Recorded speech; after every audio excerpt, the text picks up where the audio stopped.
The Doomiverse is now live streaming Diablo 2, Resurrected. Say hi in the chat. Variety and multi-streaming Diablo 2, Arc Raiders, and Slash or Fortnite.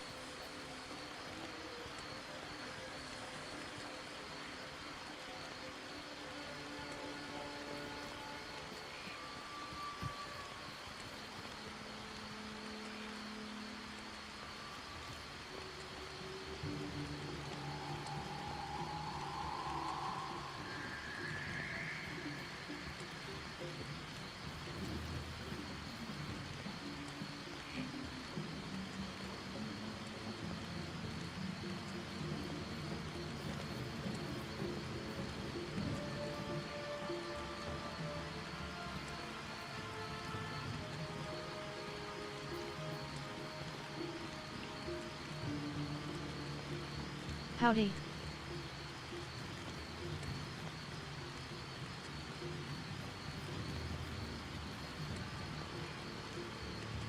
Howdy.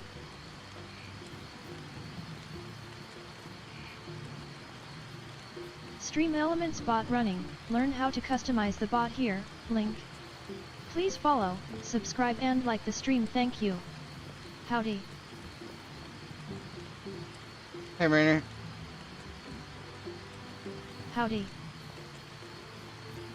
iDooms and Rainer NSR7. Alright, yeah, I didn't realize that on Rumble they cut off your stream too, like YouTube. I didn't know that. Please follow. I just happened to go through my Rumble stream page, and I saw that my 14-hour stream was only 8 hours and 14 minutes, and I was like, what the fuck? And then I noticed that a bunch of my streams were 8 hours and 14 minutes, like exact, same something, like around the same, and I was like, oh no, they're cutting off my streams like YouTube does, so now I gotta end my streams. I think it's instead of 12 hours for YouTube, I should end them like at the 8-hour mark for my Rumble, and then I could just keep doing it over. But I've never used Rumble. Rumble's pretty cool. They're like a free speech platform, so they don't really care what you say. You don't really get banned for nothing. Oops.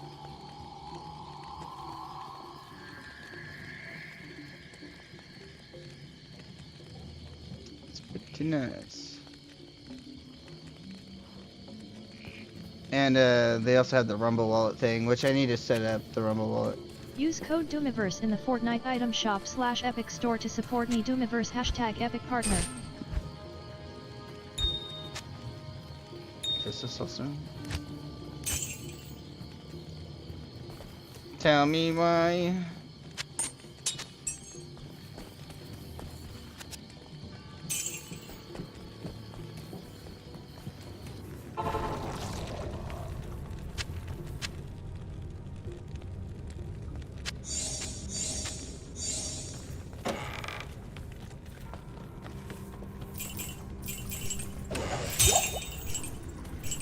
I've heard something about the Rumble wallet. Yeah, Jeremy and them have been, ever since the Rumble wallet came out, Jeremy and them have been talking about it a lot. Jeremy didn't care for Rumble until the Rumble wallet came out. He's like, oh, the Rumble wallet. Because it's basically like a donation thing that people can do. So they can send you, like, money. Which is why he cares about it. Oh, I found a topaz. Don't kill my friend. Don't kill my friend. I don't have any healing potions, yo. I don't have any healing potions, yo. Not surprised when Jeremy. Yeah. Jeremy's a money whore. Hey, we got cinematics. It's time to smoke. And I also got a pee, so actually I'm gonna run a pee. I'll be right back. Actually, no, I'm not, because I want to watch the cinematics. I'm gonna stay right here. Material. I found the temple of the Zakarum. In the deepest recesses of the temple, I found a dark gathering. My companion, the Wanderer, Talrasha, and a great evil who could only be the Lord of Hatred himself. Mephisto. I heard a voice that, like 1,000 needles in my heart. My brothers, at long last we stand reunited. The infernal gate has been prepared, and the time of our final victory is at hand. Let the way to hell be opened. And the evil that was once vanquished shall rise anew. Wrapped in the guise of man shall he walk amongst the innocent, and terror shall consume they that dwell upon the earth.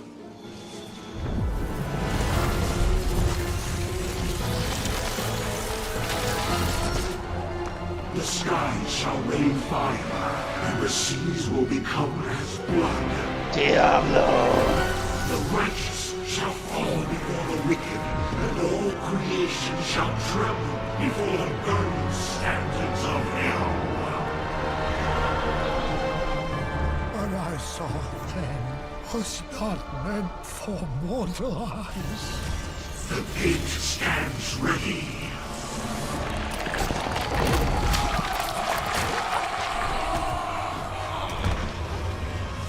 Now, my young brother, the time has come to assume your true form.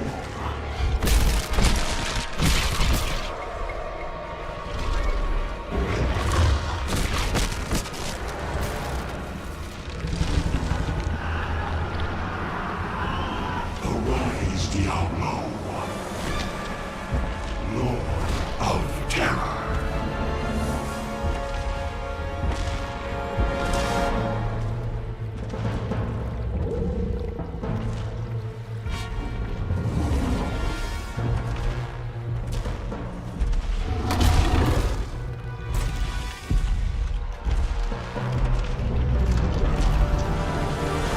You are the harbinger of our return, Diablo.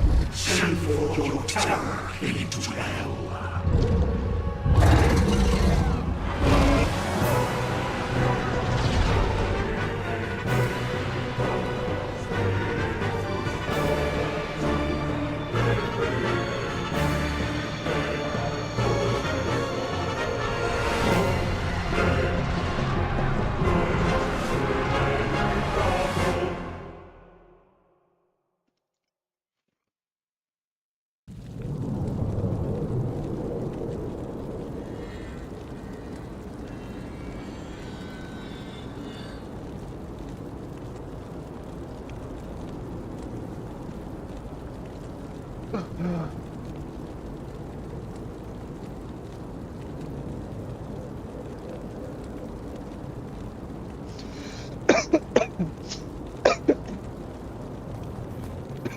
The time is Material.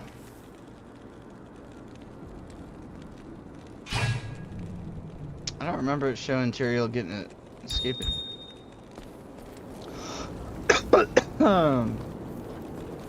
what do you need?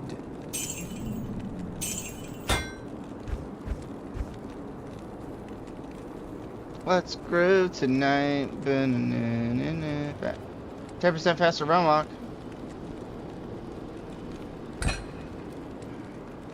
Oh, I didn't see how much those would cost. Oops.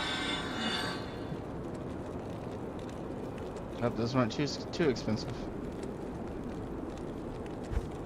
I forgot I'm not rich yet.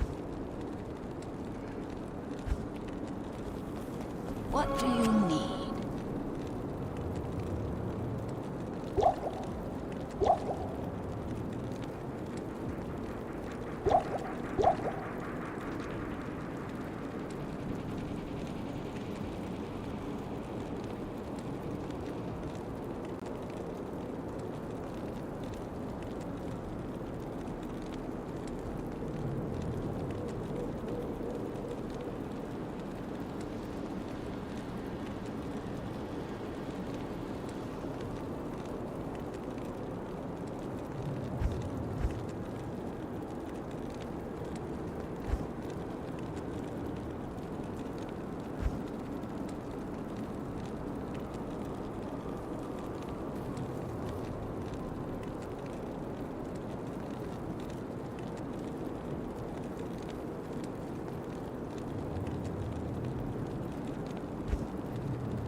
Oops.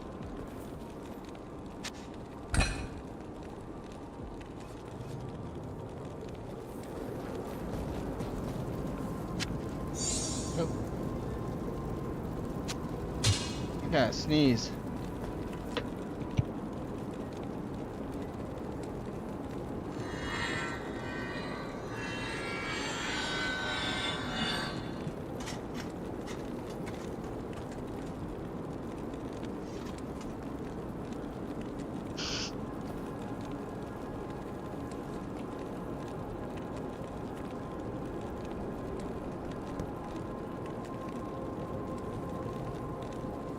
Don't sneeze, it's a trap.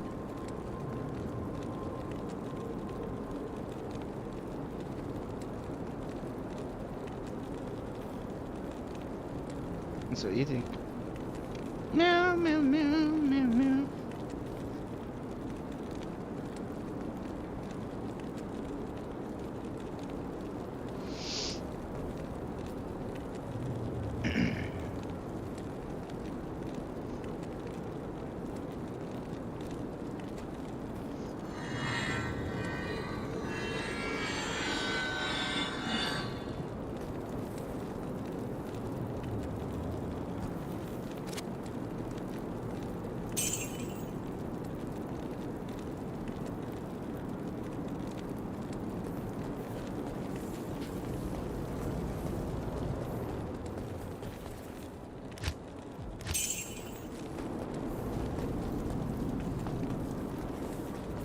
Oh, you have to pee. Alright, I'm gonna run a pee, but I'm gonna put on a video in the background real quick.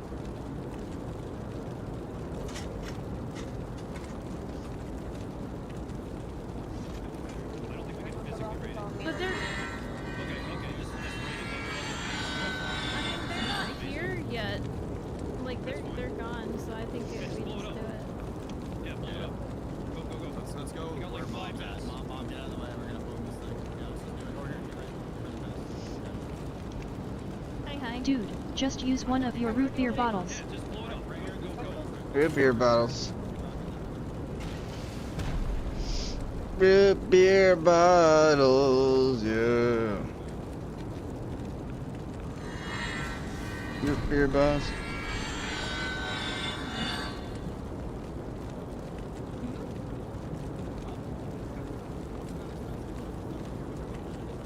Yeah, there's 5 bags. I think that's Steven to bring up a cargo count, please. That's my guess. Okay.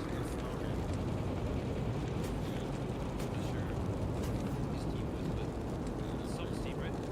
Wait, we don't want to be. We want to take our authorization off of this. Yeah. They're all for themselves.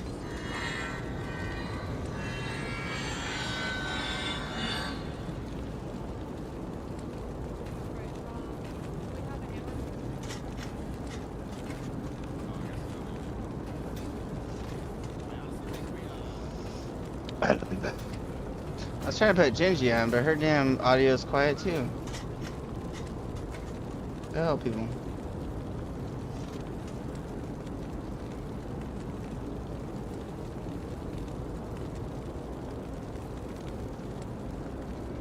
Cross this new divide.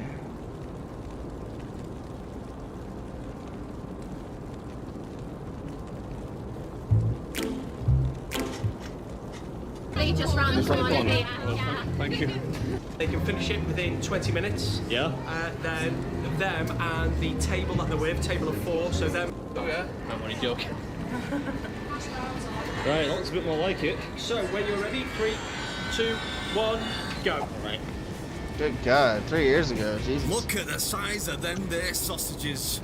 I've gone with a less orthodox, but quite necessary two-handed method here, or I was. What's up, everyone? Welcome back to another episode. Happy New Year and all that. Today we're in New Brighton, apparently, right on the tip of that little bit that sticks out under Liverpool, and we're at the coffee roast, trying to put a much-needed dent in that chef's rampant hubris, because he reckons this cannot be done inside the not particularly generous time limit of 20 minutes. But if you do manage to take it that quick, not only do you get to eat for free, but your entire table does, up to a maximum of 4 people, I think. I just don't have any mates, so I didn't bring anyone with me, so I won't get to take advantage of that if I do win. This, it might look like an odor eater, but this Ulster fry stuff is delicious. Should probably save this at the end, but finish off. Yes, this is an interesting component that you don't get on most breakfasts. Ulster fry, which, as the name suggests, is a Northern Irish thing. A bit like spam, but not spam. It's kind of a luncheon meat that the Northern Irish occupants of Liverpool would commonly eat, apparently. And it was yum. I actually really enjoyed this. I don't think I've had it before. I don't actually know how long I've been going. No,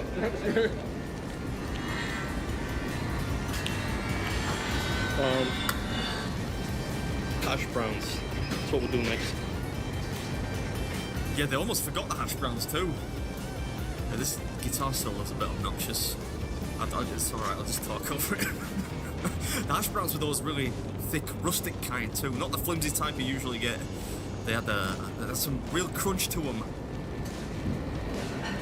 There's lots of beans in there. 16 ounces. It looked like less on the picture. 16 ounces, otherwise known as 1 imperial pound of beans, and you get just as many mushrooms too, which I think is what might get the better of most people who try this. Look at this guy, he's trying to escape. I see what you're doing. He's trying to sneak off now. Now he's seen the damage I've done.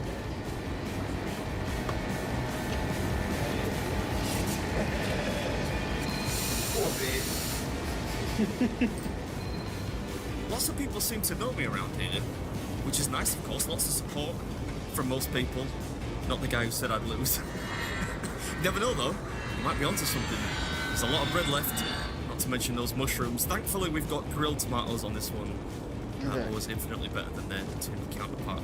Yeah, let's get rid of that bottle of water. That's looking a little bit worse for wear. I'm just going to wipe my beard down a little bit. That's alright. I see from some of your previous videos, at least the trays are swimming in beans. How's it looking? Is it clean enough? It's beautiful. Oh, pardon me. That's for certain lads, and I'm going to walk around with a hanky, haven't you? Or a napkin. This guy's just, he's thanking his lucky stars he didn't bet his Rolex or something. Still plenty to go though. You run out of time yourself. Real? I love how he just kind of contemptuously puts on his glasses as he says that. We're 8 minutes in, like, almost halfway, so you might have a point.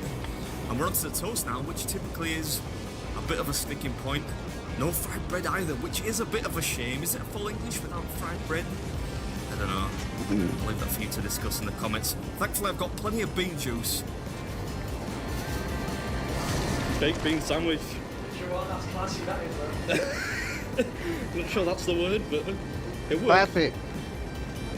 Hey, I think I might have invented a new sandwich here. I've dipped bread in baked beans before, no doubt, but I'm not sure I've ever made them a sandwich filling before. Anyone else out there eating a baked bean sandwich before? Get down in the comments, let me know. I'd love to hear about it. You still think I'm going to run out of time? No.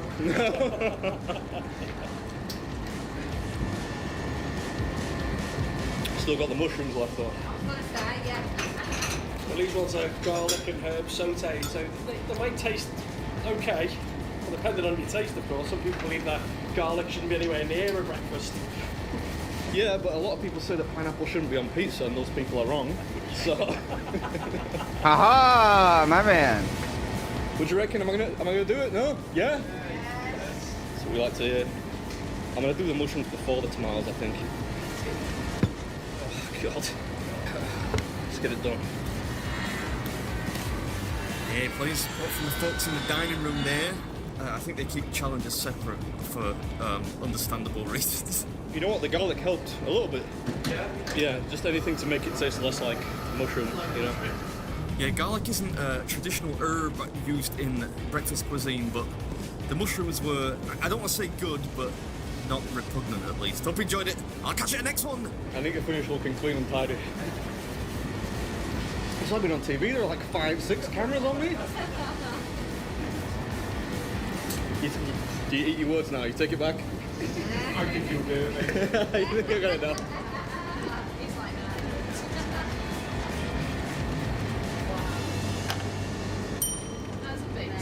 Oh, thank you very much. Thank you. Where's the chef? CrossFit dude, bud. Top notch, mate. You were wrong, I did it, but congratulations, man. Do you have a dessert menu? In fact, dessert menu? I can't really say that because I can see that.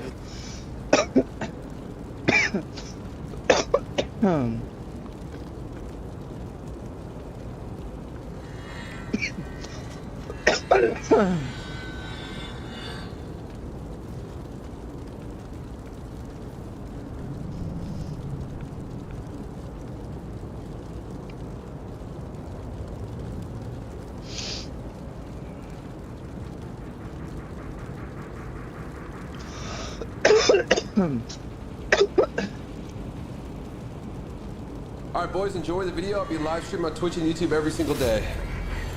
Alright, we all hit screen and we switch maps, we should be fine. For the first wave. Okay, learn how to stream snipe 3 match versus real then you're fair.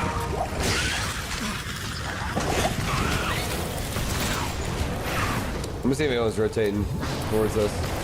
I'm like villagers and shit.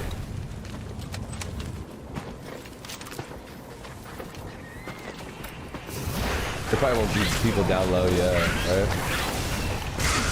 Nah. Job? Shots by the extract. That's so perfect.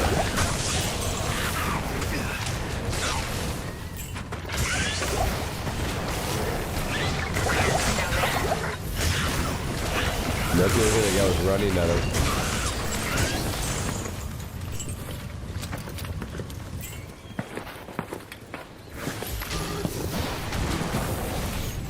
I see them in the right here in the bush. Yeah. Hit him in the head. Taking him up pretty good. Another one back here.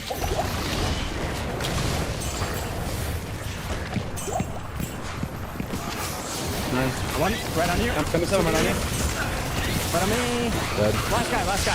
Shot it. Volcano. No, no. Easy, brother. I'm fighting myself. Right.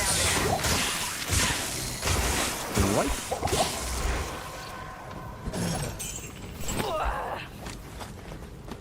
All right. Jesus. And the rich get richer. Oh, right in front of me. East. Full team. Taking the mountain.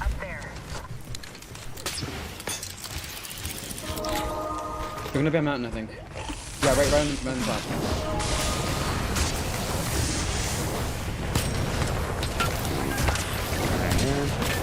Ooh, this guy's fucking crazy shot. This guy's gonna shoot me through the rock. Be careful.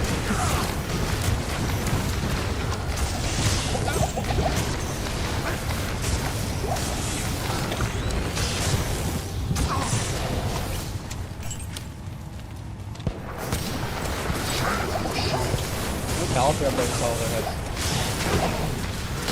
Oh my god, there he is. Can you send through this with me? Yeah.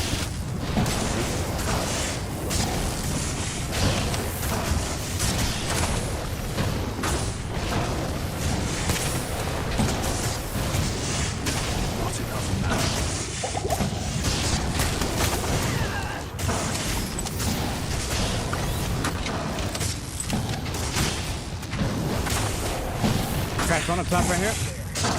Far right on me, far right down low by the bus. Oh yeah. Light skin, by the way.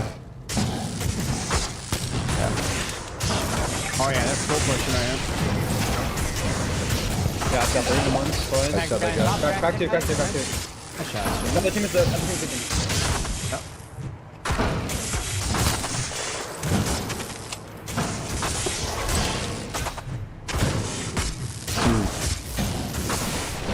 You're wrong trying to nade these guys in the hill, but like, it's a bad push. You're nading as well? Me? I'm like, the other team is like going crazy flank with the west. They're around this mountain right now. Hit him? Damn, my guy was dead. Greetings.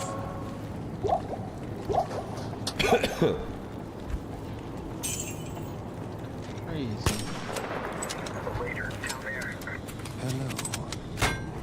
Well, French pretty hard here. Do you guys wanna? I might have to go with the swords here in a second. yeah, that's what I was thinking. Yeah, probably. I think I got one. Nice.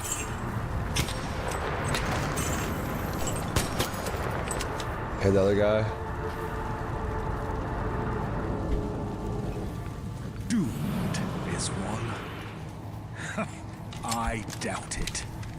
You are pathetic. A little weird.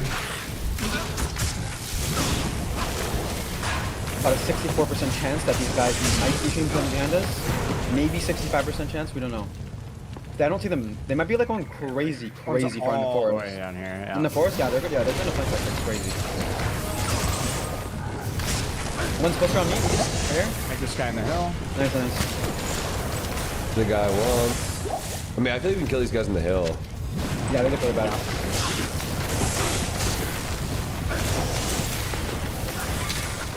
Cracked him. I'm about to just snap up. Get on a heady or something.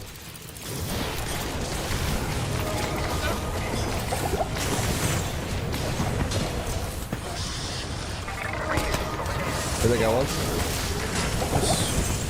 Cracked one. Whited him. On me. Fight one. Kill one. Come on. Nice. I'm with you, Sam. I'm gonna grab behind you. We're with you. Right on me. Another dead.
out of potions again. Jeez, I'm going through all my goddamn Hail to potions. you, champion.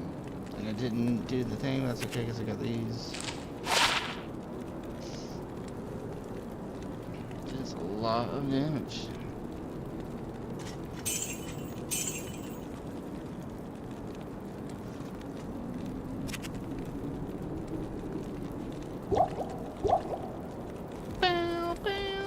What do you need?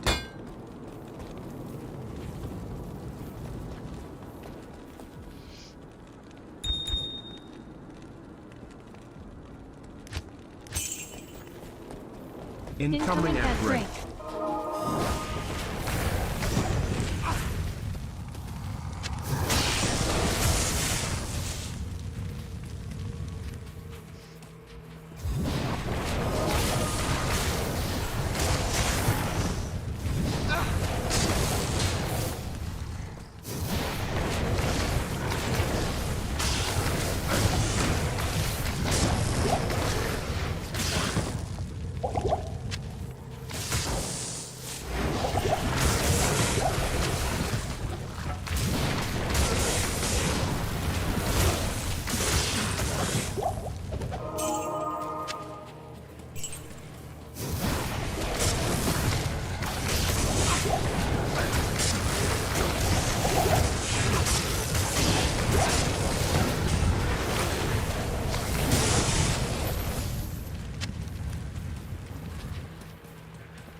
Ah.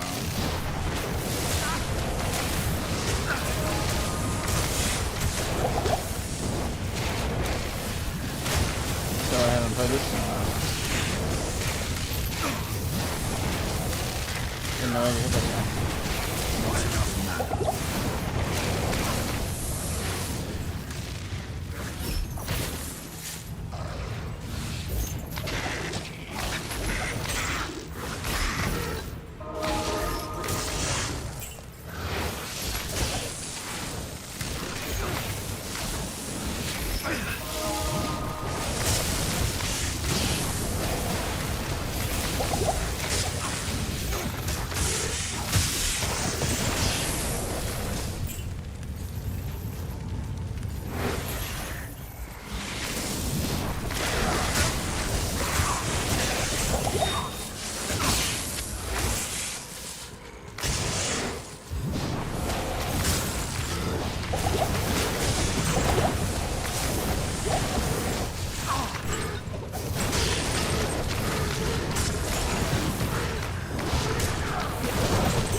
Alright, I'm not playing. It took me forever. Forever. I used all my goddamn potions again. Greetings. I'm gonna level up soon. Oh yeah.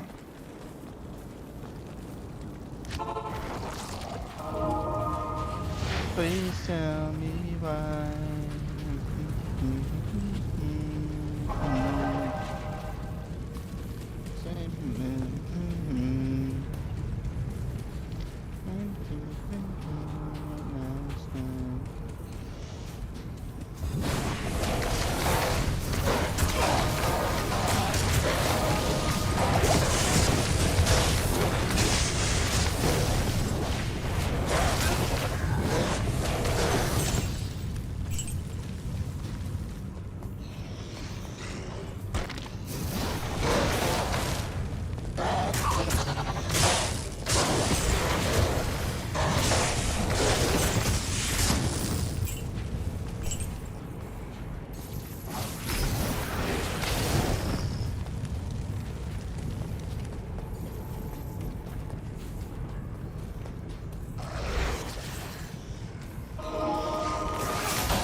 overburdened.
Meow, meow, meow, meow.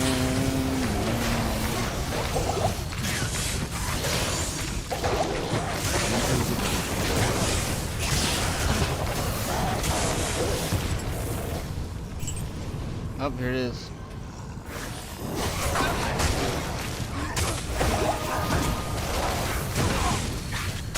Thanks.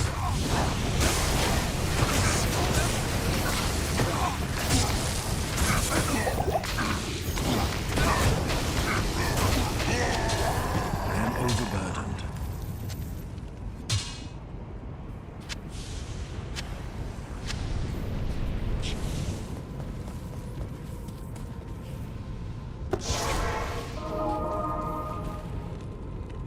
I don't even have it with me.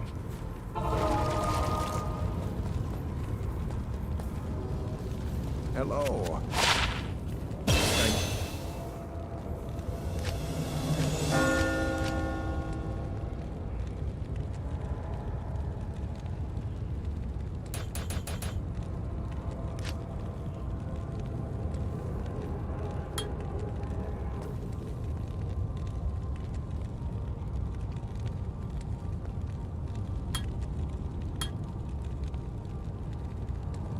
Nice.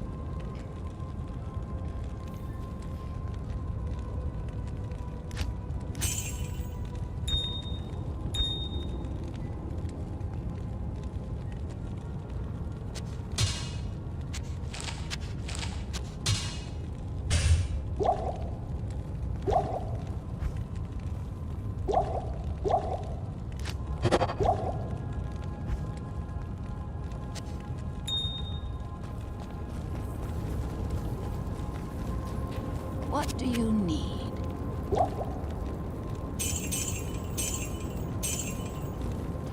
Hail to you, champion.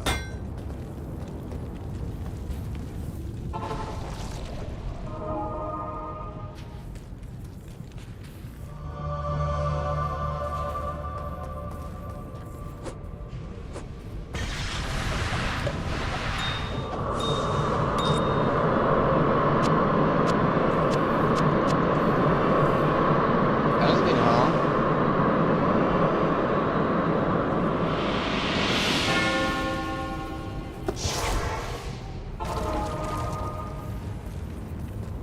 Congrat. I'm.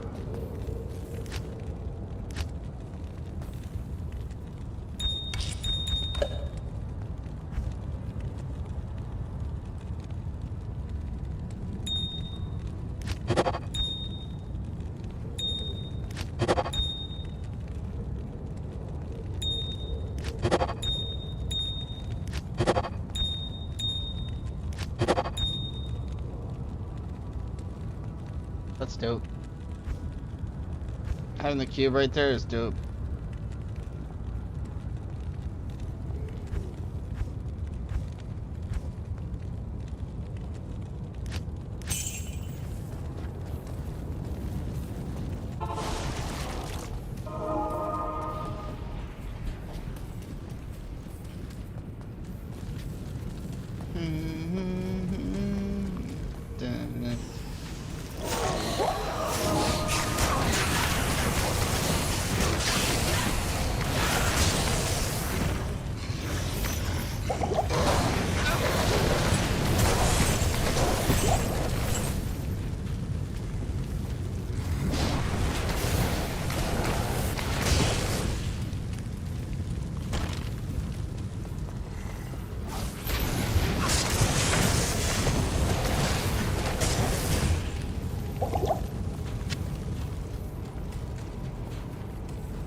I'm constantly running out of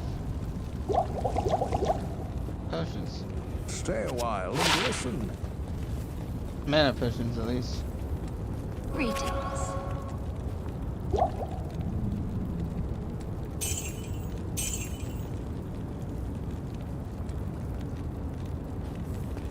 What do you need?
What do you need?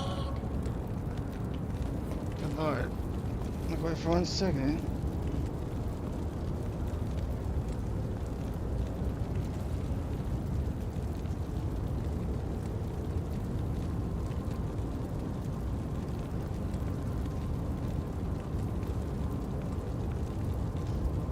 Meow, meow, meow, meow, meow, meow. Oh, did I wake a cat? Did I wake a cat with my meowing? Big boy, there's a cat meowing you. It was me.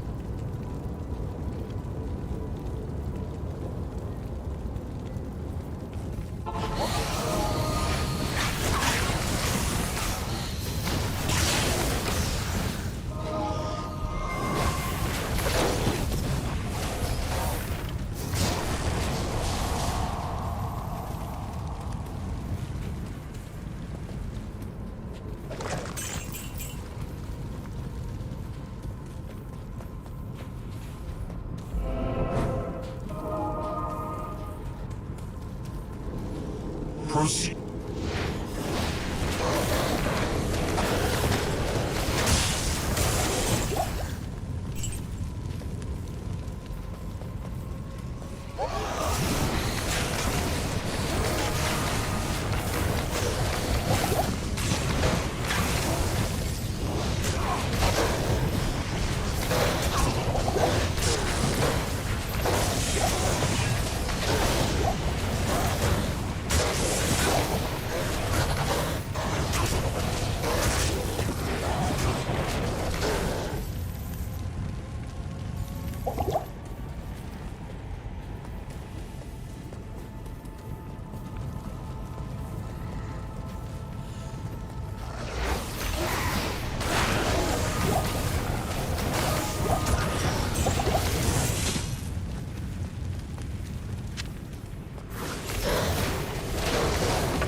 bam, bam, bam, bam, bam, bam.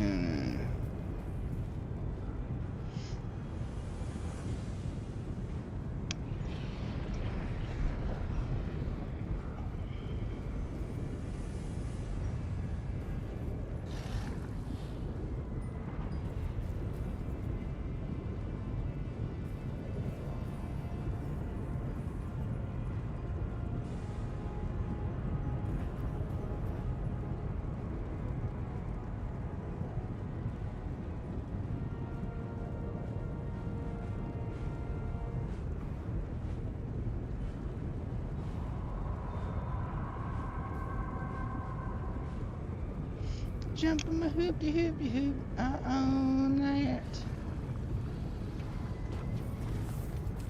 Should I go back and get potions?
Hail to you, champion.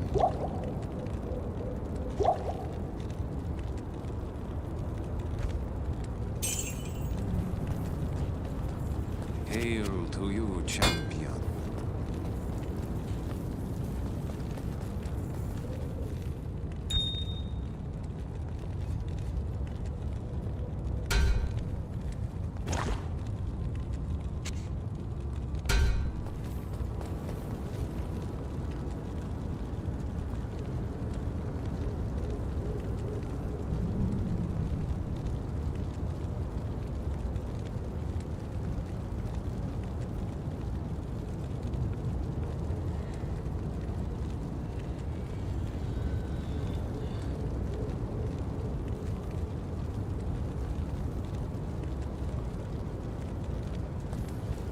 Did I do everything?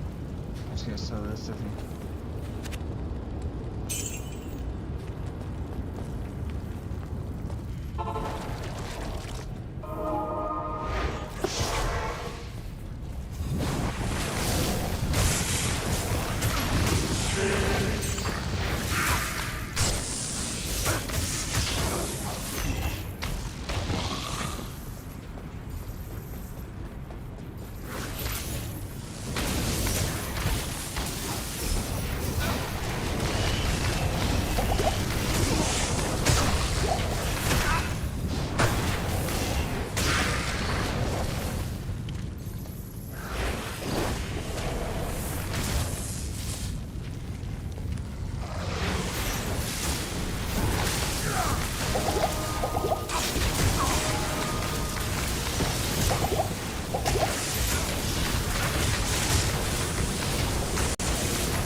potions and I need my guys. Jeez. It is brutal here. Good morning.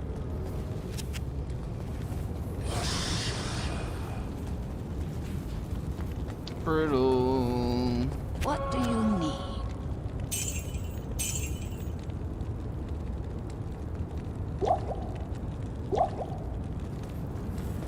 Hello.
Meow, meow, meow, meow, meow. Oh. Alright, let's put a portal down.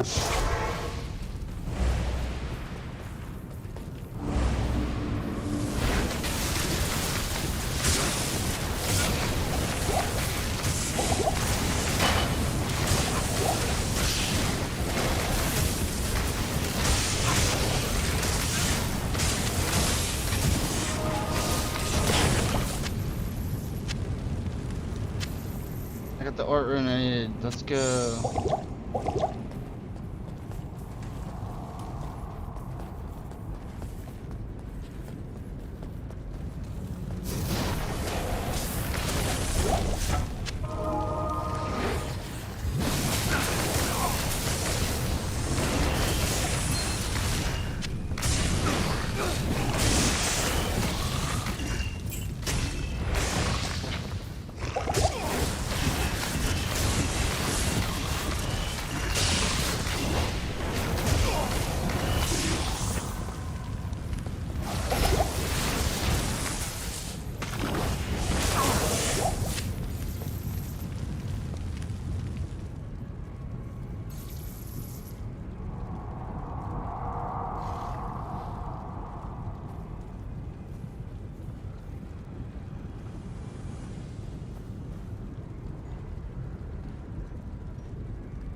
Yes?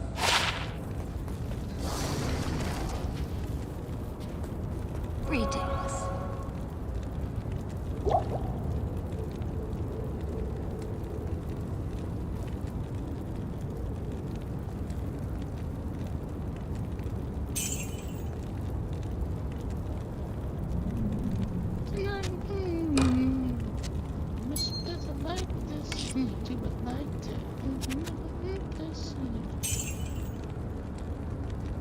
Oh, I got a second 10 FCR ring. Woo! Let's fucking go. What do you need? Perfect timing too. Wait, let's check his inventory.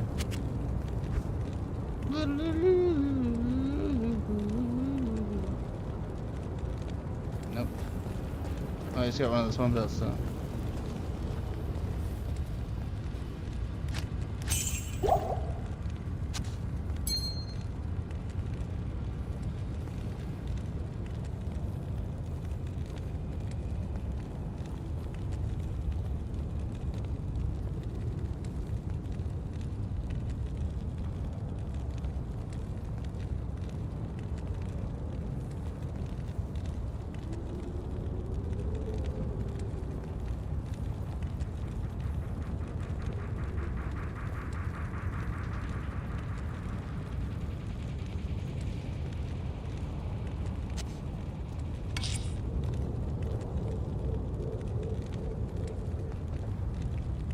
I'm gonna wait until I get a different shield because this shield sucks.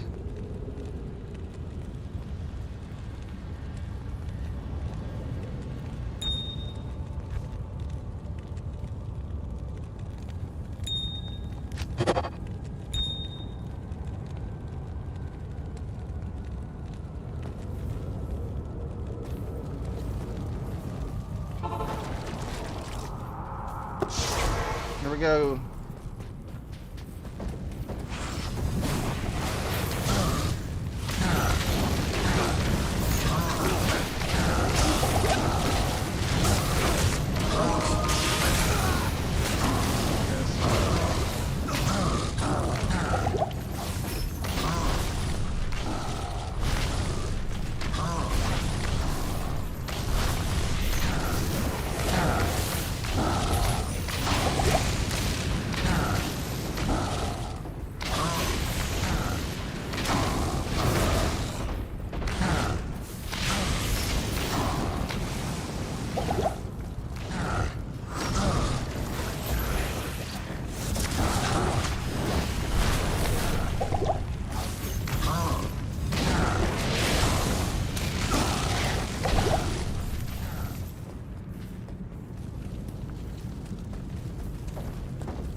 Not hire the guy because he's not gonna help out right now.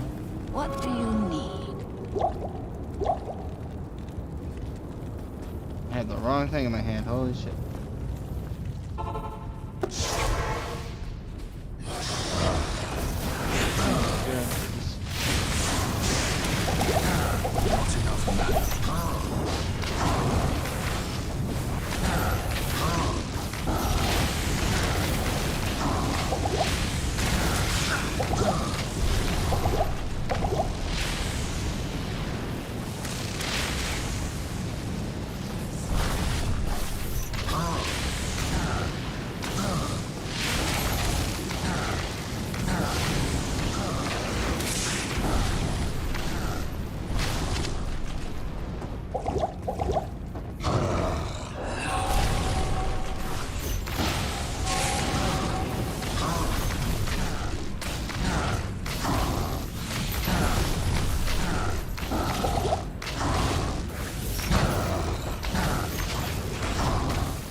I killed Diablo.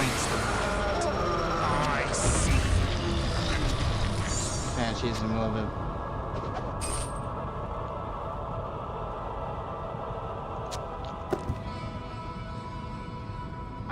Bunch of good items, alright. We're gonna do the old school trick.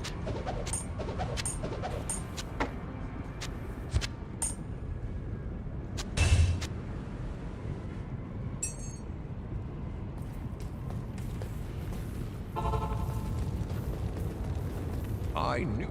Good evening.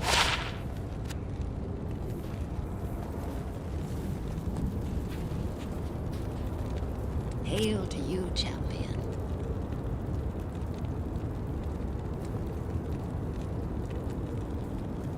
Ooh, increased attack speed, that's crazy. But we don't, that's not good for my character actually.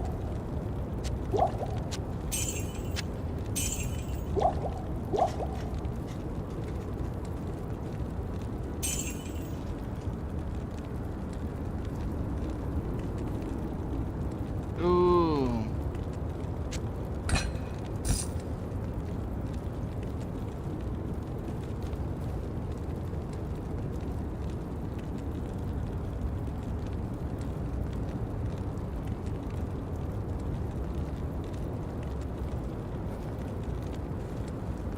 That is a good block chance. I'm gonna hold on to these.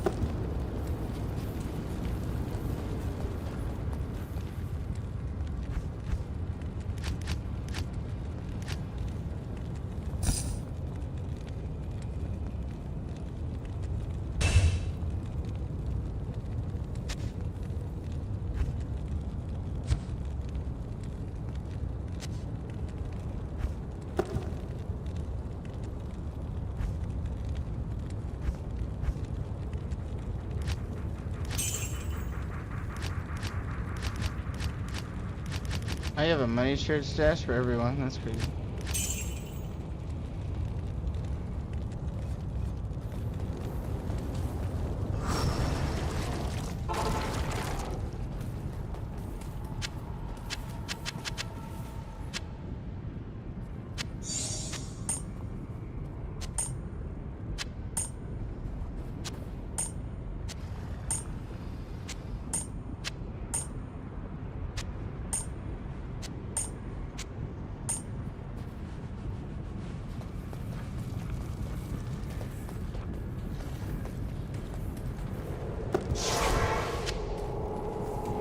Oh, won't you please take me home? Yeah, yeah. Take me down to the paradise city with aggressive Good day. creatures are pretty. The new cinematic.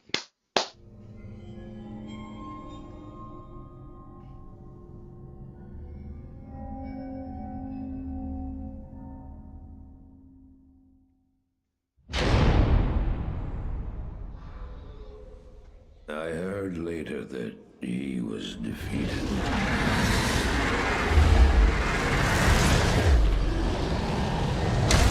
And that the Sword Stones were destroyed in Hellforge.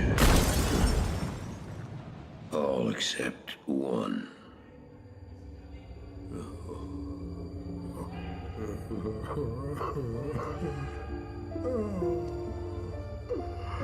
Oh, I failed, Tyrael.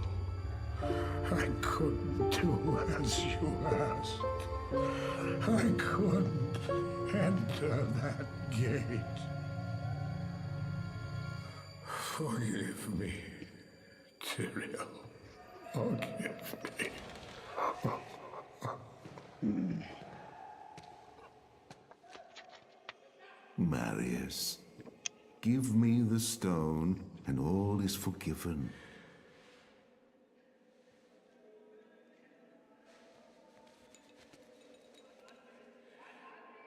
Give it to me, Marius. Take it. Take it, take it. I'm glad this is finally over, Tyrael.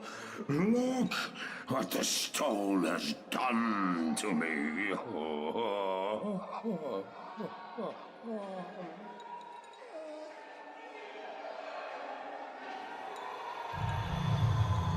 You haven't failed, old man.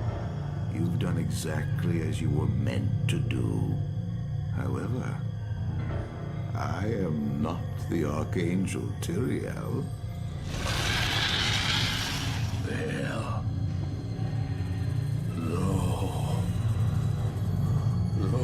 You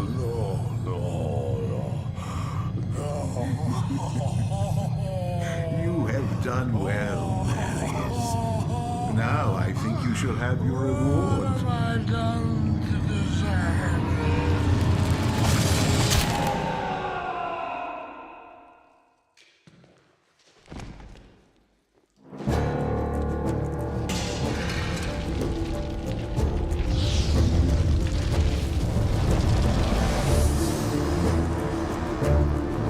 I can't remember the cutscenes in the original.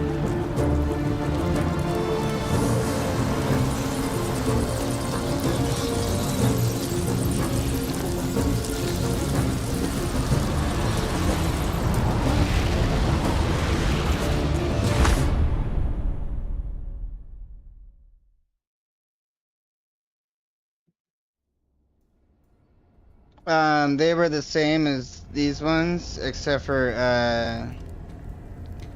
I think, one of the ones in the second act or whatever, I think that one had some extra stuff in it, but I don't remember. It's just, they upped the graphics and stuff, so it looks different. Oh, I forgot to turn up my heater.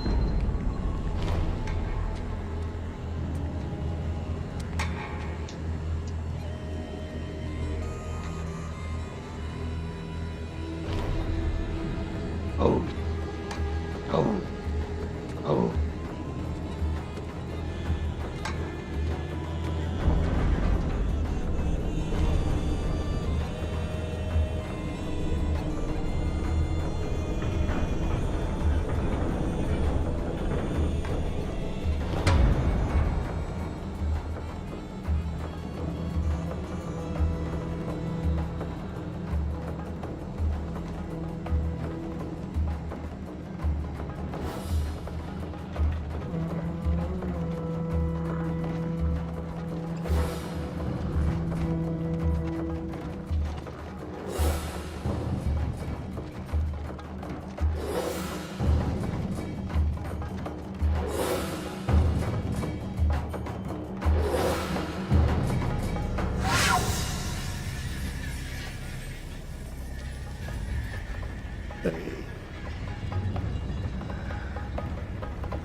Love you, big boy.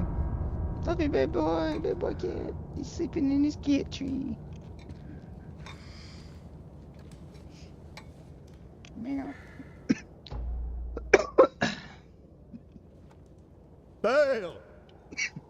The gates of Sescheron have stood for eons beyond remembrance, and you shall not breach them now. Remove your foul demons from our lands. We stand on the side of light. You shall not be allowed to reach Mount Ariat, and that which you seek will not be yours. Enough! Enough!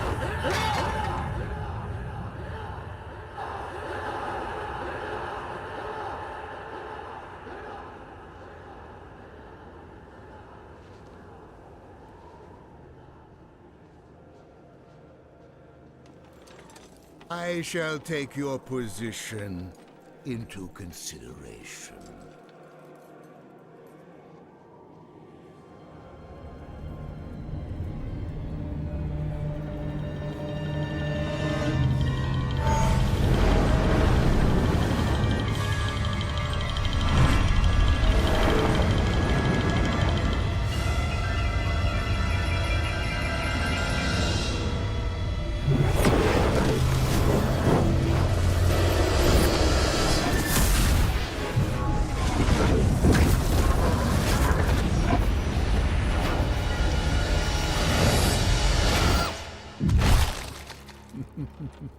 Well, it seems your terms are not acceptable.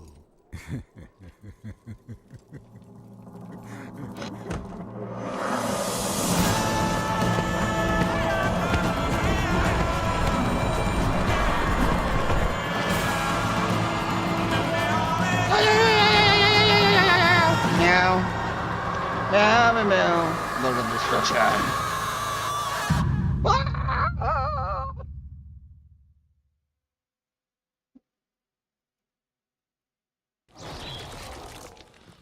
I met her last week, sliding through the cold back streets back. I'm out.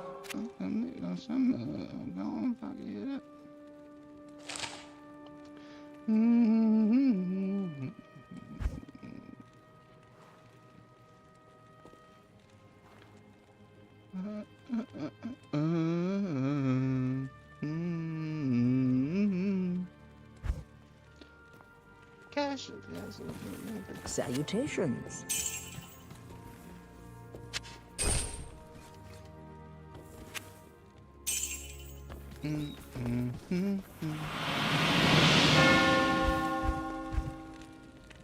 Angels fall, the broken wings can't hear them, can't hear them. Well. But always lost in daylight. If you're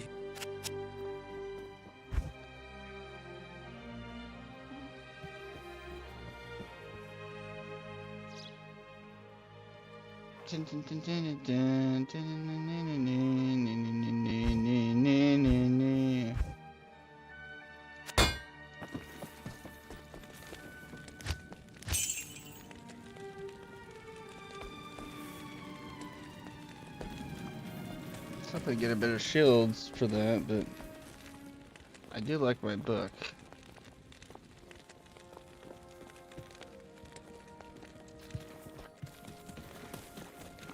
Level mine 25. 25.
Alright. I wanted to smoke before I run out.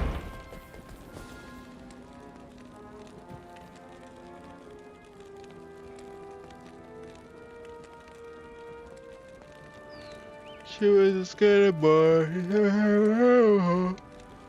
Where's the pork chops playing Batman?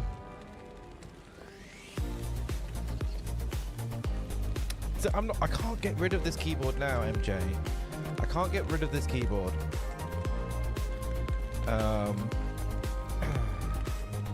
Doomiverse, how's it going?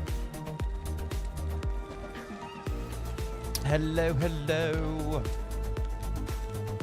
Hello, howdy. How's it going? I'm good, thank you. Hey, Wolfie, how's it going? Am I playing the right game? Am I playing the right game?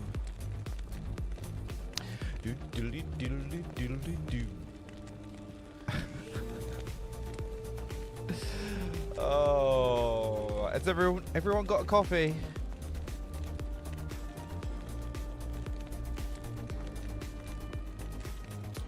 Wolfie is poison ivy.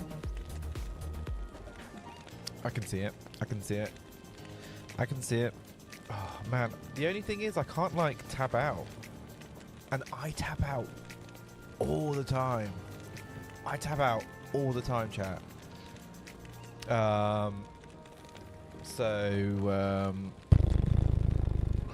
Yeah.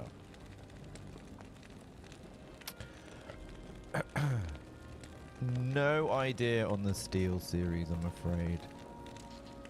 Steel series is normally pretty, Thank you, baby girl. the Steel series is normally pretty solid. Ovis Peditra, thank you so much for the 45 Danish crowns, monies. The title deserves a donation. Oh, hang on. Right, I'm going to have to... Oh, God, is there any left? I'm really congested.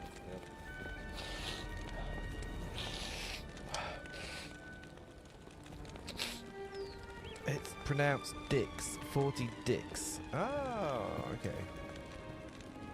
That support shop's a good guy. I guess. Let's get into it. Now. I forgot to like the bucket stream. I'm assuming that somebody bought me this game. I can give him a shout out, Mr. Porkchop. I've got all of them. I think. Brightness, yeah, fine. Subtitles, yeah. Sean _ 14. Not that he needs it. He's got more subs than I do, but I still like to support everyone. How is everyone doing? Thank you so Shout much. out to MR Porkchop 14. Go check out their channel here. Link MR Porkchop 14. Yep, that was indeed. Shout out to $1. Go check out their channel here. Link $1. Mr. Porkchop's a cool guy. Cool dude. Go check out their now channel here. tell me how the game sound is. This seems about right for me, but I don't know about you guys. I will let you know. Please follow, subscribe, and like the stream. Thank you. For 2009 game, this looks alright so far. Batman is now en route to Arkham Island. I hope this is the tutorial.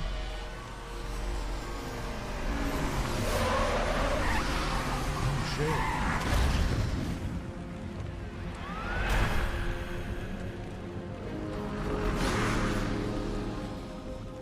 Does Beardo always say you gotta start with Arkham City?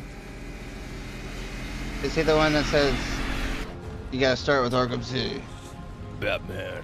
Stand back, fool, I've got a bomb. All right.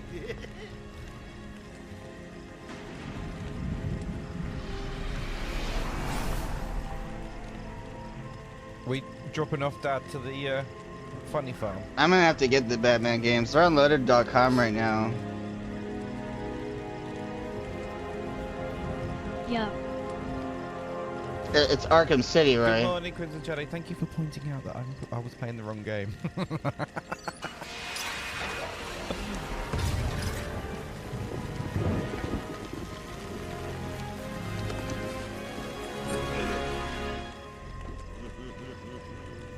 Hey, ER. I think so.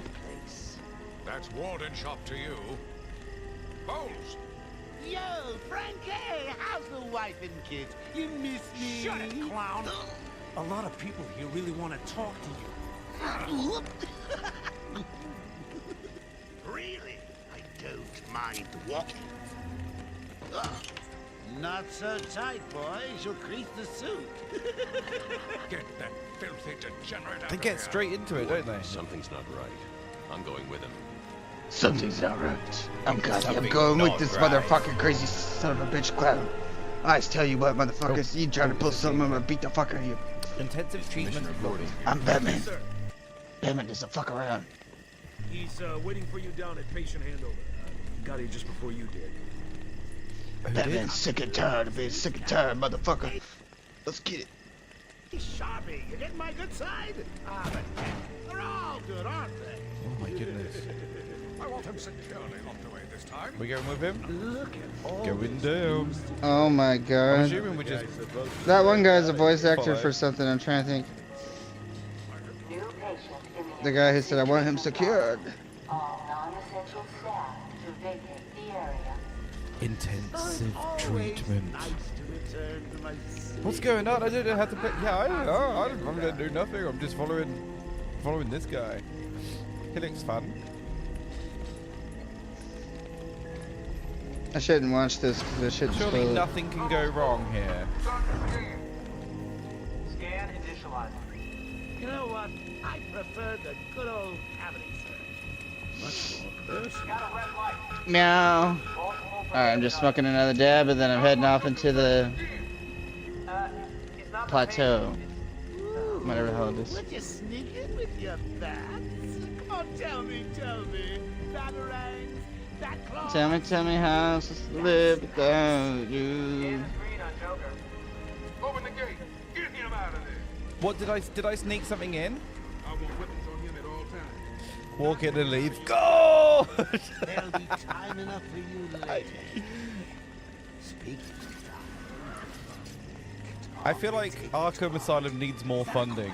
They're clearly not spending their money well. What's up, Doc? Pencil me in for tomorrow at 4.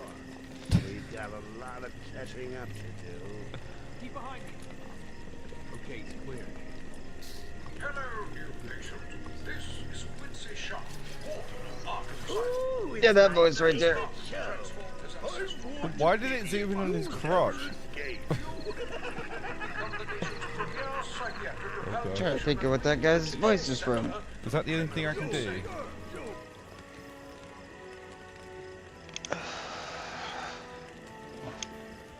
It's from something. I don't remember.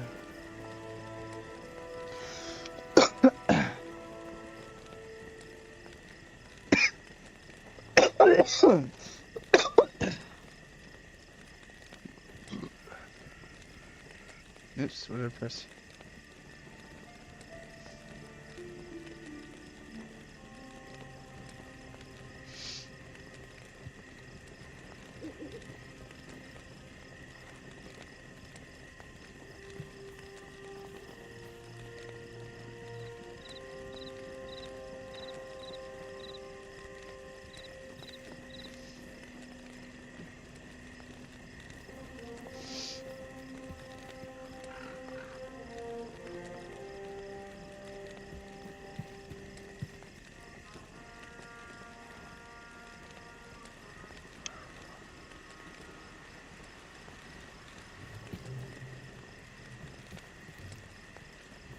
No.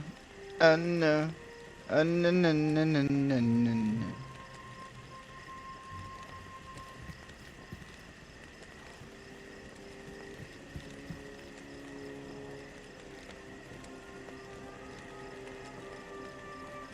Oh.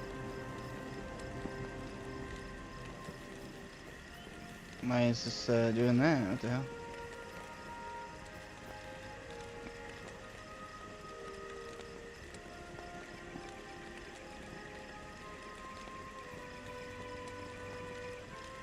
Oh no. Oh no. Oh no.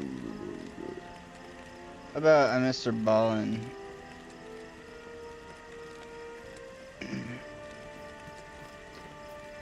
Incoming at break.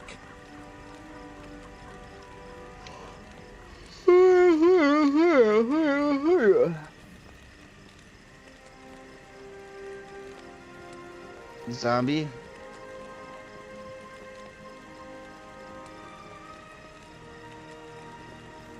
At a certain point in today's story, you're going to hear what sounds like the end of the story, like the final reveal. Except it's not. There's a whole nother layer to this story if you Like just an stick around, and it is completely invisible.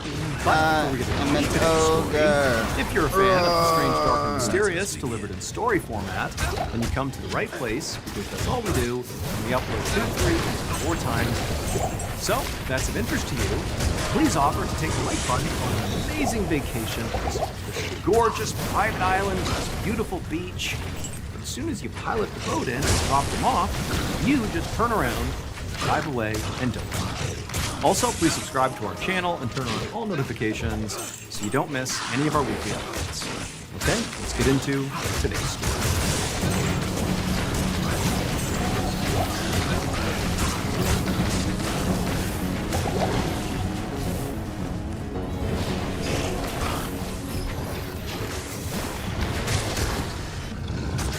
On the afternoon of May 2nd, 1962, a middle-aged woman named Angelina Narcissus walked into a hospital room inside the Hospital Albert Medical Center of Central. Inside, Angelina saw one of her brothers, 40-year-old Clairvius, propped up in the hospital room. He sticking out one arm, and he had an oxygen mask strapped over his face. His eyes were closed, and Angelina touched his hand and said hello. He didn't react. So Angelina had just been briefed by Clairvius' doctors about what was going on. She knew that 2 days earlier, her brother had come to the hospital coughing up blood and also running a dangerous fever. Doctors had managed to get his fever down, but they determined that his blood pressure was really high and also had fluid accumulating in his lungs. But they didn't know why any of that was happening or how to control it or stop it. So now, less than 48 hours after Clairvius' symptoms began, he was barely conscious. And so for Angelina, it was obviously, very scary to see her brothers sick like this. But it was also confusing because she knew that one of her other brothers had seen Clairvius just a few hours before he had shown up at the hospital with his horrible symptoms. And Clairvius, at the time, had seemed completely fine. So really, this illness seemed to have come out of nowhere. But as Angelina looked around the hospital, she also found herself feeling pretty annoyed because she had 4 other siblings, 2 more brothers and 2 sisters, and none of them were here. Now, Angelina knew she shouldn't be surprised. Ever since their parents had died, there had been basically non-stop drama between the siblings. Most of the drama centered around Clairvius. So when their parents had passed away, Clairvius was the one who had ultimately inherited their money and land. And so these days, he was sort of living like a king. He lived in one of the nicest places in their village and was constantly flaunting his wealth. Meanwhile, Angelina and her other siblings really struggled financially. And anytime they asked Clairvius for help, he refused, which caused a huge rift in the family. So, Angelina was now the only one who'd even shown up to visit him in the hospital, despite his condition being so dire. But, nonetheless, she sat down on a plastic chair inside the room, and for a few minutes, she just watched Clairvius breathing. And for a while, his breathing seemed normal. It was rhythmic, slow, but normal. But then suddenly, Clairvius' breath seemed to almost catch in his chest. And then he began making a sort of wheezing, gurgling sound. He's like half conscious, so it was like his body was reacting to not being able to breathe. Angelina instinctively just stood up and grabbed her brother's hand and began to squeeze it. And as she did, she saw her brother's eyelids flutter open for a second, but then his eyelids closed. And she watched as underneath his eyelids, she could see his eyes kind of darting around all over the place. And then at the same time, this sort of wheezing sound that was coming out of her brother turned into a choking noise. And so Angelina, at this point, let go of her brother's hand, she ran into the hallway, and she found a doctor. But unfortunately, by the time she explained what was going on, and she and this doctor returned to the hospital room, they found Clairvius no longer making any noise. He was totally still. So the doctor rushed over to him and he checked for a pulse, but he couldn't find one. And he turned to Angelina and he said, "I'm sorry, but your brother is dead." The following morning, May 3rd, Angelina arrived at the small cemetery near their village for her brother's funeral.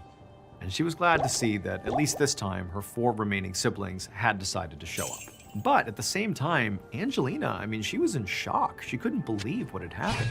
The doctors had told her that ultimately Clairvius had died from something called malignant hypertension, which is basically blood pressure that's so high it causes organ damage. And also it causes pulmonary edema, which is fluid in the lungs that can ultimately make it impossible to breathe, which very likely was what that sound was her brother was making before he died, that choking sound. But the doctors told Angelina that despite knowing sort of what actually happened to Clairvius, they didn't know why it happened. It was totally unclear how he got these symptoms in the first place. And unfortunately for Angelina and their family, It seemed pretty unlikely that they would ever figure it out. It would just be this mystery.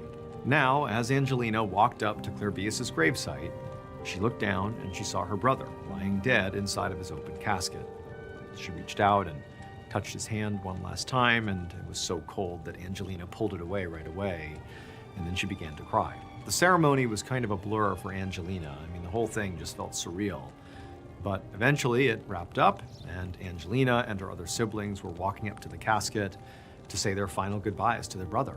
And then after they did, they stepped back and they watched as cemetery employees closed Clairvius' casket and lowered it into the ground. However, after Angelina and her family had all returned to their homes and were, beginning to grieve the loss of their brother, something else began to happen at that cemetery. BetterHelp is the paid partner of today's video. Sometimes I think about being a kid, riding in the back seat at night, street lights flashing across the window, no responsibilities, no real fear of the future. Well, if I could say something to that little kid version of me, I'd probably say, you're gonna be okay, but don't rush it, don't wish this away. Because when things get hard, it's easy to start looking backwards. Nostalgia is basically a highlight reel. And then you look at your present and it doesn't stand a chance. Here's the thing though, the life you are living right now, you're going to feel nostalgic for this someday. And so if you spend it longing for something that's already gone, you'll miss it twice. If reaching for the past is getting in the way of living now, therapy may help you figure out what you're actually looking for. And it might also help you to start finding more of that in the present. BetterHelp makes starting therapy easier. Take the quiz and get matched with a credentialed therapist quickly. And switch anytime at no extra cost if it's not the right fit. Click the link in the description or go to betterhelp.com/MrBallin and get 10% off your first month of therapy. That same night, a little after midnight, two men sort of conspicuously entered the small cemetery carrying shovels. As they walked, they kind of kept looking around to make sure nobody was watching them, and they went up to Clairvius' very fresh grave. And with their shovels, they dug and dug until finally they revealed his casket, and they pulled his casket out of the ground, they pried the nails off the top, they flipped it open, it was Clairvius' body. And they pulled his body out, and they laid it on the ground next to the hole in the ground. Then, as fast as they could, they closed the casket back up, now with Clairvius' body again outside of it on the ground nearby. And they reburied the casket, they put all the dirt back, all the grass back, made it look like nobody had touched it. And then after that was done, they walked over to Clairvius' body and they tied his wrists and ankles together with rope. Then they wrapped Clairvius' body in a large flat cloth, and together they hoisted his body up and placed him on their respective shoulders. Together they carried him out of the cemetery and off into the wilderness on the outskirts of the village. And then when the sun began to rise, they stopped and found a good spot to hide along with Clairvius' body in the trees. And when the sun went back down again, the two men were up and on the move again with the body. These men did this for days until finally they reached a massive fenced-in plot of land in northern Haiti. When they got there, it was just starting to get light outside. So with the light, they could see dozens of people moving through this vast field in front of them. All these people were moving in a sort of jerky, unnatural way. All of them were holding machetes. But these two men who had lugged Clairvius' body here were not afraid.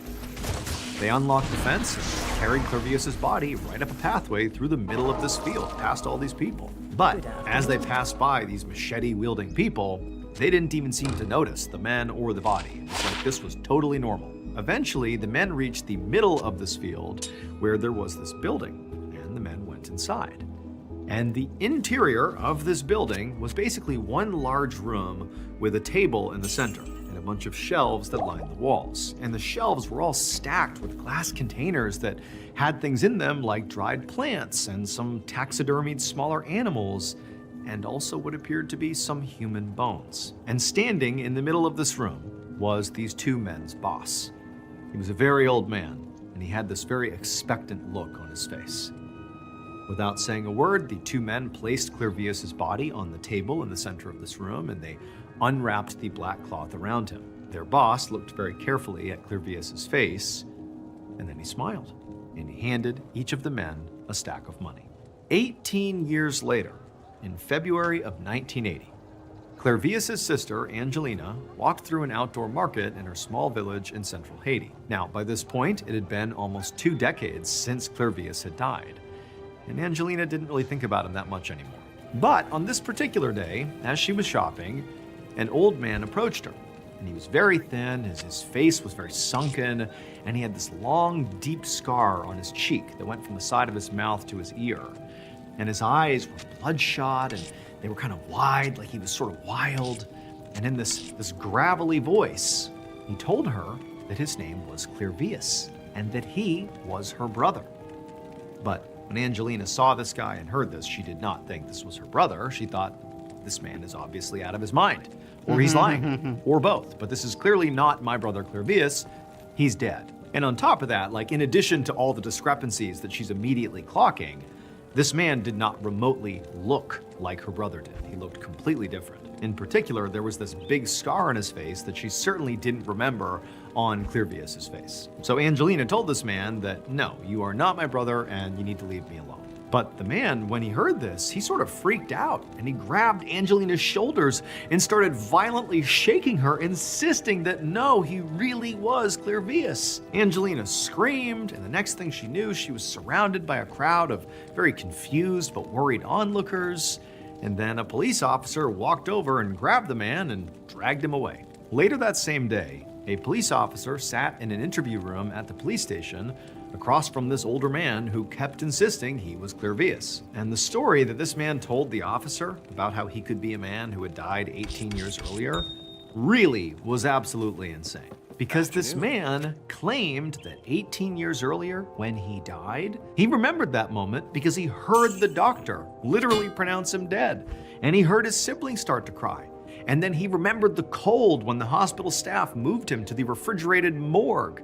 And then he remembered the sound of them nailing his coffin shut. And he remembered what it felt like when one of those nails punctured through and cut his cheek. That's how he got that big scar on his face. It was a nail in his coffin going through his face. Basically, he wasn't dead. He was totally mentally conscious of everything happening to him.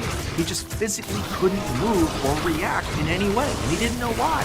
But everybody thought he was dead, and he wasn't. And then he said later that same night, as he's literally in a coffin underground, basically waiting to suffocate to death, he became aware of 2 men suddenly unearthing him and removing him from his coffin, and then they tied him up, wrapped him in cloth, and then carried him into the wilderness for days. And then finally they entered this building in the middle of this field, and they set him down on this table, and then he heard this third man thank the man that had carried him, and then this third man poured something into Clairvius' mouth, and then this guy just started chanting over and over again. And then a few minutes later, he found his body sort of was beginning to work again. He could open his eyes, he could sort of move his limbs, but things just felt different. Suddenly his vision was very strange and hazy, and his body movements were jerky and uncoordinated. It almost felt like his mind was moving slower than it really was supposed to. Like it was just dumbed down or something. I don't know. And it was at that point that Clairvius said he realized what was actually going on here. Clairvius said this old man that had poured whatever in his mouth and was now chanting, he was a Bokor, which is a voodoo priest in Haiti.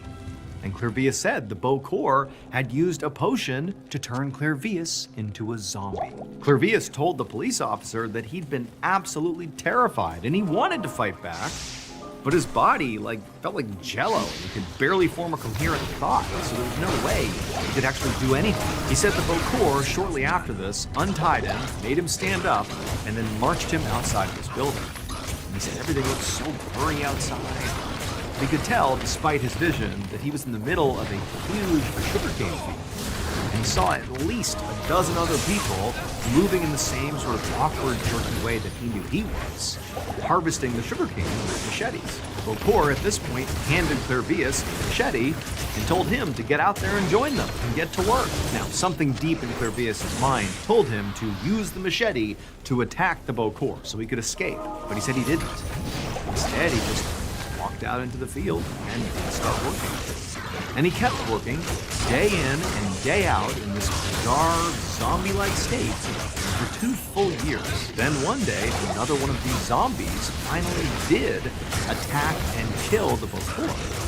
Suddenly, all the zombies were free.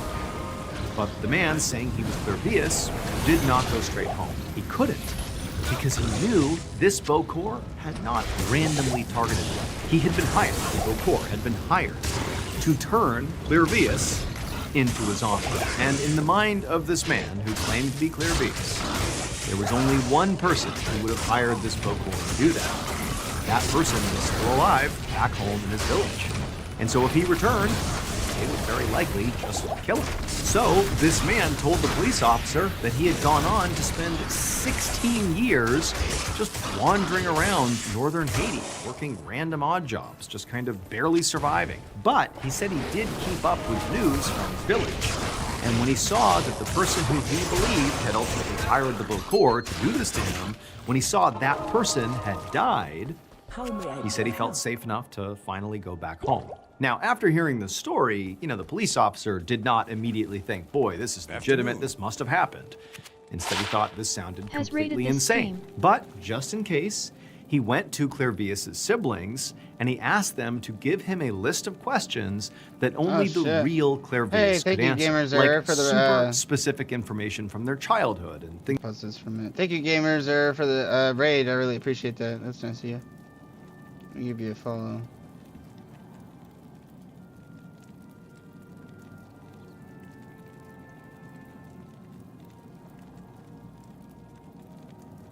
Oh, you're playing Marvel Rivals, DC Universe Online.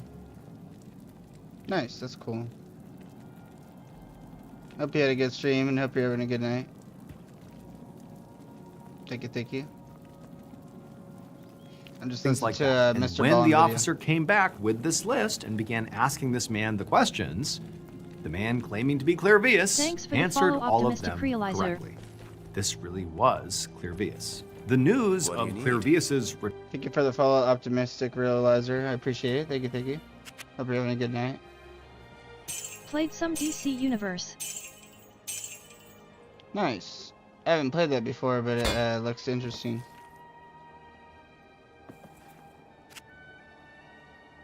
Was a Sunday fun day. Sunday fun day. Nice. Yeah, now it's Monday, son of a bitch. Return from the dead quickly spread all across the globe. But for the most part, when people outside of Haiti read or heard about it, they assumed the story was just folklore or some kind of hoax. But in 1982, so 20 years after Clervius supposedly died, and 2 years after he supposedly came back to life, a Harvard University researcher named Wade Davis actually traveled to Haiti to investigate the story. And what he found was that Clervius was definitely telling the truth. Here's what many scientists and Clervius' family believe really happened to him on the morning of April 30th, 1962, when he first got really sick. So that morning, he did wake up feeling perfectly fine. He was completely healthy, just like his sister Angelina had thought. But according to Clervius himself, that same afternoon, one of his brothers came over and said he just wanted to put the whole family drama, about the inheritance behind them, and then he gave Clervius a hug. But what Clervius did not know at the time was that during this hug, his brother intentionally rubbed a fine powder onto his skin. Now, this powder did make Clervius incredibly sick, but it was not designed to kill him. Instead, it completely paralyzed him. Couldn't move his arms, his legs, his eyes, nothing, and it lowered his heart rate so low that doctors thought Clervius was dead, which is exactly what Clervius' brother and the Bokor he conspired with had planned for. They knew he would be determined to be dead, he would be buried really quickly, and then right after he was buried, the Bokor sent those two men to dig Clervius up while he was still paralyzed. They carried him off to that sugarcane plantation where he became a slave. Basically, he was given drugs every day and forced to work nonstop. And for the brother, Clervius' brother, the reason he did this is to punish Clervius for being so selfish with the money he inherited from their parents. This was the plan. Turn him into that zombie slave. It would turn out the active ingredient in the paralyzing powder that the brother rubbed on Clervius was tetrodotoxin, which is a poison found in pufferfish. And then the active ingredient in the liquid Holy that the shit. Bokor gave Clearvius when he arrived, and then continued to give him on a near daily basis to keep him in line, was called the zombie's cucumber, which is a hallucinogenic plant that's native to Haiti. After returning to his village and telling The his story to the zombie's world, cucumber. Clearvius actually would go on to live a relatively normal life. He would live with his siblings until he died in 1994 at the age of 72. Even though, he was able to clearly articulate who did this to him, his brother and the Bokor. Both of them were dead by the time he returned and told the story, so nobody was ever held to account for any of this. Bastards. They will rot in hell. That's what they'll get. Hey everyone, just a reminder. That's crazy. What a bastard brother. How could you imagine? Jesus.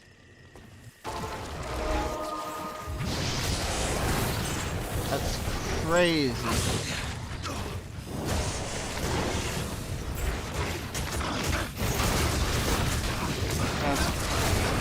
I didn't hear everything, so I didn't know he was an adult when he died.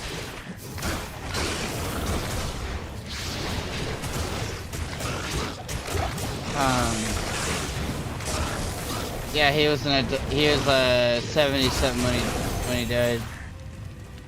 74 or something. Not enough.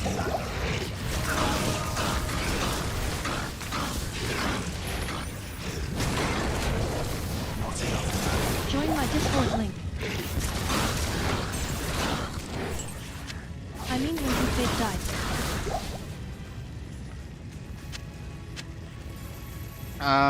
I don't know how old I don't think it's, I don't know if they said how old he was.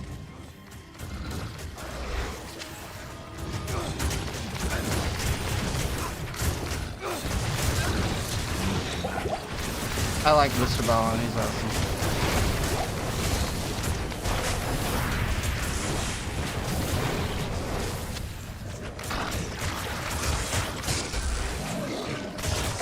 Oh, here we go, right here.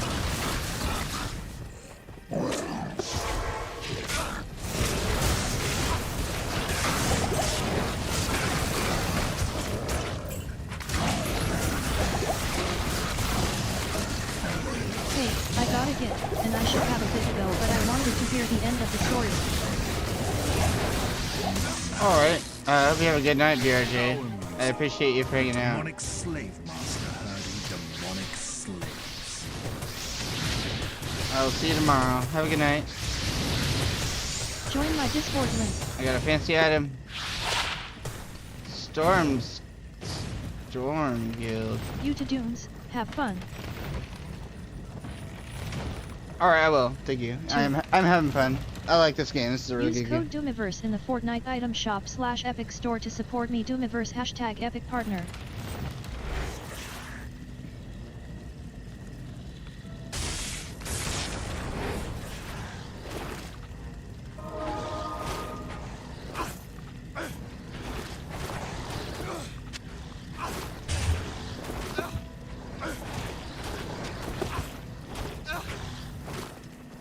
What's going on over here?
Nice.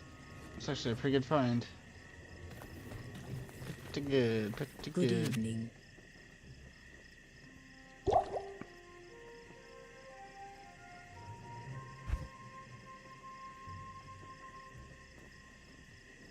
Jumping my hoop to hoop to hoop. That.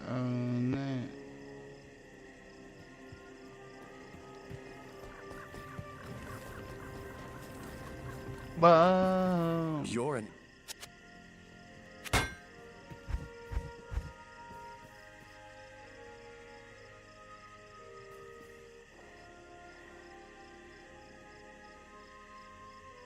Meow meow meow meow meow meow meow meow.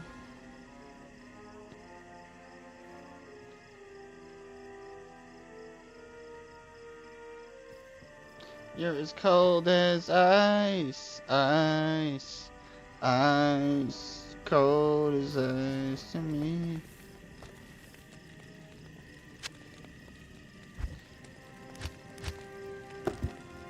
You're as cold as ice, willing to sacrifice. Nope. Seen it before, it happens all the time. I feel like the world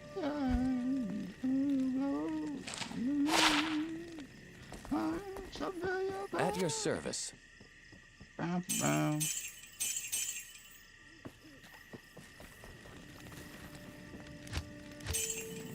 Everybody. Mike.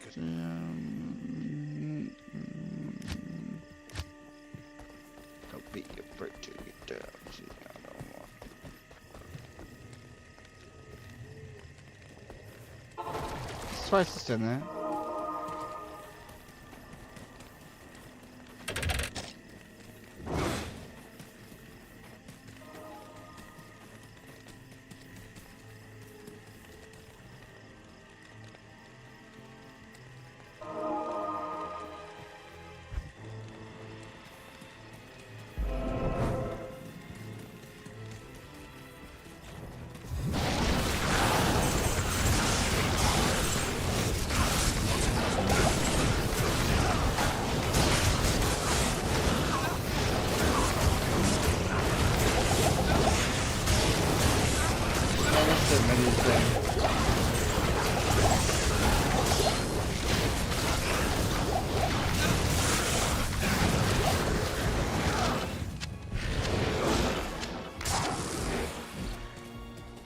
I got a green ring. I didn't even see it. Let's go. Alright, I'm gonna kill this one first.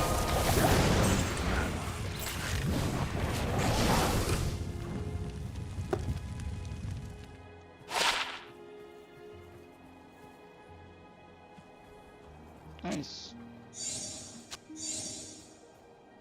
How do you check your chronicle?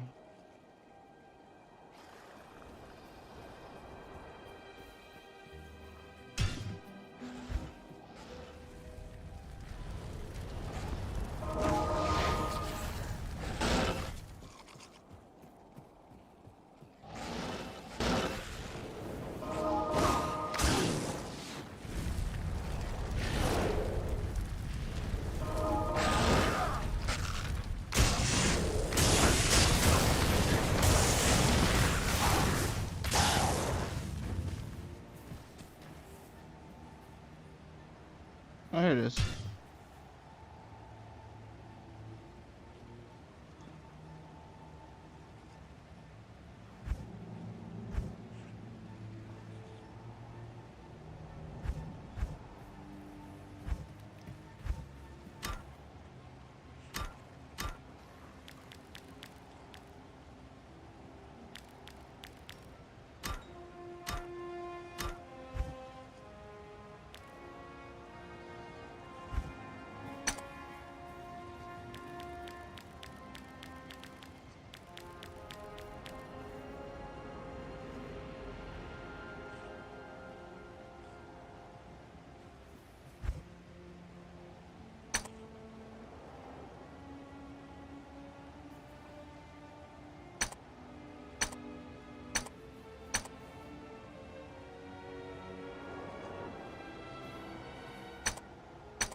Oh, cool. It's for the, I like this. This is awesome.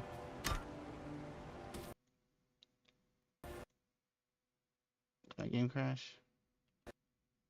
No. The game crashed. Night BRJ.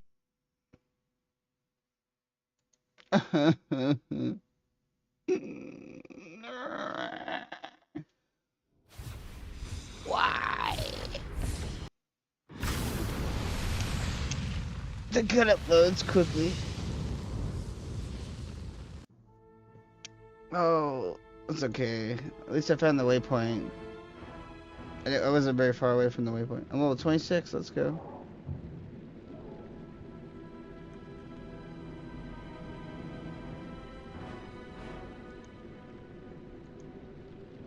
Don't be afraid to get down. Say I don't wanna be in the...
Up in the hallway. I wanna ride it all night long.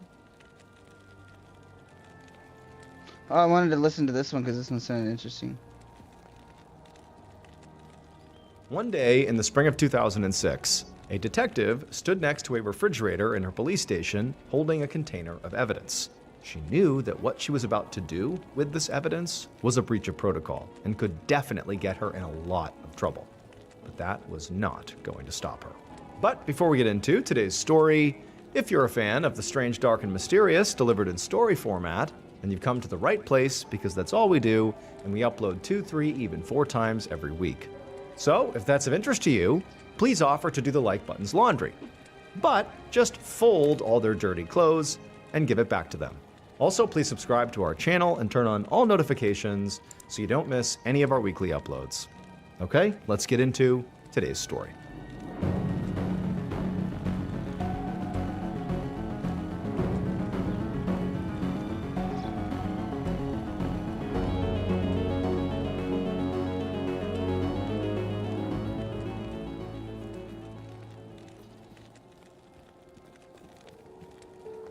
On the afternoon of Wednesday, April 12, 2006, Dr. John Yelnick finished up his final exam of the day at his dental practice in the rural community of Blairsville, Pennsylvania. He handed his patient a toothbrush and told her to come back in 6 months. Then he headed into his back office to pack up. Once he gathered up all his things, he walked out through the reception area and told the receptionist to have a great night. She waved and gave John a big smile. However, as soon as John actually left the building, the smile faded from his face, because in reality, he had a lot of problems right now. and pretending to be happy all day was actually really exhausting. And so John walked across the lot, climbed into his car, and then began the half-mile drive from his dental practice to his house. So John had actually grown up in Blairsville, and it had been his lifelong dream to raise a family here. So when he graduated from dental school 13 years earlier, he could have set up shop in a big city and very likely made a higher salary right off the bat. But instead, he joined the practice of his own childhood dentist right in downtown Blairsville. And it would actually turn out that John was able to make a lot of money right here in his hometown. This dental practice really took off, in part because John himself was really charming and great with kids, and so lots of families wanted to come here. And so what John had done is, with the extra money he was making, basically above and beyond what he expected, he took that extra money and invested it into real estate and became a millionaire by the time he was in his 30s. However, it was not until John met his wife, Michelle, that he really felt like he had made it in life. Michelle was a single mother with 2 children, and to John, this was actually perfect, because it meant that she came with a ready-made family. Now, John's friends were sort of worried that Michelle only wanted John for his money, but when John's mom got sick with cancer, Michelle took on the responsibility of being her full-time caregiver. And for John, that was all the proof that he ever needed that Michelle truly cared for him. And so the pair got married in 1997, and they actually adopted a little boy named JJ shortly after their marriage. And so altogether, they had 3 children. And together, this new big family moved into this big house with a pool and a hot tub. It was like everything was perfect. However, now, as John arrived back home and pulled into the driveway of his very modest home, and he sat there just staring at this new place he was currently living, he just thought to himself, like, how had everything fallen apart so completely? These days, John was very tight on money.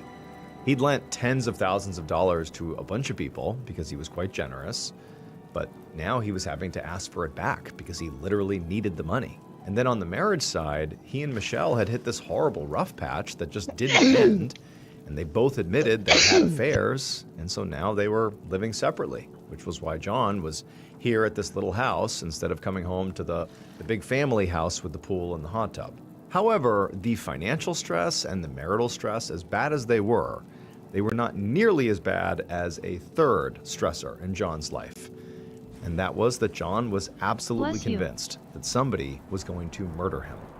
Now, this all started 2 weeks earlier when somebody vandalized John's car with spray paint. And the police looked into it, but they couldn't figure out who had done it.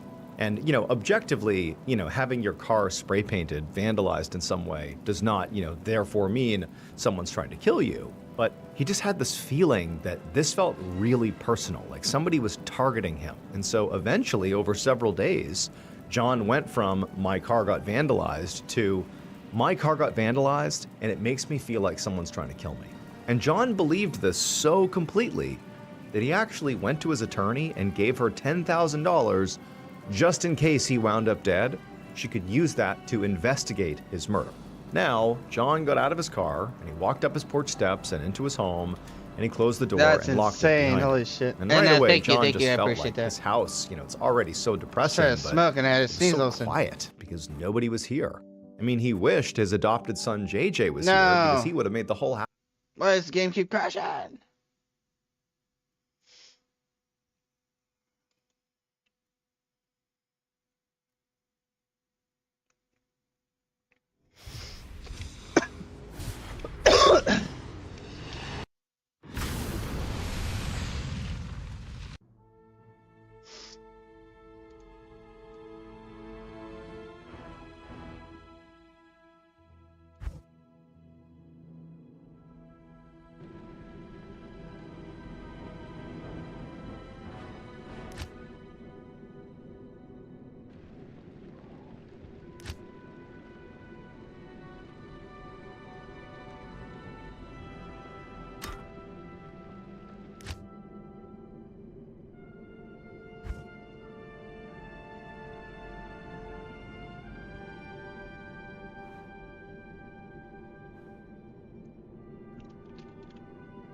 I'm gonna have to turn the graphics down.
The VFX lighting quality. VFX lighting quality.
Oh shit.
Alright, let's see if they did anything. House just feel alive. But, you know, these days, John didn't see JJ very much. He would go long stretches between visits. John took off his shoes and walked into the living room, and there on the coffee table, he saw a legal document that he had been avoiding. That document was a stack of divorce papers. Michelle had actually filed for divorce 3 years earlier, in 2003. But she and John had not been able to actually come to an agreement. Now, to be clear, they were not fighting to save the marriage. Like, the marriage was done. Michelle was actually already living with a new boyfriend, a Pennsylvania state trooper named Kevin Foley. However, what John and Michelle had been fighting over, which had caused this divorce to drag on, was JJ, their adopted son. Michelle wanted full custody, but John didn't want to give up his son. However, John knew in less than 24 hours, this would all finally be over. Their lawyers had finally settled on a shared custody agreement. Michelle had already signed the paperwork. Tomorrow, it would be John's turn. So John took a seat on the couch and turned on the TV. But he couldn't even focus. He was just too restless. So instead, he called his aunt, who he was very close to.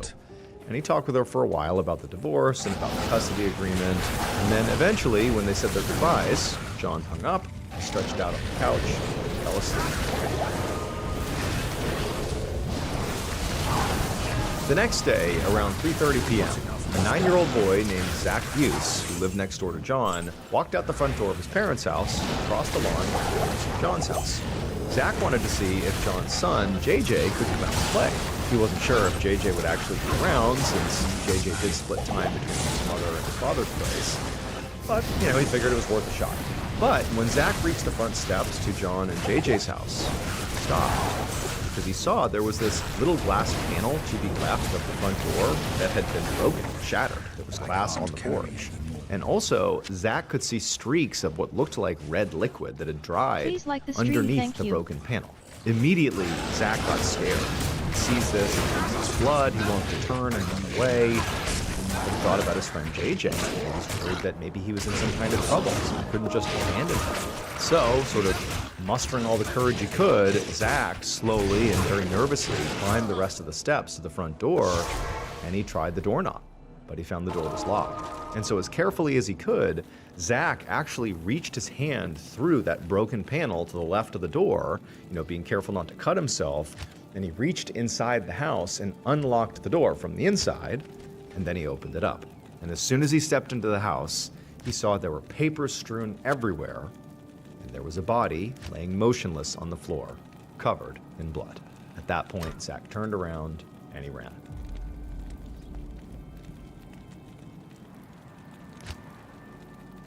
About 15 minutes later, Corporal Janelle Leidick of the Blairsville Borough Police Department was driving with her husband and 4 children when she got a call from dispatch. A 911 call had come in from a normally very quiet residential street, but the details were still a bit confusing. Dispatch just said there had been a cardiac arrest and that Corporal Leidick was needed at the scene. There was no other information available, so thinking the call was sort of a run-of-the-mill heart attack, Leidick, with her family, just drove straight over there. However, when she actually pulled up to the home and got out of her vehicle, she could tell that this was not a heart attack. She saw there was a patrol officer waiting for her on the porch, and his face looked grim. Leidick walked over to him, and he immediately pointed out that broken glass and the blood that, appeared to be stained to the ground. And so she asked him, like, what's going on here? I was told this was a cardiac arrest. And all he said was, you know what, it's probably best if you just go in and look for yourself. So Leidick, she turned and waved to her husband and kids, sort of signaling like, everything's fine, just give me a minute. And then she stepped inside the house. And right away, she was sort of struck by what she saw. I mean, the whole foyer was splashed with blood all over the floor and the walls. And there, in the center of it, amongst, all these papers strewn about, was the most mutilated body she had ever seen. Now, Leidick had never actually worked a homicide before, but she knew, as she tried and failed to count the number of stab wounds on these women's bodies, that what she was looking at here was definitely not cardiac arrest. This was the very first murder case. She also knew she needed backup because, this call had been reported erroneously as a cardiac arrest, but what that meant is the police had not sent a full emergency response, and so Leidick and this other patrol officer were the only people on scene. Leidick was afraid the killer or killers could still be in the area, or maybe even in this house. They hadn't even secured the house yet. And she's thinking she brought her kids and her husband with her. So she immediately instructed the patrol officer to search the rest of the house, and then she went back out into the front yard to basically stand guard between the murder scene and her family with her hand on the gun in her holster. Luckily though, it wasn't long before Leidick heard a bunch of emergency sirens approaching the distance. Also at the same time, that patrol officer came out of the house to tell Leidick that it was empty.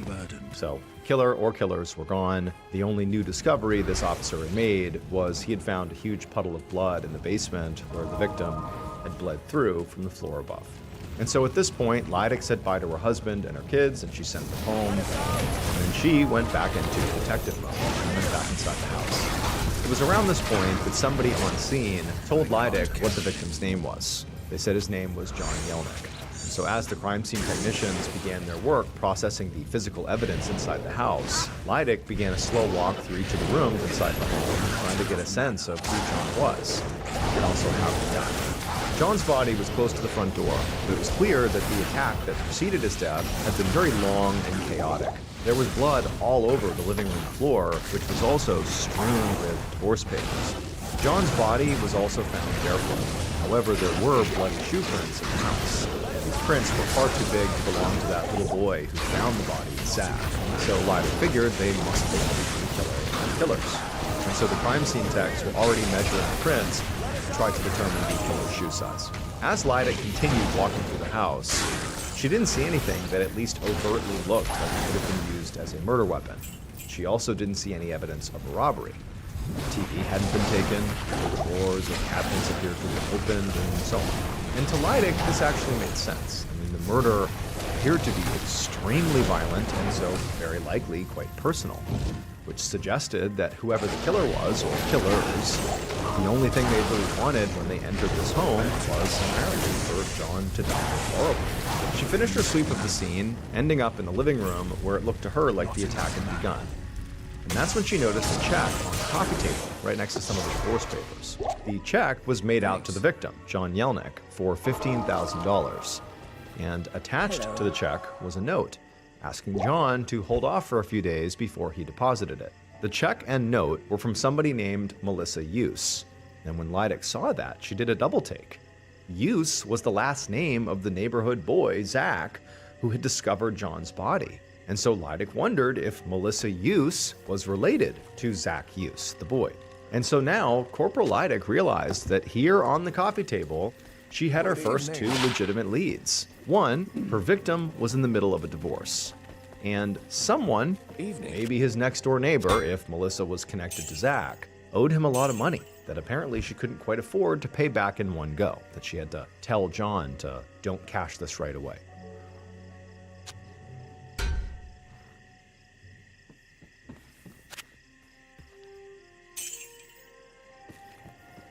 It was evening by the time Lydic finally stepped back outside the house, and when she did, she saw there was a group of neighbors and reporters jostling around each other out on the street. So Blairsville almost never had murders, and so Lydic knew this was obviously going to be a huge story. But for now, as much as she knew she was going to get hounded by reporters as she passed by them, she just needed to keep on walking because she had to get back to the station to get organized for interviews tomorrow, like with suspects. However, before she could even walk down the front steps, one of the other officers on scene came over to her with an update. Over the last few hours, the police had fanned out across the neighborhood to speak to people to see if anybody had seen or heard anything unusual. The police had come back with two very interesting accounts. The first came from a woman who said that the previous night, around 1:30 in the morning, so technically early that same morning, she had woken up to the sound of a scream. And so she sat up, she heard the scream, but she said the screaming didn't continue, and so she had ultimately just gone back to bed. The second account came from another neighbor who had also heard something around that same time the previous night. This neighbor said they heard a man yelling in what sounded like a very heated argument. Now, the neighbor couldn't make out everything the man was saying, but there was one sentence that was yelled very clearly, and that was, "I'll never loan you money again." And so instantly, when Lydic heard that, she thought of the $15,000 check on the coffee table. Like, this seems to add more credibility to the idea that maybe money was behind this. However, the officer said he wasn't done. He said he had one more important piece of information for Lydic. In addition to the witness statements, KID recommend reaching out to Metro 1 on Discord. He's a professional promoter. Let him know you were referred by SM00 Vice, a streamer.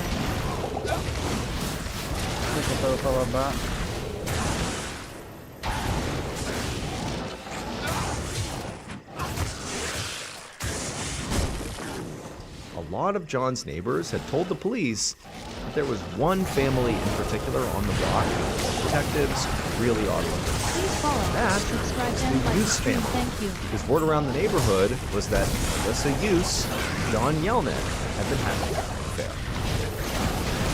The following day, April 14th, Lydic was at the police station, sitting at a table inside of an interrogation room across from Melissa Use and their husband Tom.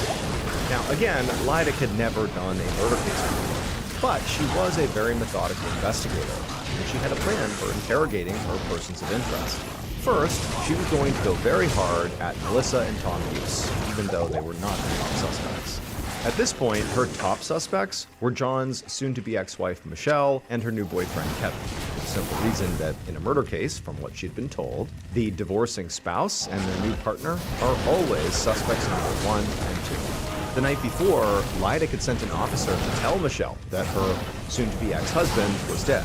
But when the officer got to Michelle's house, she already knew, although she said that she had heard that John had died of a heart attack. So this officer had to break the news to Michelle and also her new boyfriend Kevin that this was actually a murder. And they both seemed genuinely shocked. Corporal Lydic actually knew Michelle's boyfriend Kevin personally because he was a state police trooper. They had actually worked together. But now, Lydic was going to have to investigate her colleague, Kevin, because he's one of the suspects, which was obviously very touchy, especially amongst cops. And so what Lydic wanted to do was gather more information, before she spoke to Michelle and Kevin. First, what she wanted to do was rule the Uses out as suspects. And she wanted to also get the results of the autopsy, which was scheduled to take place later that day. So now, Lydic looked across the interrogation table at John's neighbors, Melissa and Tom Use. Lydic began by asking them what the deal was with that $15,000 check Melissa had written to John that was found near his body. Melissa answered in a very shaky voice.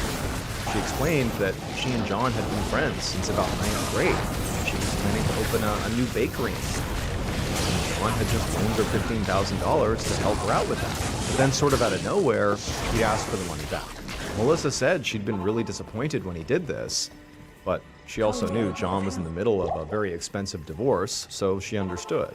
She said that she had only had $14,000 in her account when she wrote the check, and so that's why she had also left that note for John along with the check, asking him not to cash it for a few days until she got that last $1,000 together. Lydic watched Melissa closely as she said all this. She did seem truly distraught over John's death, and that the money really didn't seem like a big issue to her at all, relative to John's death. But For Lydic, the obvious warmth that Melissa clearly felt for John raised another, more sensitive question. She decided that she really just couldn't dance around it. Though Melissa was literally sitting next to her husband, Tom. Lydic looked right at Melissa and asked her straight out, was she having an affair with John? Melissa immediately flushed and said no. She said they'd been close friends, but really, nothing more. At this point, Lydic turned to Melissa's husband, Tom, and just asked him the same thing. Was his wife having an affair with John? And for a second, Tom just went quiet.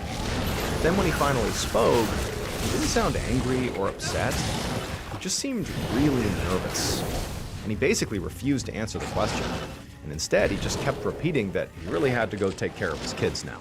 Now, Lydic knew this had been a very blunt thing to ask.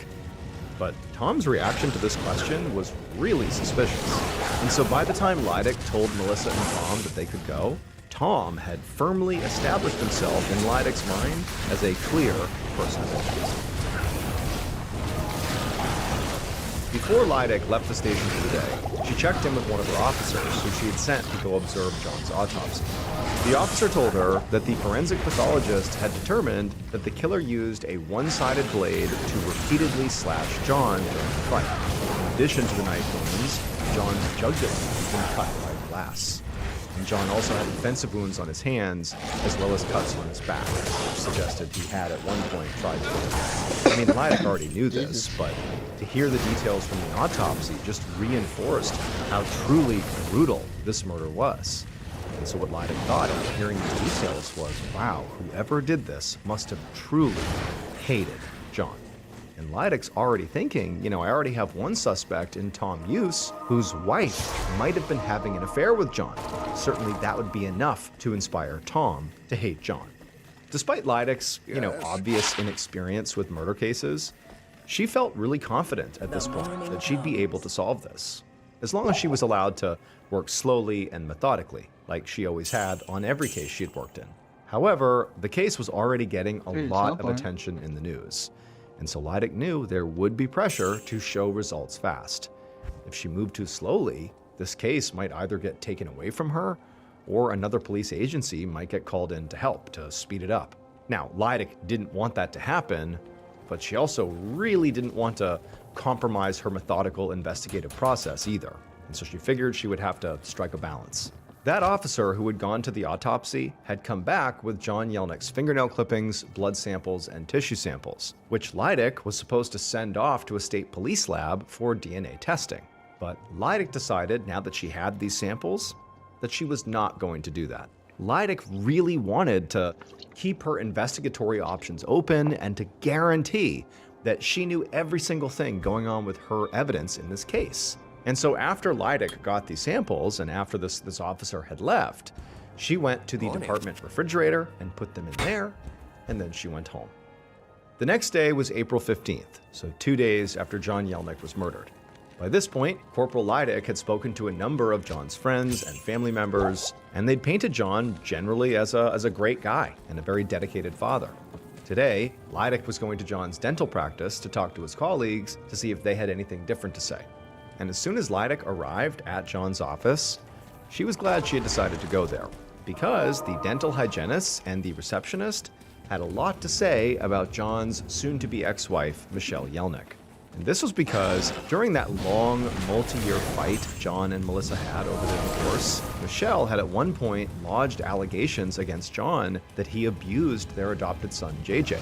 Even Michelle's own family had not believed her, and officials had declined to press charges. But at one point during the back and forth, Michelle had accused John of violating a stay-away order.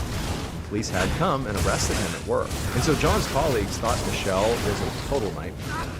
She also called the office regularly to demand money, and John often gave it to her. But actually, according to one of the hygienists, Michelle had called just a few days before the murder. At that time, John had actually refused to speak to her. And this detail definitely caught Lydic's ear. It was not just the colleagues at the dental practice that said Michelle was money hungry.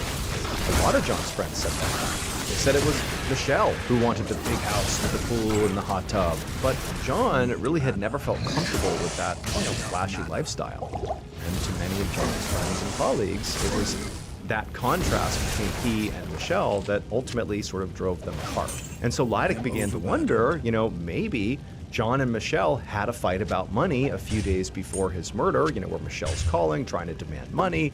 John's not taking her call.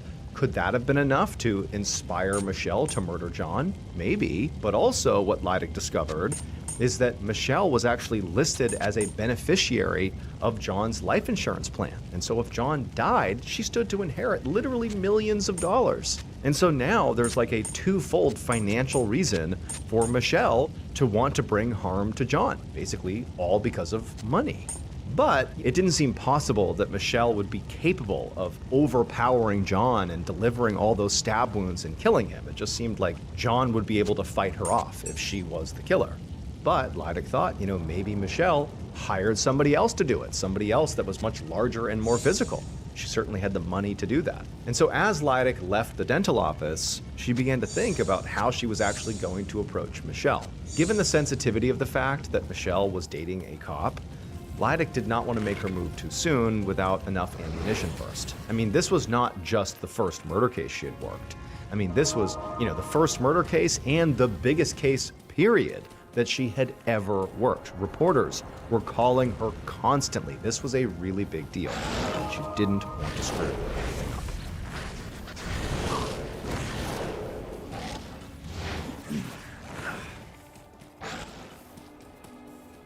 John Yelnick's funeral was held on Wednesday, April 19th, so 6 days after the murder. And Corporal Lydic knew that his friends and family were already beginning to get pretty antsy about why the investigation seemed to be moving so slowly. But, Lydic did understand where they were coming from. From day one, there was an enormous amount of media pressure, just very public pressure to solve this thing right away. And so that was weighing on friends and family.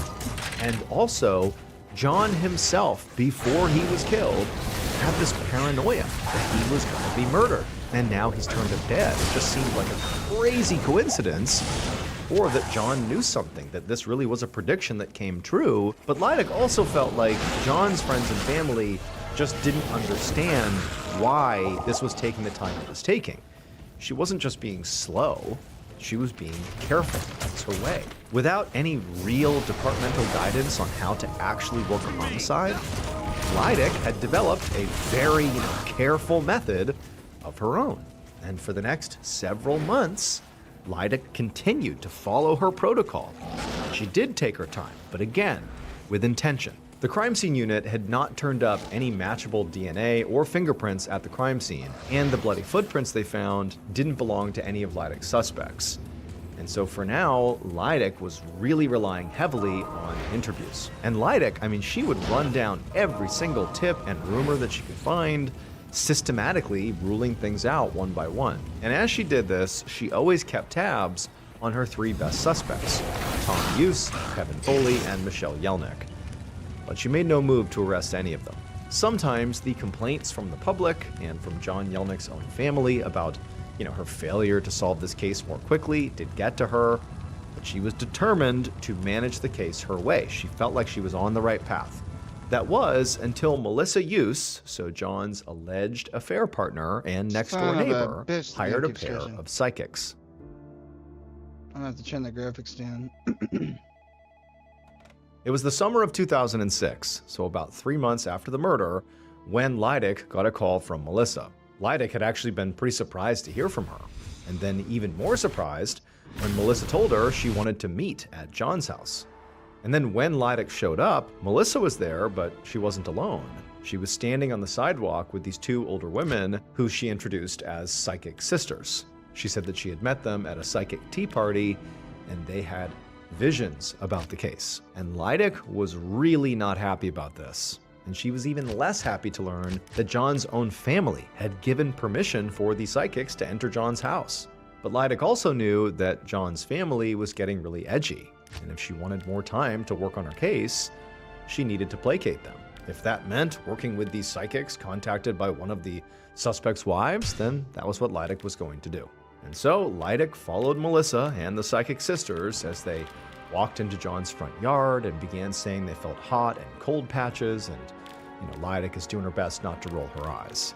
And then when they went into the house, which had not been cleaned out after the murder, and so was still splattered with blood, the psychic sisters had a premonition that told them the killing had happened in the dining room area. And then the psychic said they saw a knife, and they saw stab wounds and a bloody footprint, and they said the killer drove a black or red car, and that the killer was not Melissa Yuce's husband, Tom. Now, Melissa, as she listened to the psychic speak, she seemed really excited by this, but Lydic thought it was all ridiculous. The blood that they were literally looking at inside the home made it pretty obvious where the killing had happened. And the details of John's death and the huge police investigation that followed had been all over the news. And so the things the psychics were saying were easy to learn before showing up here. These are not revelations. And the fact that these psychics, who Melissa herself had brought here and hired, were now exonerating Melissa's husband was not very convincing. And so as the group finally left the house, the only thing Lydic thought these psychics had been good for was taking some of the pressure off her slow but steady investigation. She knew that at this point, John Yelnick's family had lost faith in her. But what they didn't know is she still had one more thing she wanted to try. She just had to wait for the right time to use it. Fast forward to February of 2007, so 10 months after the murder. And at this point, Corporal Lydic finally got her chance. John's cousins made an impassioned plea to the Pennsylvania Attorney General's office to take over the investigation. Lydic's cooperation with those psychics had bought her a little time, but ultimately both John's family and Melissa Yuce had gotten more and more agitated by Lydic's very slow pace. They felt like the psychics had basically given them as much information as the police had, and the Attorney General ultimately agreed, which meant Lydic was losing her case. And on the one hand, this was quite literally the exact thing that Lydic had been most worried about, that some bigger agency would come in and take over her investigation. But on the other hand, the Attorney General's office was not the agency that Lydic had expected. And so now, even though this definitely stung, Lydic realized that she could actually finally make that play she'd been sitting on for almost a year. And so Lydic went to that refrigerator in the Blairsville police station and took out that little container of fingernail clippings and other tissue samples from John Yelnick that her officer had brought to her after John's autopsy. She had been told she needed to send these samples off to the state police crime lab pretty much right away, but she hadn't.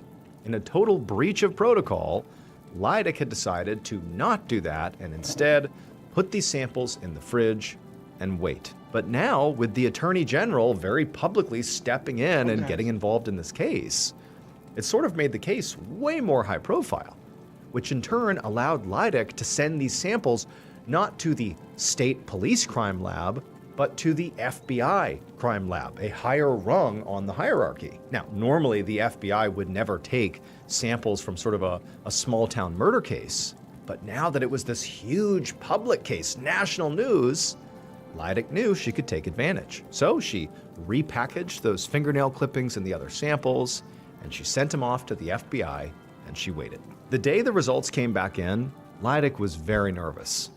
There was a chance that she was about to look very stupid for sitting on this evidence for as long as she had. But as she sat at her computer and opened the email with the DNA results, her eyes went wide.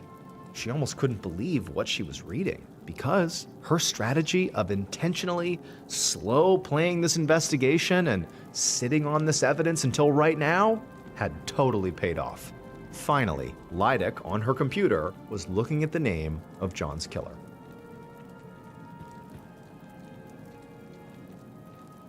Based on evidence collected at the crime scene and tested by the FBI, this is a reconstruction of what authorities believe happened to John Yelnick in the early morning hours of April 13th, 2006.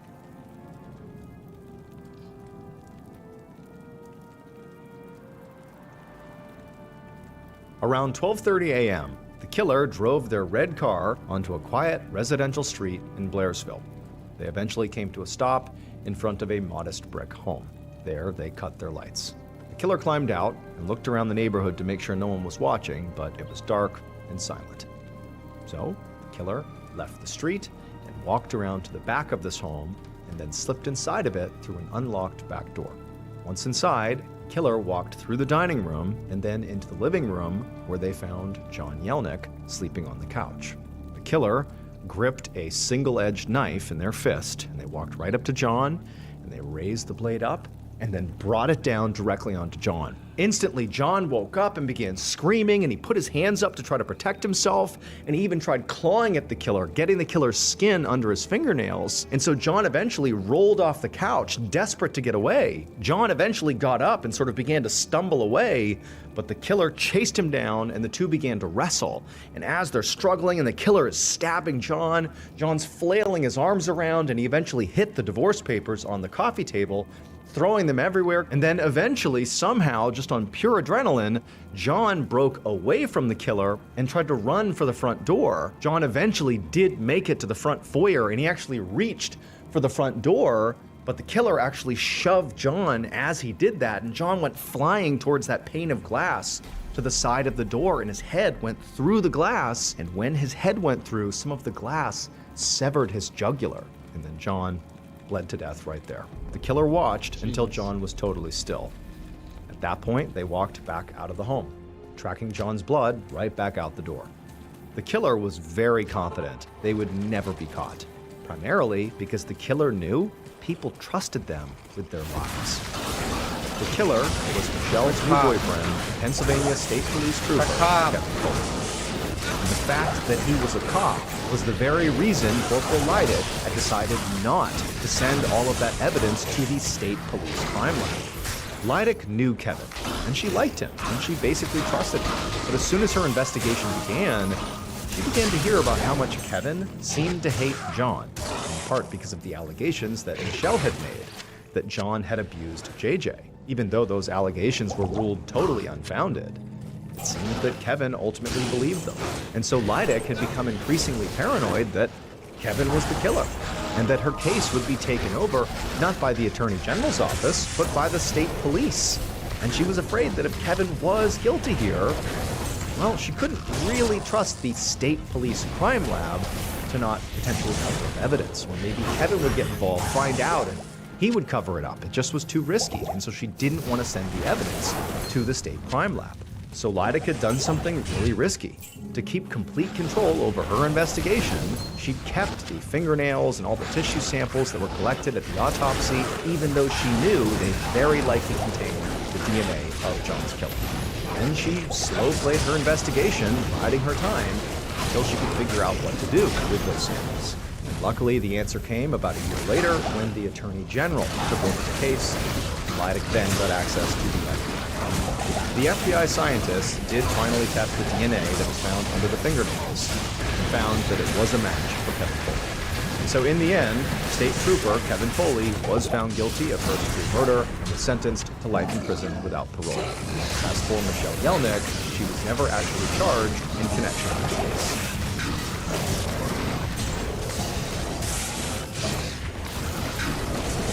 Hey everyone, just a reminder, I'm going on tour this year, which means if you go, you can experience never-before-heard stories from me live and in person. We did this in 2024 and people loved it. So get your tickets today at tour.ballinstudios.com right now before they sell out. That's tour.ballinstudios.com. No. I can't wait to see you all at the shows. Thank you so much for watching. Oh, let me know what you thought of Lord. today's episode in the comments. And remember, we have a whole playlist of true crime episodes ready for you to I just binge want to get right to this now. area. So click here and give them a watch. Fuck.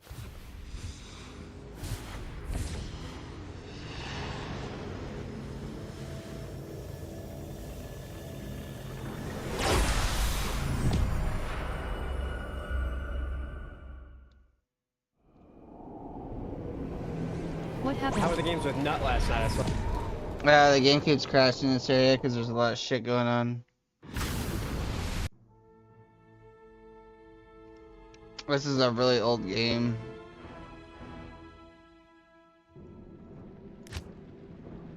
I'm gonna have to turn my graphics and shit down.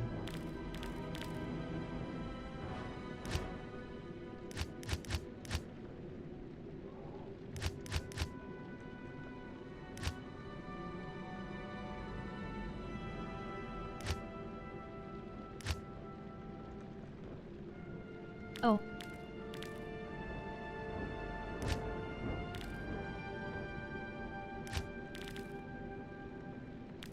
Please follow, subscribe and like the stream, thank you.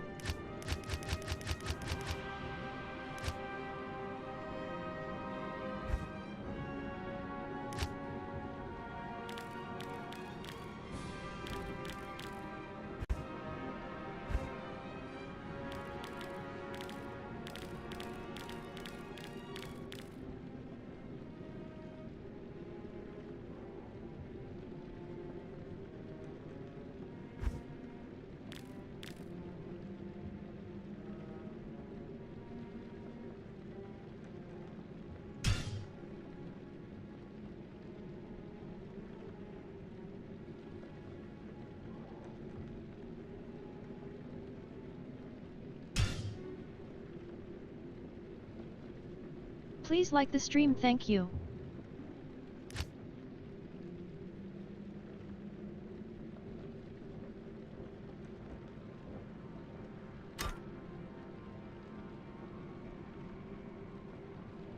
Wow, the armor looks like shit now. Hold on.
Saw you guys were gaming, Ty. Dude, they were good.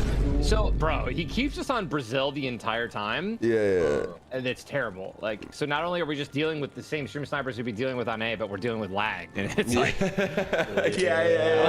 we ran into the same guys 4 games in a row, and I'm like, Peanut, are we still on Brazil? And he goes, well, yeah. And I was like, get us off this shit, dude. Like, terrible. Yeah, it's just not good. How were the games with Nut last night? I saw you guys.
Early.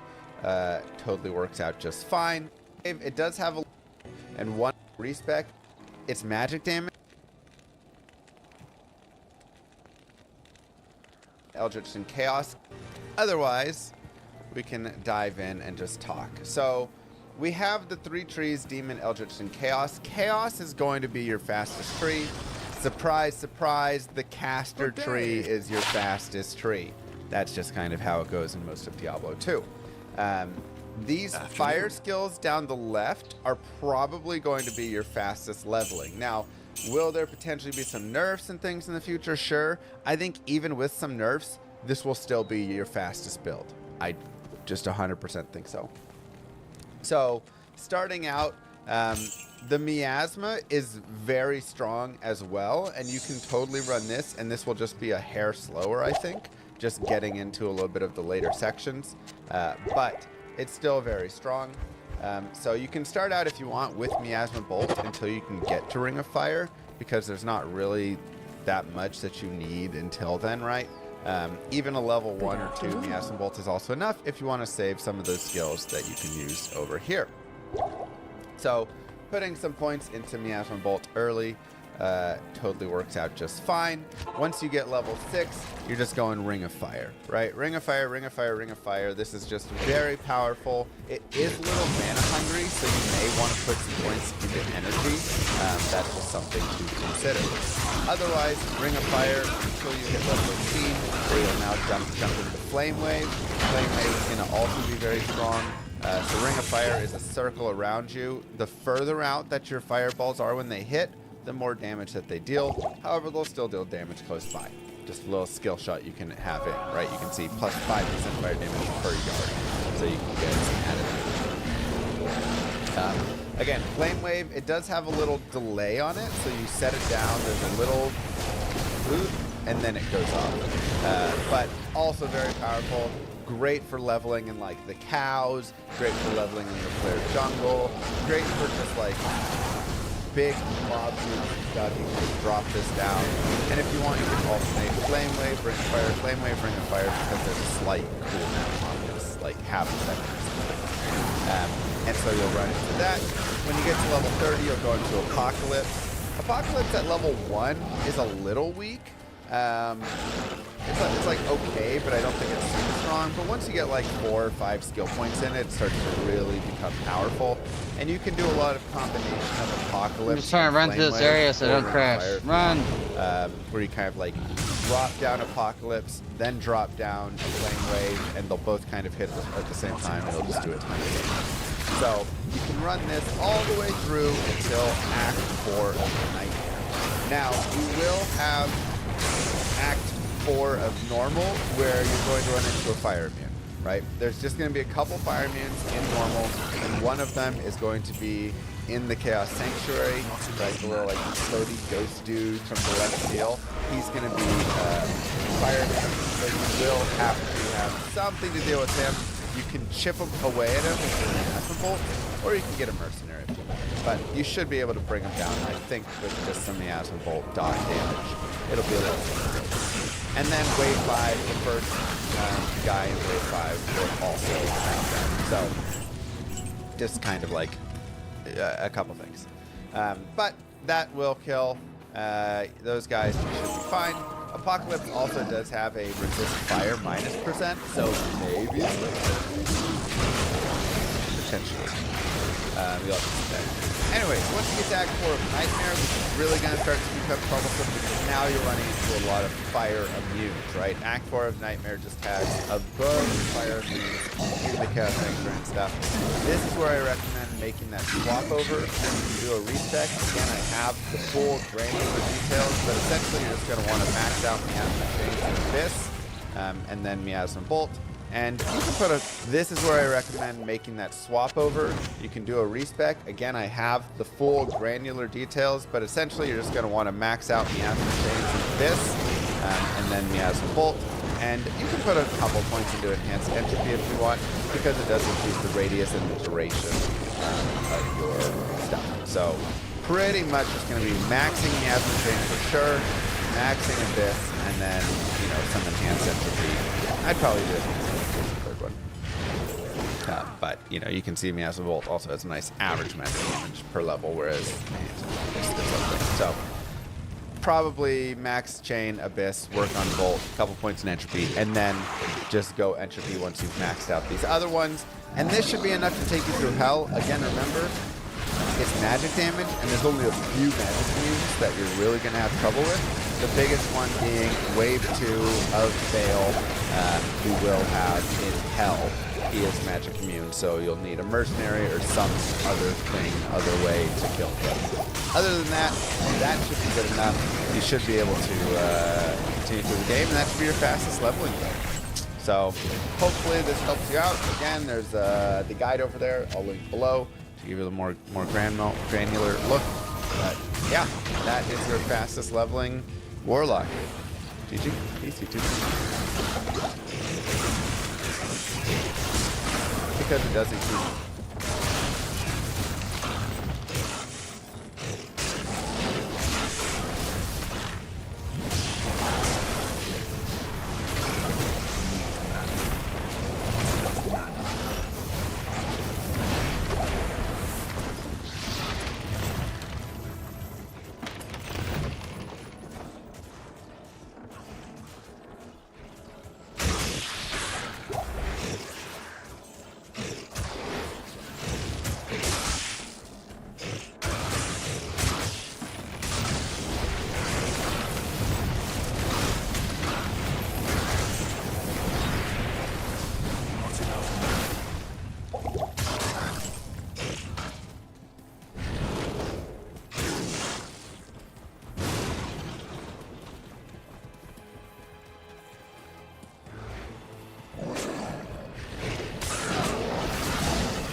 Need some more potions. Damn this game.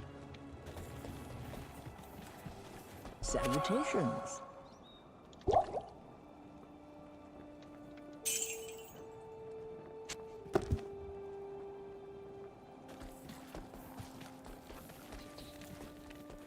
Stay a while and listen.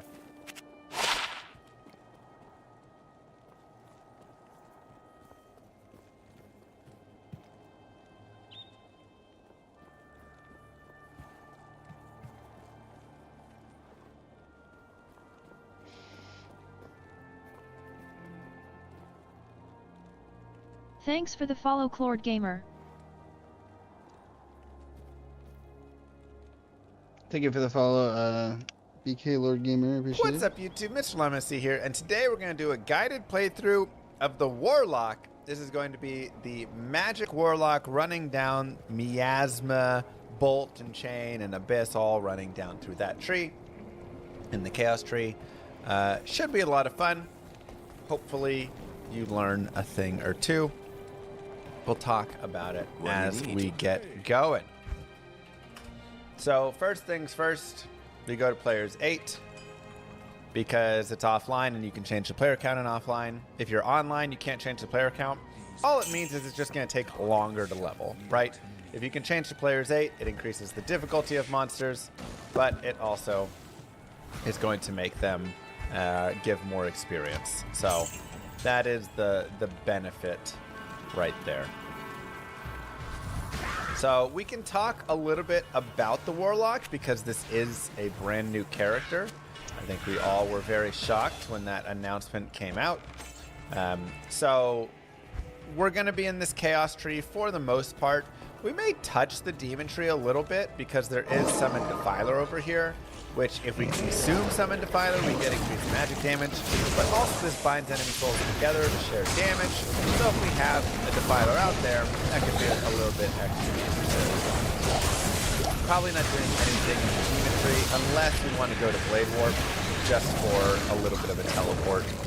But it is a line of sight teleport, so it's not quite as good. We'll probably still focus on just having a teleport charges staff later on, which we will go shop. So we can set a TP down right there. That's so we can come back. Nick, thank you. All right. That's just so we can come back a little bit later after we get a waypoint. A lot of that is done in Diablo 2. Put our points into Miasma Bolt, by the way, when we level up. We're just going to really stick down this side for the most part. And we'll continue with Vitality for now. If you want a little later, there may be a few points in energy we'll want to put in. We'll have to see how it's doing magic or mana-wise. Right now at 3 mana cast, it's not too bad, so I'm not too worried about it. But we can put some energy in later. And then, of course, when you get to Hell, you can, you know, when you get to endgame, you can spec out of that. We'll grab some potions, and we'll head over. Now, I'll go ahead. Actually, this character I feel is strong enough we can actually stay players 8. You can drop down to players 1 or players 3 if you want for the den. Again, higher player count really just means you're able to level a little bit faster up, which can be nice. So it's just a nice way to get your leveling going a little bit faster. But, you know, if you're on P1, then you're just gonna have to kill a few more monsters. We'll be playing. Check nothing up here, and we'll keep going.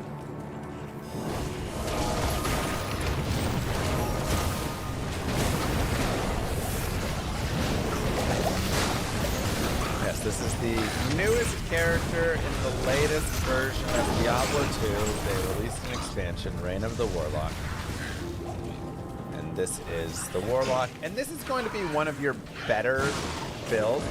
So if you're wondering, is this the leveling build for me? This is a pretty solid one. This is going to be like... Now that low at the last can be terrorized, will there be back to drop tables for the super chests? Yeah, that will when it is terrorized, it will.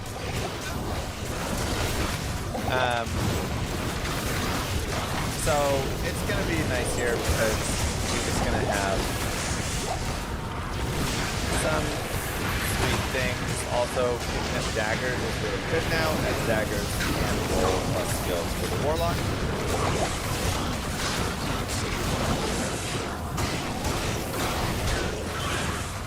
But fire, the Chaos tree just in general is going to be kind of your best leveling tree. It's going to be your most powerful leveling tree. Fire, I think, is a little better when you're pre-Nightmare, essentially. Pre-like Nightmare Act 4. But magic is still plenty strong, and magic will take you through the entire game, as again, there's not really a lot of magic means in the game, so that makes it much nicer. It's also a caster, and as we know, casters need to just are better.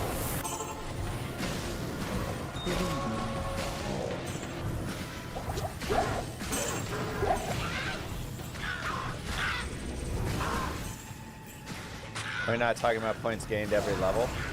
So I will have like a...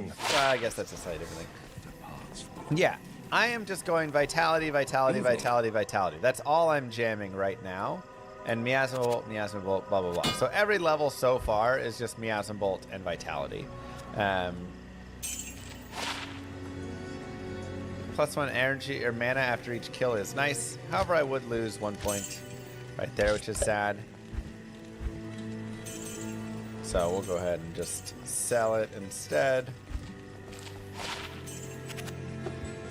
And we'll buy these, get some more potions, and continue on our way.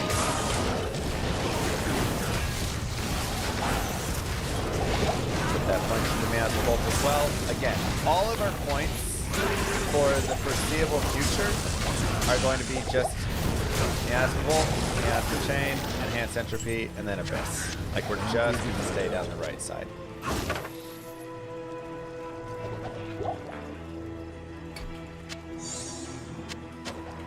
A Goatman is also, yeah, if you wanted to have a Goatman early, that's totally fine.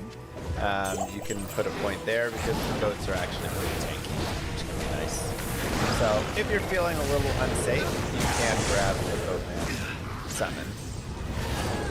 And they can help you out for a bit.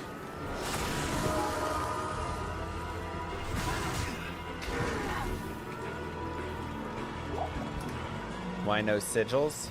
Sigils are also useful if you want them. For instance, you have lethargy right here with these slow mobs that are in it. Again, this all comes down to like, do you feel like you need the sigil? I feel like I'm happy just running more damage because every point that I put into something that is a sigil, a goatman, or whatever, is less damage for me. Now, it can add some more survivability. So, you know, this always comes down to kind of personal preference. I think I'm generally running the sigils a little bit more with some of the other builds than I am running it here. But for this build, I'm more just going in the damage category of it. I feel pretty good. But yeah, a single point of lethargy to throw up on a boss or something can be really helpful. Slow down Duriel, you know, like, it can be really nice. So, maybe a little bit later, we will put a point in for...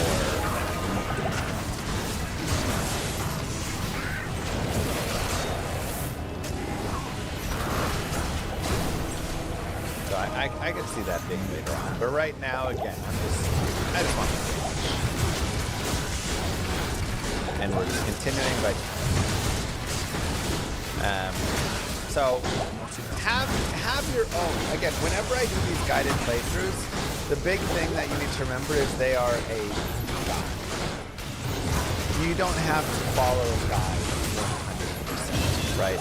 A lot of times following a guide 100% isn't even the most optimal for you anyways. I can focus purely on damage because I play this game all the time and I feel totally safe running around mobs and all of this, and it's not a big deal.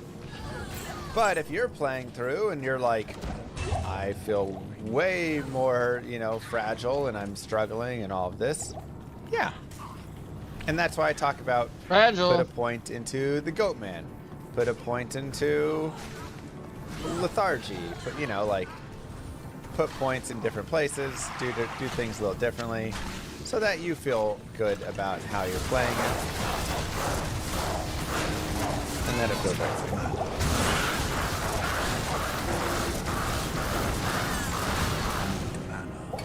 I'll go more vitality here. Now that I'm level 10, I'll actually start considering a little strength. I want to get up to 25 strength because 25 strength has belts, right? So right now I only have 8 potions in my belt. If I go to 25 strength, I can get a belt that has 12 potions, and that can be nice. So I like boosting my strength up to 25 at some point, 10, 11, 12, 13, 14, somewhere in that range I like to do it. I also am looking for a 2 open socket armor, which I have found. If you don't find it, you can just shop Charcy for it. And the main reason there is I want to have stealth armor a little bit later on. Has FCR, FHR, FRW, all great stats for us. So we will mess around with that. Yes. More into Cloud. Here I'll put those points to Strength. Or I said Cloud Bolt. Oh, I thought I used a potion, but it was Mr. Llama. Damn you, Mr. Llama. And we'll keep rolling. We're going to look for the tower in the Black Marsh. We're also going to look for the waypoint in the Black Marsh, also known as the Blaypoint in the That's crazy. Warsh. And this is so we can do a few tower runs so we can find that Talon S. And we got the really nice setup of waypoint right next to tower. GG. Oh, fresh blood. So, killing, there's generally 1 boss group per level. Every now and then you'll have 0. Every now and then you'll have 2 if you get a specific tile. But there's majority of the time a single boss group per level. So if you go and kill the boss group, here we have Champion Fallens for this boss group, then you generally can just move on, right? You don't have to search the entire floor after that. You can know, okay, I got the boss group. And we do have Miasma Chain now, so we'll go ahead and do that. And one of the things with Miasma Chain that is important to note is that Miasma Chain is a thrown thing that will hit. Right? So if you throw it at a mob, it'll hit a mob. If there's a line of mobs, though, it will hit the first mob in that line. Now, remember, of course, it also has its dot. So essentially what you're generally wanting to do is throw it. It forms a chain between you and wherever it lands. And then you can drag said chain across stuff. Because of this does allow you to do things like drop it right here and then run across over here, and now the chain is going to be like hitting these guys over and over, right?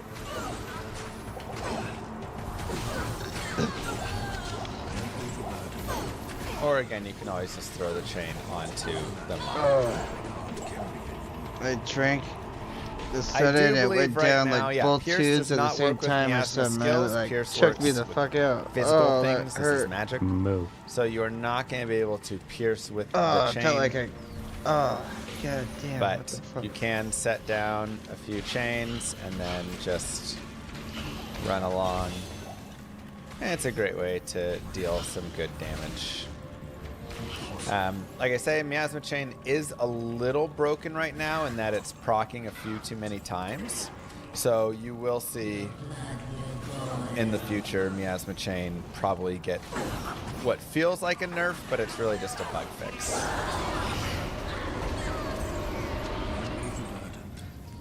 It'll still be plenty good though. Now, before you killed the Countess, you want to change down to players 1. Good day. Miasma Chain is also line of sight, yes. So it's very important to drop to players 1 before you do so. I guess I can do that. Control left click to move to inventory. If I want to just move things into this stash, I wonder how that works. If there's a hotkey for not going to the shared.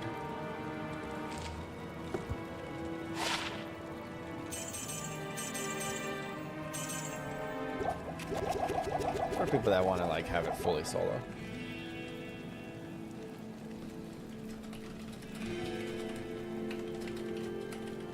I'm thinking about respecing my character because I kind of put a bunch of stuff in the shit I don't need.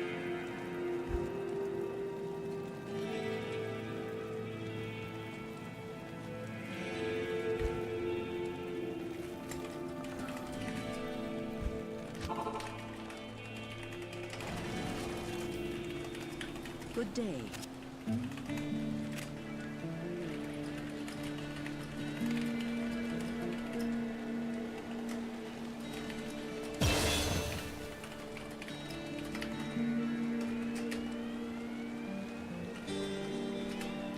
Okay.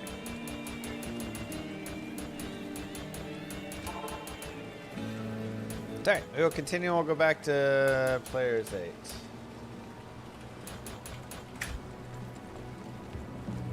No, I'm trying to get answers on you.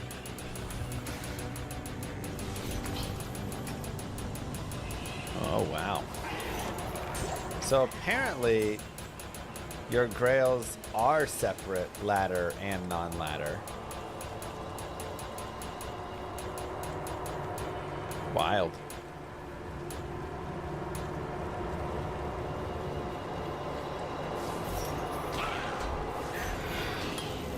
Okay. I also like a 2-socket helm if I can find one.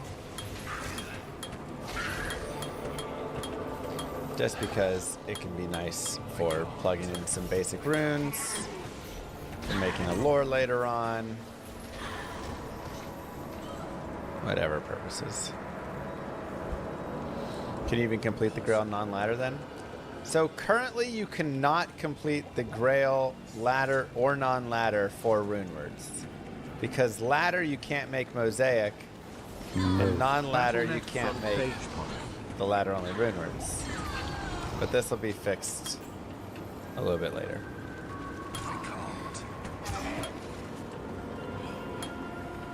Does that mean a new grail each season? Not really, because it'll keep track of your other grails. So let's say that you're doing a grail and all you have left to find is Tyrael's Might and the season ends. All those, your character will convert over. If you make a new character on the next ladder, you will still just need Tyrael's Might for that ladder. Okay, so again, we go down to players 1.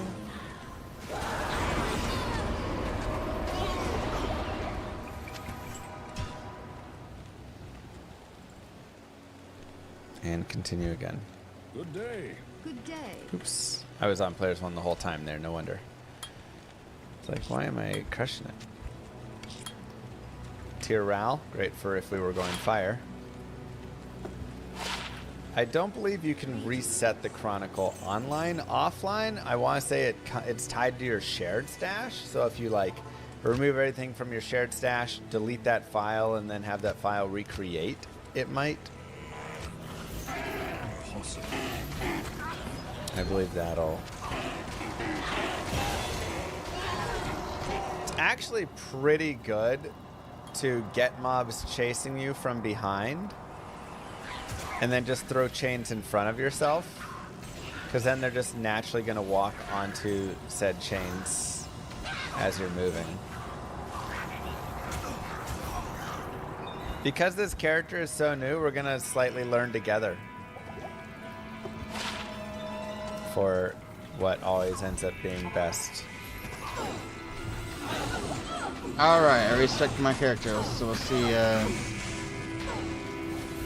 You know what? We don't need the staff anymore. You change to players 1 for Countess kill, because the Countess special drop is the runes, and if you don't change, then she does not drop as many runes.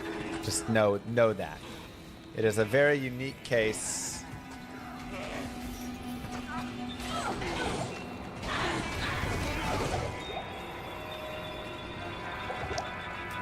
Oh, we did hit 2350. All right, let's do another giveaway. This one will have one for YouTube as well.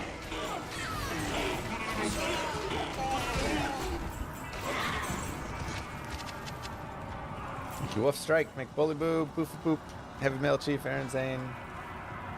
Please like the stream, thank you. Hold on, it's not open yet, guys. Oh my god. It isn't open. You're just doing nothing. You're just spamming right now. Okay, now it's open. Exclamation mark, ticket space 1. Okay.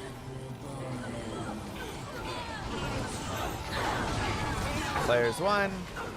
And again, we just need Tal Eth. We find an Eth rune this time. And we'll continue. Good day. We'll go back to players 8. There's another 2-socket armor for later. Because players 8 is better for the experience, and we'll continue working our way down with more miasma chains. I can't.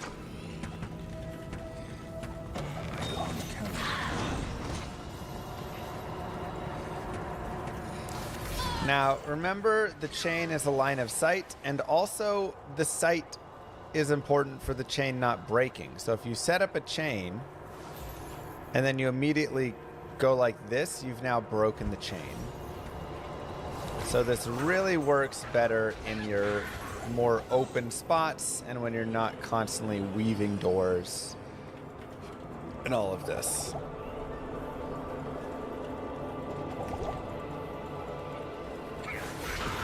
Make sure to be following to win over on Twitch. And subscribe on YouTube. Alright, it's just a sound. Season start is February 20th. NA time, 21st. What was this area? I forgot.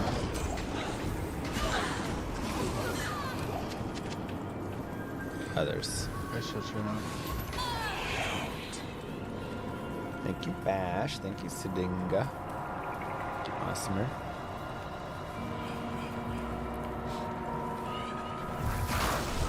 just gotta get our Tal Rune. Thankfully, Tal Rune is 50% chance, so pretty good odds. Just go down to players 1 again. Move.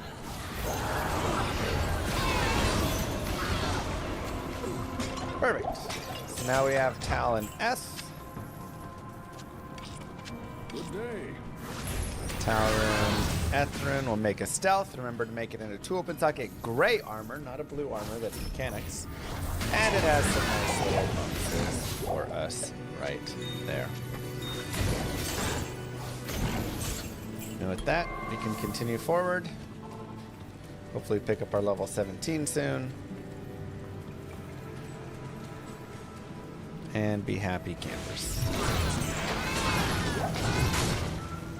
That's the only place you change to players 1 for better drops is the compass.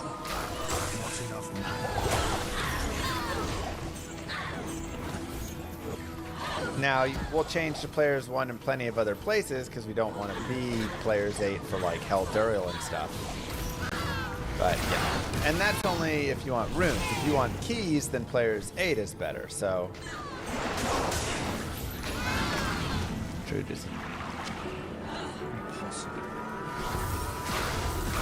Incoming at break.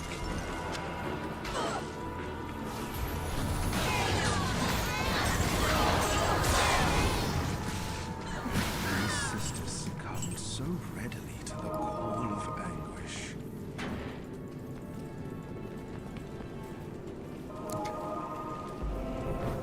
Let's go over here. Good day. Grab some stamina potions and keep going.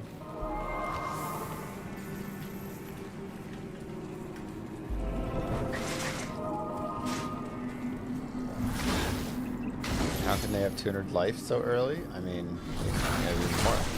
Almost 200. He gets 3 life per vitality point.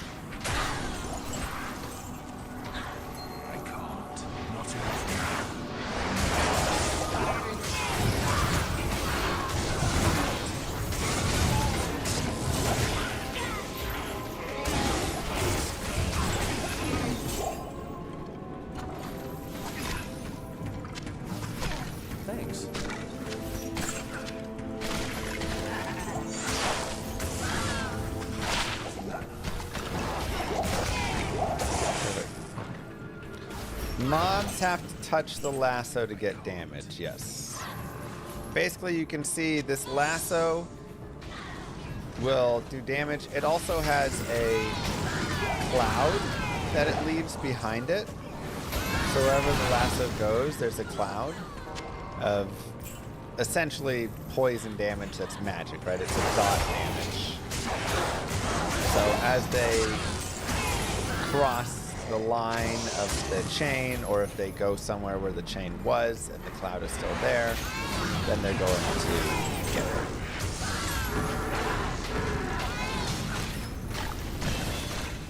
But this is why I just drag the chain over the mobs. I didn't know you could drag the chain over the mobs. That's insane. Is that the giveaway? Oh yeah. Okay. The winner of the Holy giveaway shit. is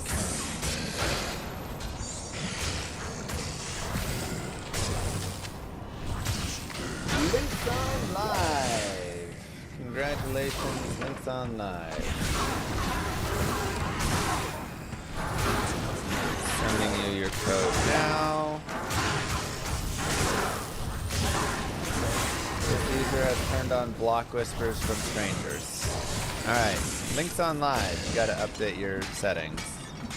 YouTube, here you go. Key for YouTube in the YouTube chat. Go, go, go. Let me know when it's updated, Links on.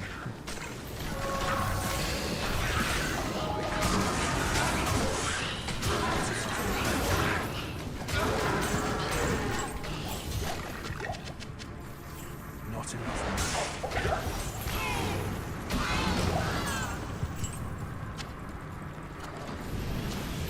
Thanks.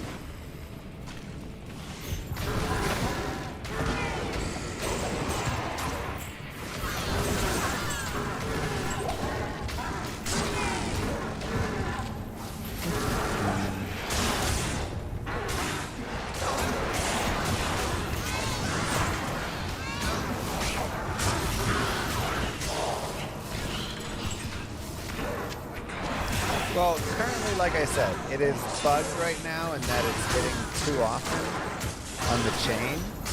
So the chain is doing a little too much damage. It should probably do the same as damage when you link it around the box. But that's not happening currently because of that. I can't. Just send me a message, Linkson, when you have it, and then at me in the chat and let me know.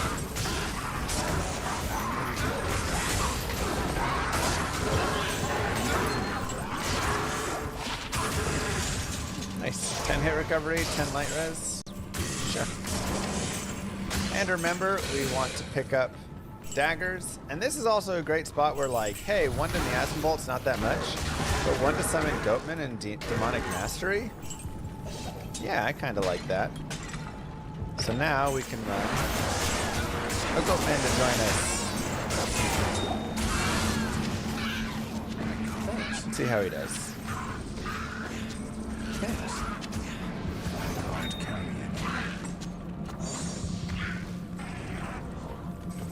You can't gamble class-specific items in D2.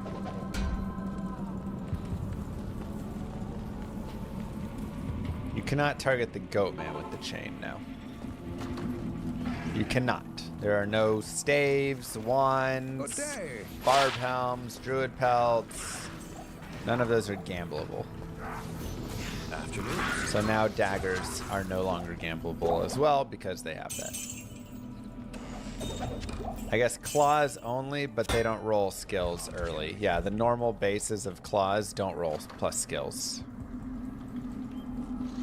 So that's the main reason that they have it there, is because you could get infinite gold if you could gamble an early dagger or any of those. Gold dagger gambling has been killed because of that. There's the one sadness.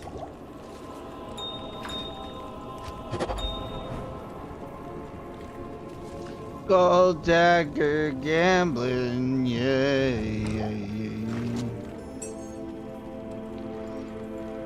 They ruined the gold dagger gambling, yeah. How may I be of help? It'd be nice to have Miasma chain between you and the demon. I mean, that'd be fun. You could have a chain between you two, but it would just break really often because any line of sight stuff already breaks it. Is there a reason they chose daggers? Daggers are the warlock's thing, I guess. He doesn't have any dagger skills, but that was their choice. Yeah, the dagger thing kind of ridiculous. Which demon do I usually bind? Hephaesto is good. He's a great binder.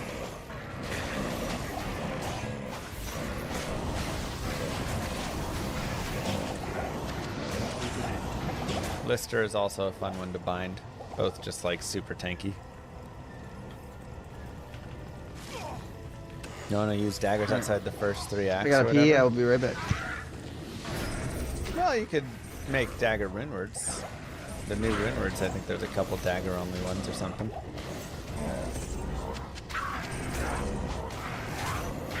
Is Warlock too OP? No, I don't think he's too OP. I think he's solid. I think there's a couple things to be fixed. But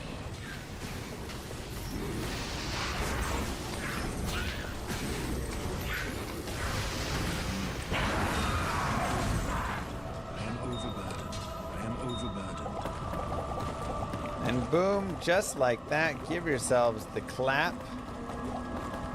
Act 1 is done.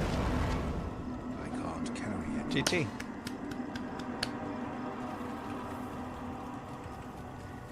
Look. 5-second Andy with no gear. Yeah, but I'm level 18.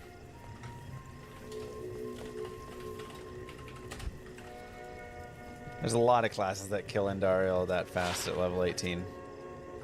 7 fire res. The thing is, casters don't really need that much gear, just how they are.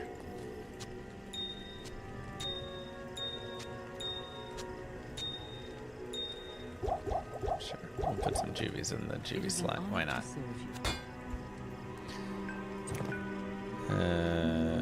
You know, 12 fire res. This is 7 fire, 7 poison, but I'd rather have 12 poison or 12 fire. We also can buy a belt, like we talked about. And now that we have 25 strength, we can go back to jamming all of our points into vitality. Why not use the gem tab? I could, but I'm trying to make it so it's like truly a solo character. Okay, there's Link's on live. Here you go. Here is your key, sir.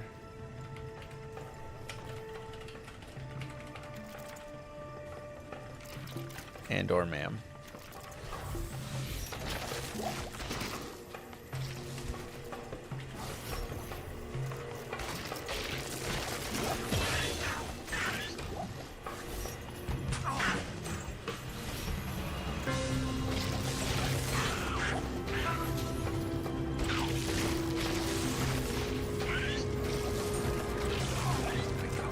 Yeah, you can bind a shaman and then they summon Fallens. You get a little army.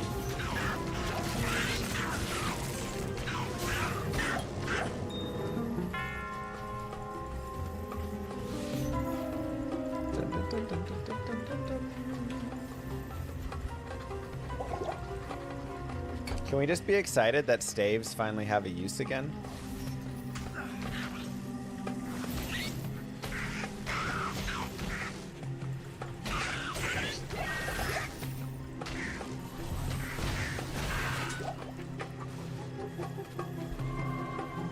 Because now he can use the staves. Move. Two-handed weapons are good again.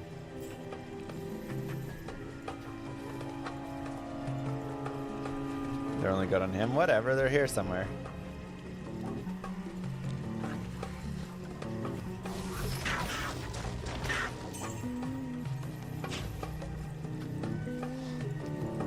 Besides your energy shield TTA. Jameson, Bash, thank you guys. Udenga.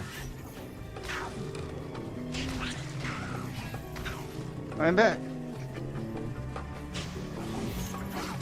Mr. Llama, say anything. There's no. I need some advice. Hey boy. A spider turn up anywhere, big boy? Do you see him? Damn spiders. Damn spiders. Meow. Meow. Meow. The big boy cat in the catchery. The big boy cat in the catchery. No plus warlock skills on staves.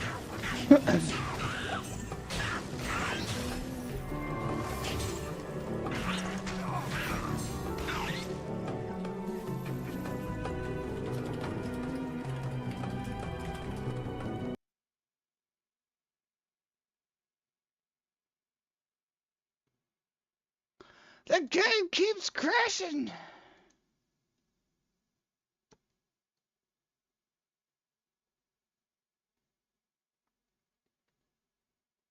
Did I find the waypoint?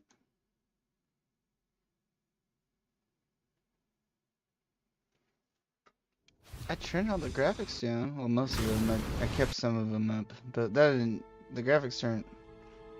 I think the game is just gonna be crashing for no reason.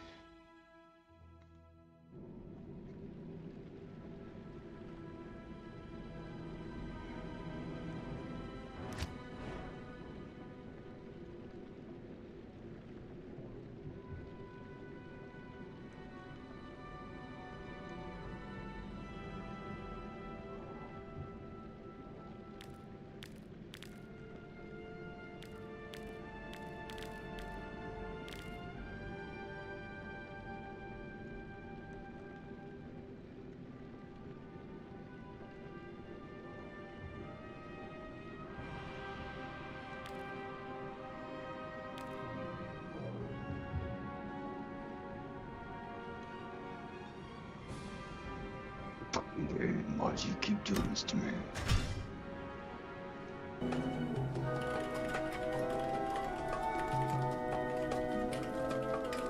He's got his music cranked.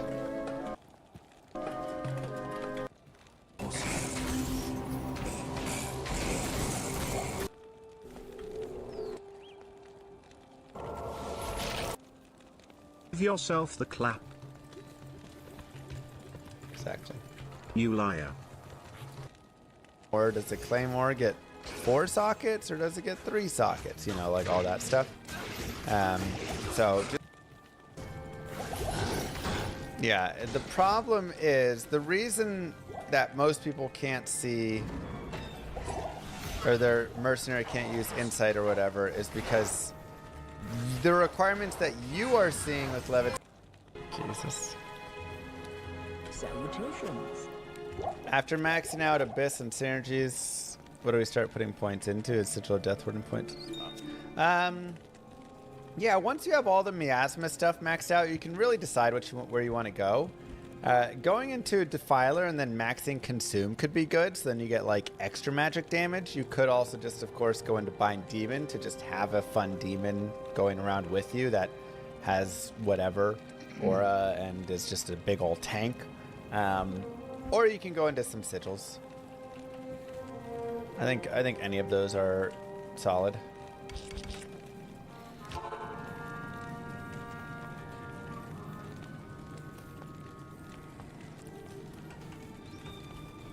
I can't.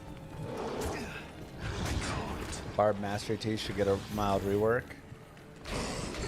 I mean, there could be like a tiny rework done to it. I can't. This is assuming you've maxed out Abyss, Enhanced Entropy, Miasma Bolt, and Miasma Chain. Alright, so I...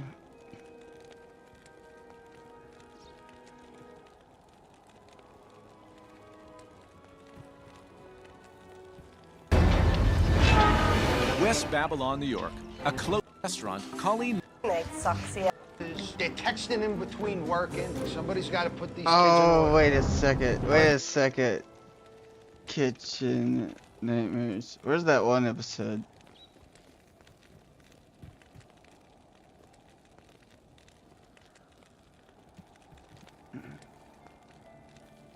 Crazy lady. Yeah, this one right here. Amy's Bacon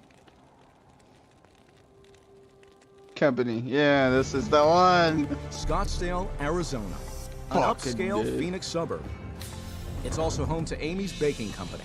Opened in 2006 by husband and wife team Sammy and Amy Buzaglo. It was at a very early age that I discovered I had a real, true passion and talent for anything having to do with the culinary arts. Just give me the pear salad, darling, if you can. All right, all right. So in 2006, Sammy invested over $1 million into this restaurant to make my dream come true. Can I open? Yeah! We are ready. Come on, guys. But we're in the restaurant business. It's not all daisies and ponies and unicorns. I understand this whole substitution thing. Approximately 2 years ago, these reviewers and these bloggers decided to make up lies and say that they ate the food and it was disgusting. Son of a bitch. And we lost a tremendous amount of business because of it. They're just fucking haters. This really just isn't good. I'll take it. There's a lot of things that are wrong with the food that she just doesn't realize. Too garlicky, too buttery, too sweet, not cooked enough, too overdone. That doesn't work for me either. If someone has criticism, Sammy tells them, you don't know what the food is supposed to taste like. Even You don't know what the food. What is wrong with it? If anyone tell me that my wife's food is no good, I just tell him to leave the restaurant. I don't want him and don't come back. Is your first time? Last time. And last time, don't come back, madam. Don't come Not back, only madam. do they lash out and swear at customers. I will go tell them to fuck off if my husband I will go doesn't. tell them to but fuck they off take if it my one husband step doesn't. further and retaliate against them. I hope he eats it. I hope he eats made it. Really spicy And I for just him. made it really spicy for him, yeah. The customer is not always right. Choose another pizza or nothing. And I'm not here to take shit from anybody. I'm not Jesus. going to have people make shit up that isn't true. I'm not doing it. I'm not going to have people make shit up that isn't true. I'm not goddamn doing it. To really hurt somebody if they send back my cake. I'm going to really hurt somebody. If you Thank you send back so my much. shit. I love you. You're such a good girl. And the next You're such a second, good she's girl. like Cruella DeVille. I'm stopping all the food. I'm stopping all the fucking food. I'm not making anything else. I'm not making any fucking more Go food. to the freaking trash. Are you kidding Let's me go to right the now? freaking trash. Are you kidding me right The majority now? of the people in Arizona think that if you come to our restaurant, that we're gonna yell at you, scream at you, and throw you outside, and that is not who we are. Go and yell at. Keep walking, mister. You just Keep walking, mister. Chef Ramsey is coming to tell the people how the food is good here. You can go, madam. Don't come back, madam. I'll be happy. You can not to go, see you. madam. Thank you. Don't come back, madam. He'll be wasting his time. He can't change Sammy and Amy. They're lost cause. Fucking hell.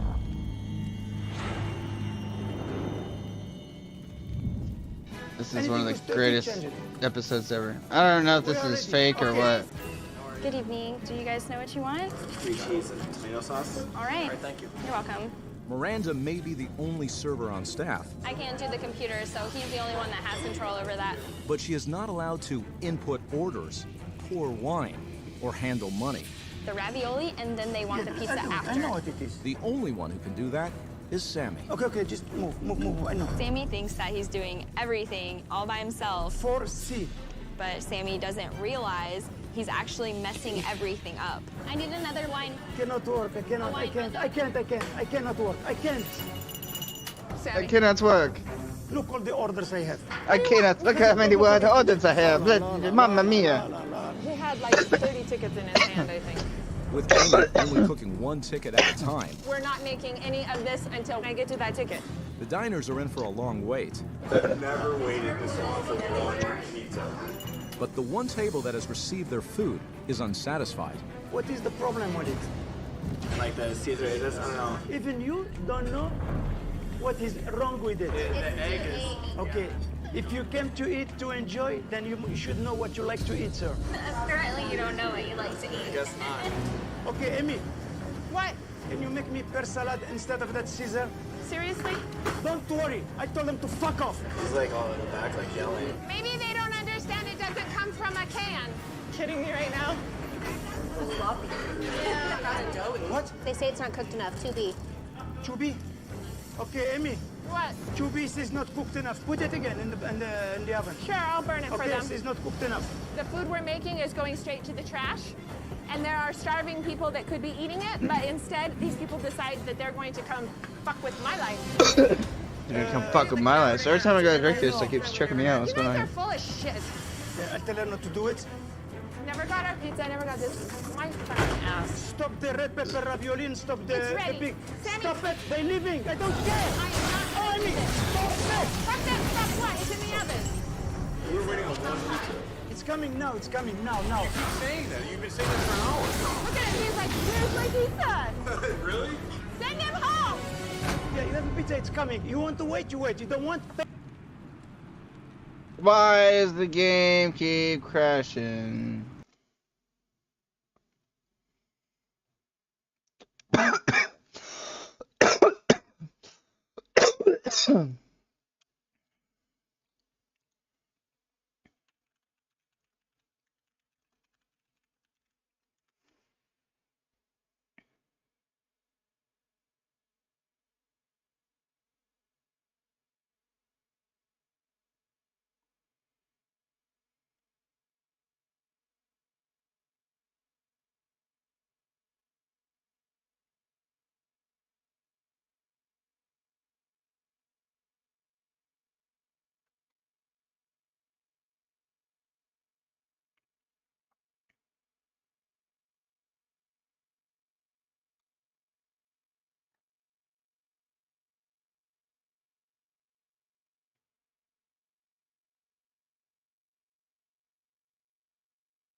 I was wondering if it was me playing the YouTube video in the background.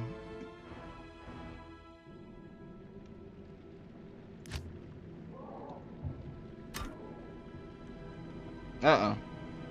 Where's my weapon?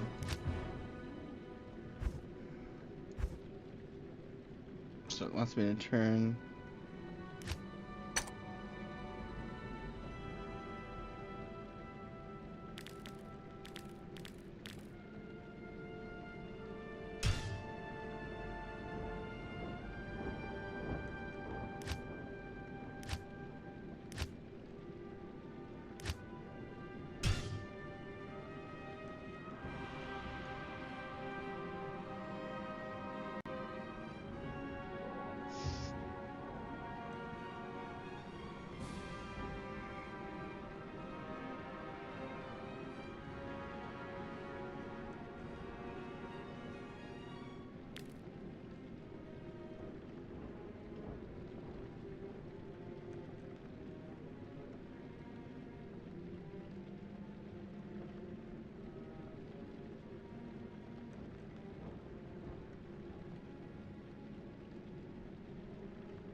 Please like the stream, thank you.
What, it said I died? I did not fucking die, game. That doesn't count. I'm still unkilled. The game fucking killed me. That's bullshit. Stupid crash. Oh, my fucking mercs did too. Fuck you, game. That's fucking fucked up. Stupid game keeps crashing. Afternoon. Bullshit. Salutations. Oh, this is some bullshit.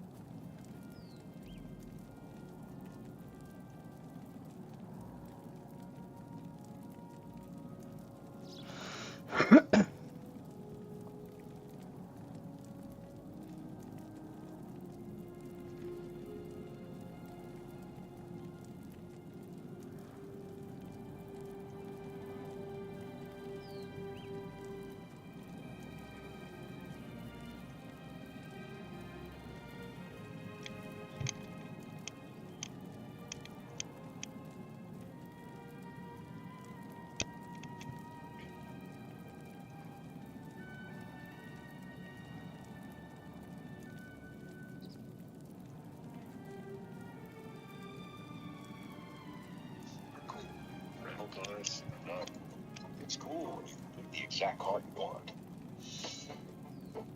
Well, make shit up that isn't true. I'm not doing it. He means nuts. I'm going to really Hurt someone. 1 second, she's like a nice little Care Bear. She's so much I love you. You're such a good girl. Next second, she's like throwing milk.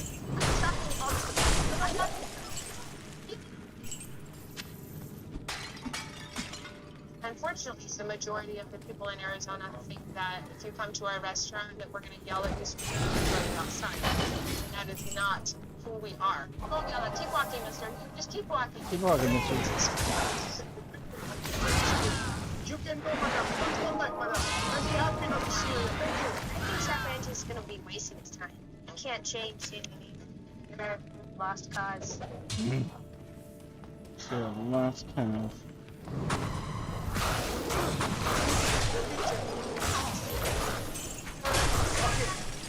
Good evening. Do you guys know what you wanted? Miranda, only server on staff. I can't do the computer, so he's the only one with control over that. But she is not allowed to input orders or want or handle money.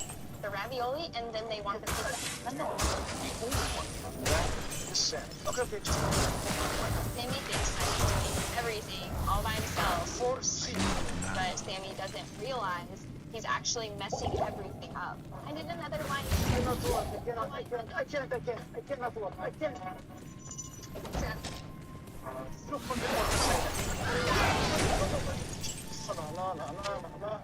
He had like 30 tickets. We're painting one ticket at a time. We're not making any of this until I get to that ticket. Diners are in for a long wait. I've never waited this long for pizza. But the one table that has received their food is unsatisfied. What is the problem? Even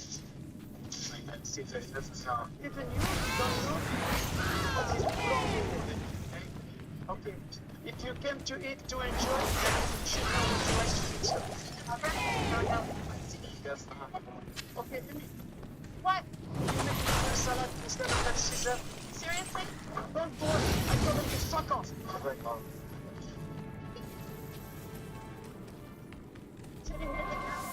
Maybe not in the feeling doesn't come by my hand. The plates are cooking up too. Okay, Amy. Or is it? 2 pieces not cooked enough. Put it again. Find out. What we're making is going straight to the trash. And there are starving people that could be eating dead pieces of society that they're going to come fuck with my life. Come fuck with my life.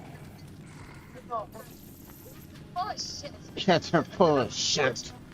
Never thought I'd be good. Never got this. Stop it.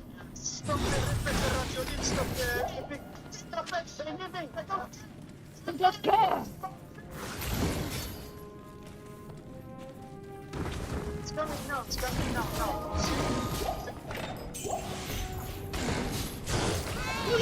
What's the name, man? This girl.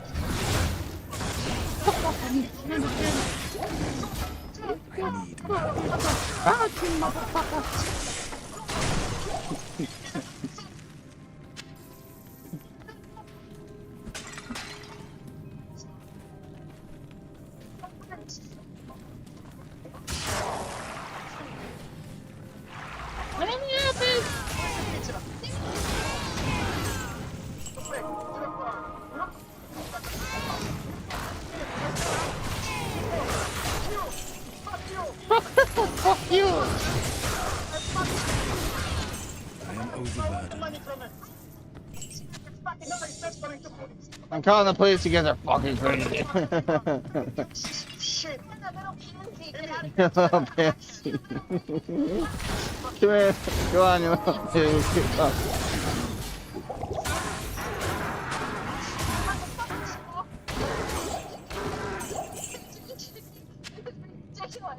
Thanks. With very little knowledge of the previous night's dinner service, He's fucking dead. Chef Ramsay arrives looking to find out why Amy's baking company needs his help. Chef, how are you? How are you doing? Hey, chef! You motherfucker!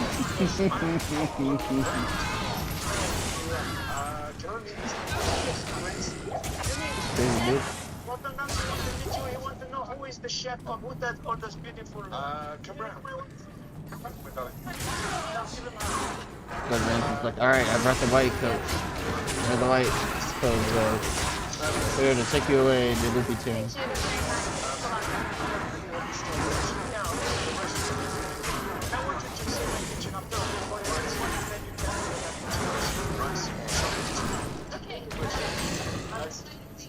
Give me the goddamn kitchen.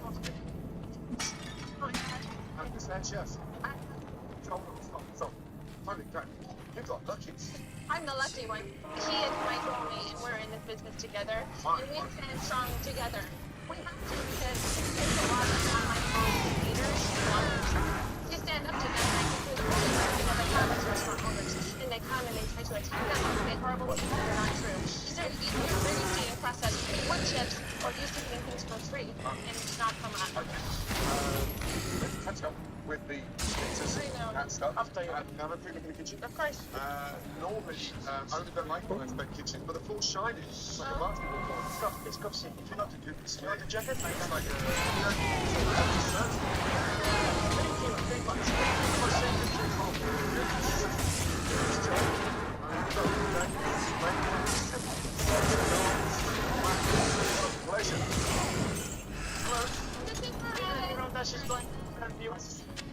Nice to meet you. I am overburdened.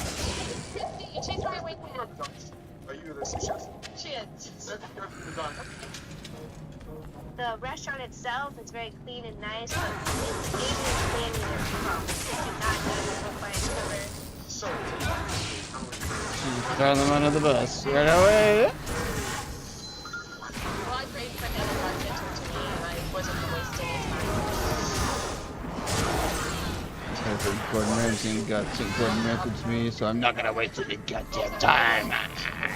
66. He was, even Hugh Hefner didn't have as beautiful women as we did. All the playmates would come working. What was the play at? But with me, it didn't work like Even Hugh Hefner didn't have as beautiful woman too good. Russell Stover, sugar-free cans. Overburdened. No sugar. I can't carry anymore. I get some weird commercials sometimes, so beware. people don't realize that even accidents that's minor financially destroy real costs hit weeks later.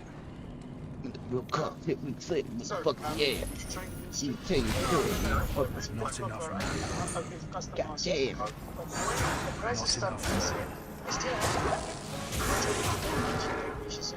can't carry anymore. Throughout my life, God-given talent for it. All I want to do. Can't figure it out. Hello. How you doing? Noxyrus? Hope you're having a good day or good night. How's your stream is going today? It's going pretty good. Just playing some Diablo, kicking some butt, trying to level up. Playing the new Warlock, Please trying follow, it out. subscribe, and like the Pretty stream. fun. Thank you. I'm I also am doing listening great. to How some about Kitchen Nightmares. To the Amy's Bacon episode. I don't know. I'm sure a lot of people know about it, but there's people that don't.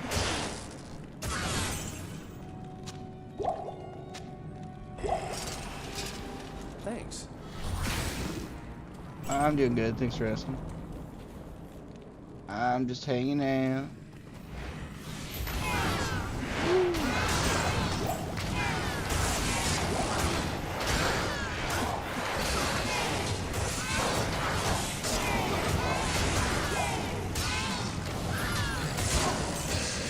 It is a nice positive energy vibes in your stream.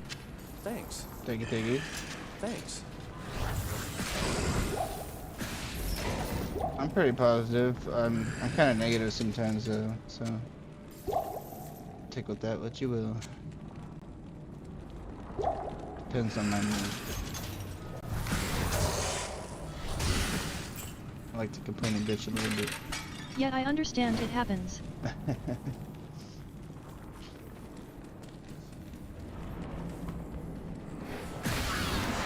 That's something I'm working on, is not bitching as much.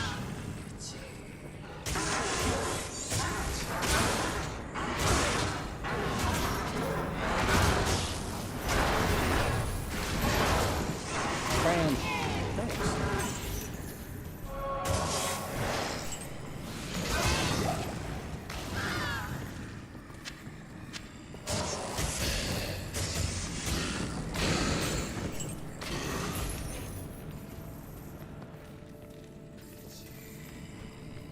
I'm glad I respect my Well, character. positive Holy energies can transfer all in one mood is always chill and calm.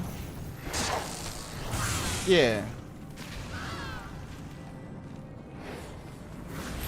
Yeah, you're right. That's why I like to watch some YouTube videos sometime while I'm streaming, so that way like it'll help me keep my mood tame. Sometimes I'm starting to get bitchy or something, so I like throw on some YouTube so it chills me out.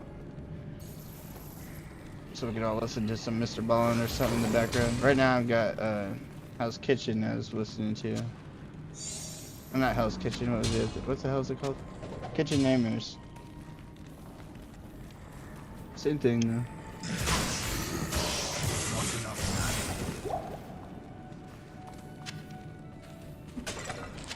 Hi bro. Welcome my Milwaukee dogs. Hey dogs, how you doing?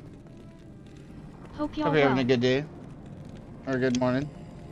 I'm doing good. Actually nowadays I am learning law of attraction and positive mindset frequency from my mentor name as Bob Proctor. Join my You Discord should add me link. back on Fortnite, dogs, and I'll play Fortnite with you sometime. I can play with Please you later follow, today. subscribe and like the stream, thank you. Hair growing. Yeah, that's funny that you say that because I'm gonna shave my head soon. My hair is actually too long. I don't like my hair being this long. Thank you for the follow Noxerus18. Hey, thank you for the follow, Noxaris. I appreciate that. Thank you, thank you. Nowadays, you're learning law of attraction and positive mindset. Frequency with your mentor, Appreciated. Bob Proctor. I That's will. I pretty cool. deleted everyone, nothing personal. There you go, I understand.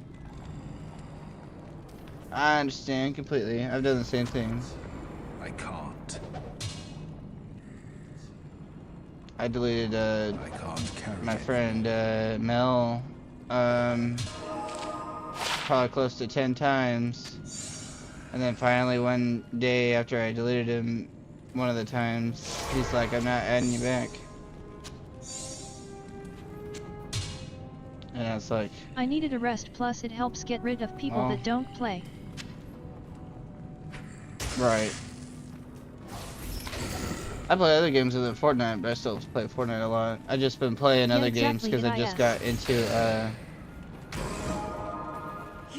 I got my Twitch payout recently, so I got Diablo 2. I got Expedition 33, Kingdom Come I had Deliverance old 2, friends from 6 months last played with. and what was the other game? Oh, congratulations, bro. Yeah, it's from you and Cats and Case Cheeto and just JK and whoever else helped me get to my Twitch payout whenever you guys were all donating money and stuff, or gifted subs and whatnot and bits. So thank you guys. Join my Thank Discord you. link. I appreciate All good, it. bro. Yeah, let me look at my. Oh yeah, I also got a Star Wars bundle and it came with a bunch of Star Wars games. It came with like 14 Star Wars games, but I already had some of them. Like 2 of them. So I got at least 12 Star Wars games. It was like Your 17 Discord bucks. link is not working, I hews. Fantastic, bro. should be Noxerus working. 18 just reached level 1. Guess. 4 viewers, plus 2, 12 hours 37 minutes and 32 seconds.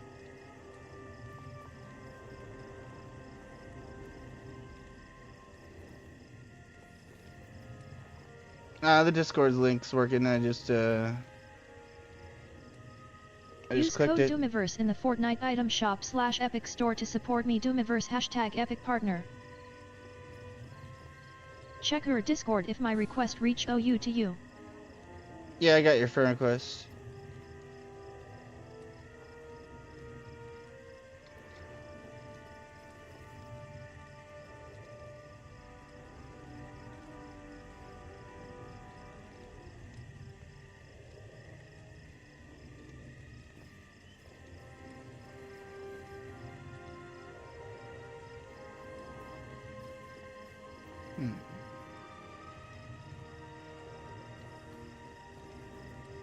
Yeah, you accept it. Thanks. So that's what I got, was that Star Wars bundle. I was wanting to get the Ben 10 skin on Fortnite because I really like Fortnite, or the Ben 10. I'm not like the biggest Ben 10 fan, but I do like Ben 10. Although I'm not sure if I want to spend like 20 something bucks just to do that. Fortnite's kind of a waste of money with the V-Bucks got an increase. My best friend now. We made it to 500 You live. play Arc Raiders for fun or just make your stream to grow? I would say both. I play everything for fun, but I also just have to grow my stream too. But I mostly play whatever I feel like playing, so I'm not playing Arc Raiders just to get viewers or anything. I'm playing it because, well, I never was able to afford it when it came out. I was only able to get it recently with my Twitch payout. Oh, that was the other game I got, was Arc Raiders. That was like the whole reason I wanted. I was like trying to get Yet like, it is the best thing to people to spend give time me with some these gifted content. subs and stuff, so I could get Twitch or the Arc Raiders. And then I mostly wanted to play with Still Egg, but he has not even been playing the game. I probably played with him like 2 or 3 times in the past like week or 2. But he also had his bed break, so he's trying to get a new bed and he's rearranging his room, so he's kind of got his own shit going on. But I just wish that they could play. I can't they could play more. Yes? Stay a while and listen. Because I think me and Still Egg would have a really good time playing.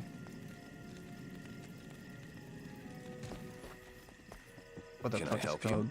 Arc Raiders, if you would jump on. Son of a bitch.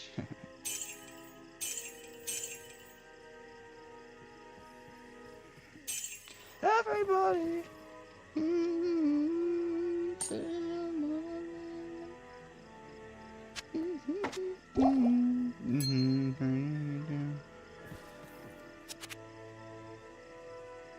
I do work for the streamer also to help them to get their stream high viewers and animations for visualization. Do you want to see some of my efforts? No, I'm good. Thank you, though. Thank you for the offer.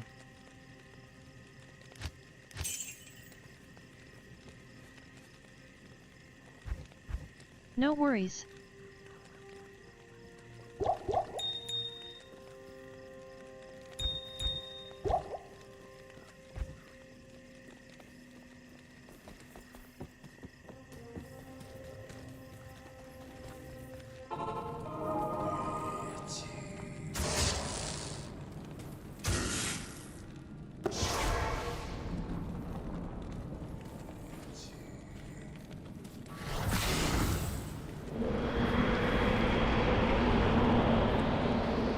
understand that many of them like me came towards you a whole day and disturbing you guys.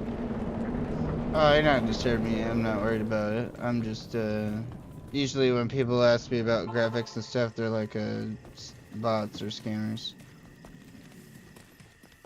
Good evening. Evening. Thank you. But I just came here to chat and while but I just tell you that. Yeah, I mean, if you want to send me your stuff on Discord, I'll look at it. Dab 1000. Bastard. You gonna make Any me get up out donations of my are chair? appreciated. Thank you so much, Link US. I have to smoke 3 to Blade Warp, 191,000. Join my Discord link. 5% mana stone per hit.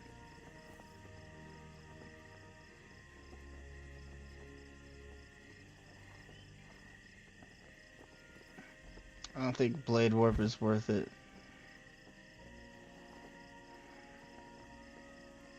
On the sorcerer skill levels.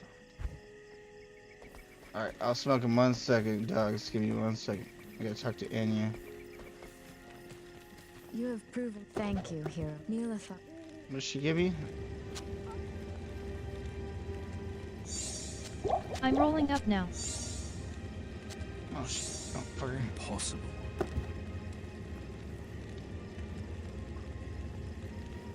As now I just Oh, working look at for the web developers for the resistances business on it. owners worldwide, but illustrations in Adobe Photoshop was my past work. BTW, I have that work too.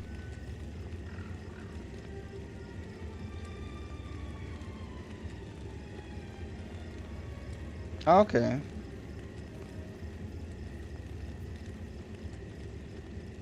Yeah, you can send it to me on Discord if you want. Yeah.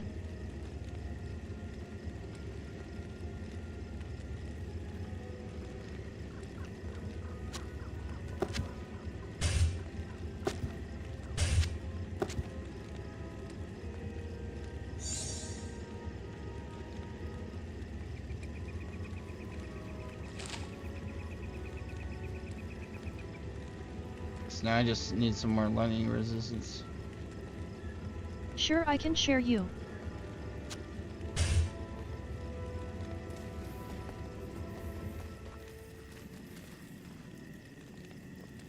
You will love it, I hope.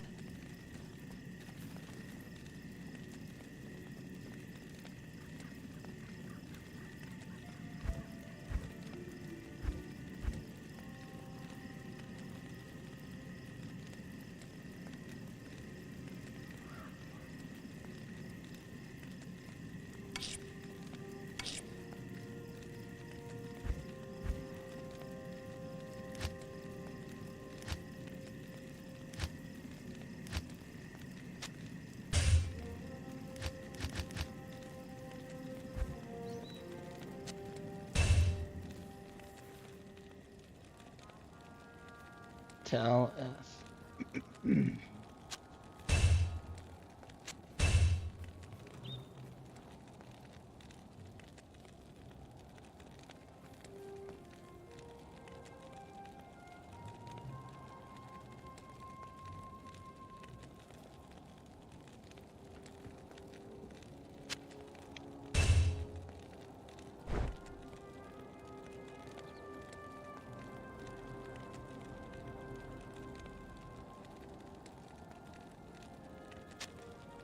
I'll put that to good use. I'll put that to good I use. shared it. Okay, I'll check it out in a minute. Give me 1 minute. I still gotta smoke a dab.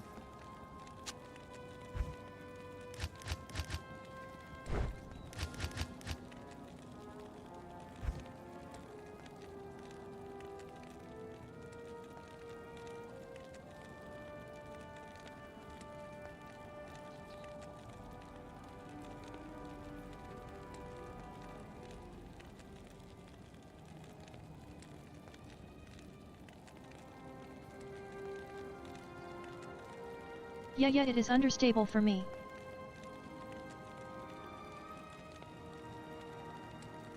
You are playing now.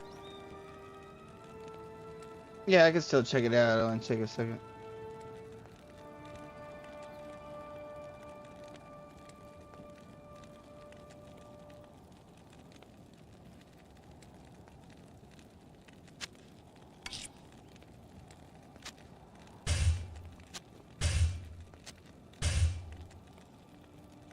Appreciated. I've been sat drawing, bro. Been fun. My back it fucked up now. Oh, don't fuck up your back. It's the only one you got. Alright, so much my roses go up after this. That's cool that you're drawing and stuff though. You should put it on your Twitch.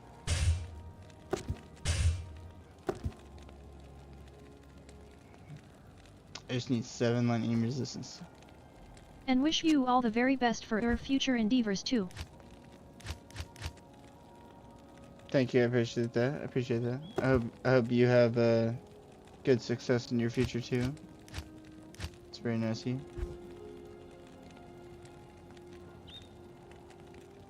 I was trying to use these boots, but I have these ones now. That's fine.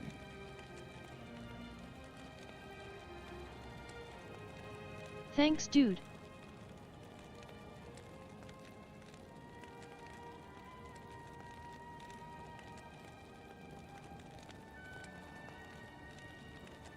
Oh my god, it's almost 4:20. I gotta smoke a dab anyway.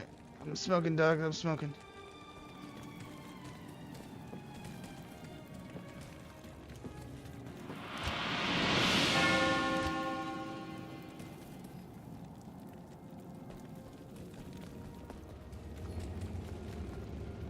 Alright, we don't want to go through the portal quite yet. Oh!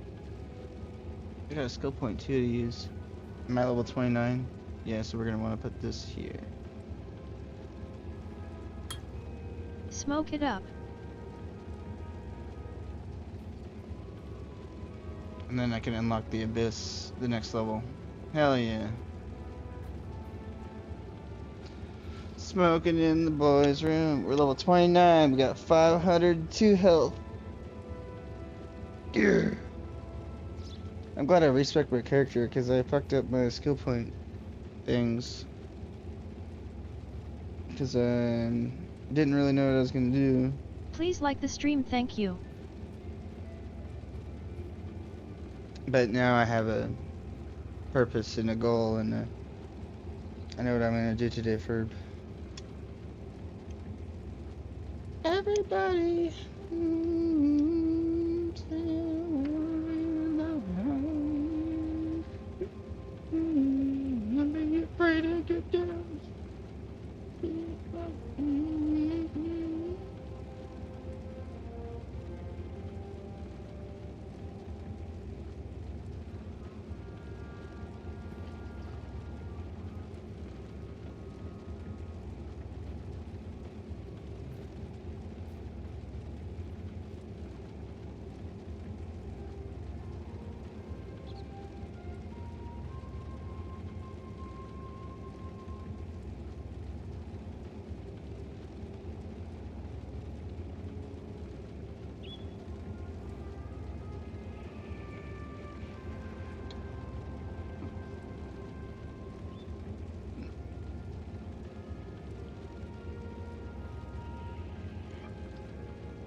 Please follow, subscribe and like the stream, thank you. I just had a really good idea. And I have to write it down. Where's the... Like this real quick. Oh.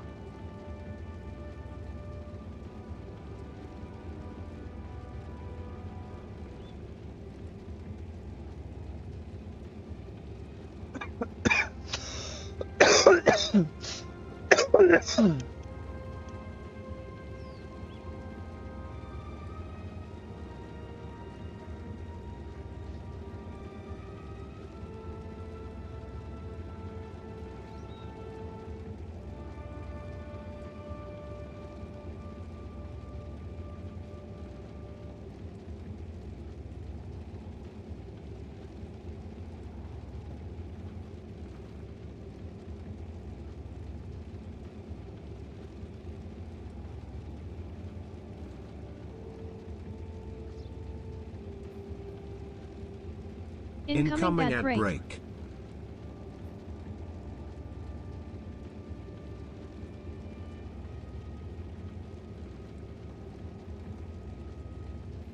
Good lord.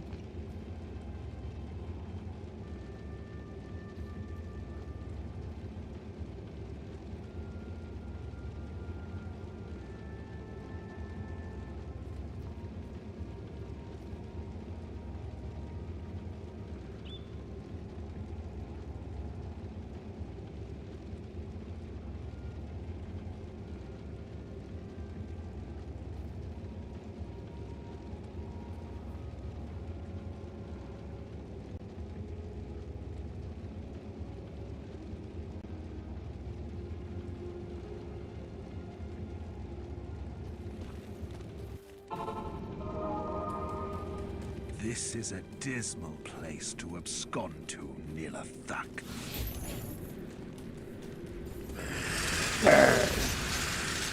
Yeah, bitches. Please follow, subscribe and like the stream, thank you.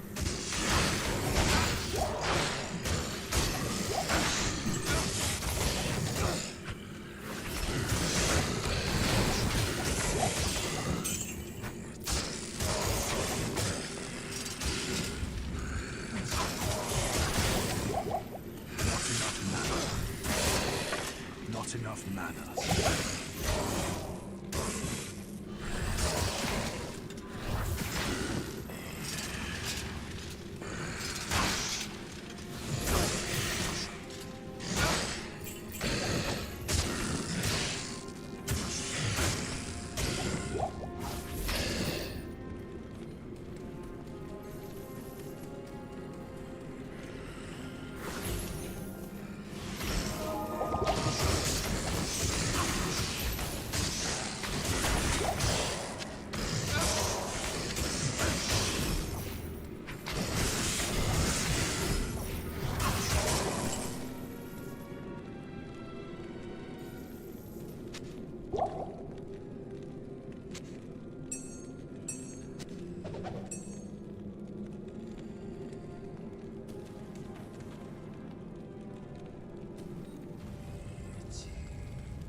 Thanks for checking my work and I really do respect for your reviews.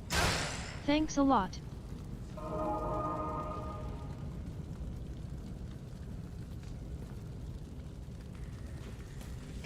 Yeah, no problem. No problem.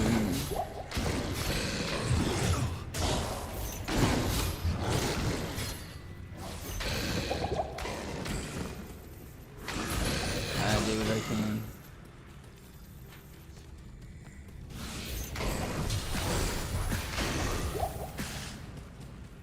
I'm really liking this build. This fucking character is awesome. Thank you, Blizzard, for making the Warlock. It only took 27 years. But that's okay, because we have it now. It's actually kind of cool that they released this character after 20-something years, because now all of us people who've been playing this game for 20 plus years, we can be like, oh my god, we can play something else, you know, like a new character. That's crazy. Imagine playing a game for over 20 years with the same 7 characters in it, and then randomly, 20 years later, they just add a new character and new shit. I mean, how crazy is that? I need mana. How fucking crazy.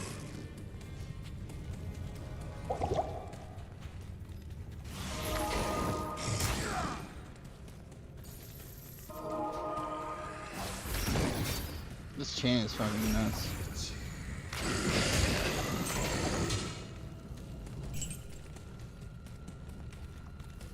Gonna be a good name for this. This is the God of Warlock.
Not enough mana.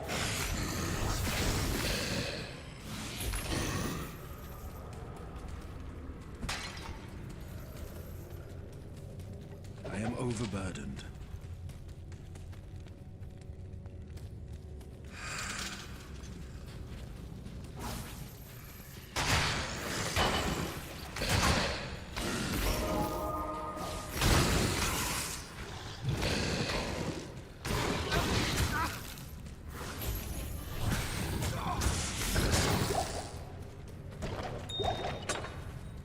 I can't carry anymore.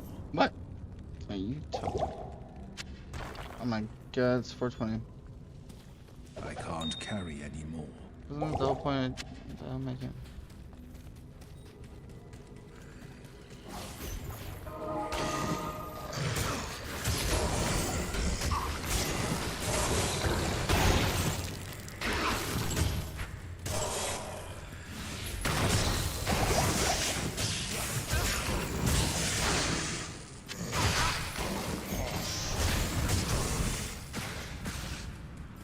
Two in the morning, okay. How to relax at the crib. Morning, okay. Phone like you need some. You're going, okay. Going back again, need some. Two shot, two bound.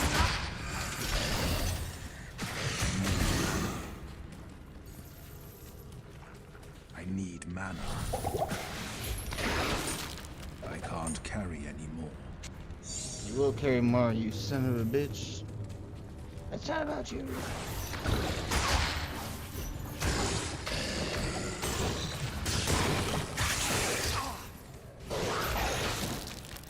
I am overburdened. I am overburdened. I can't jump.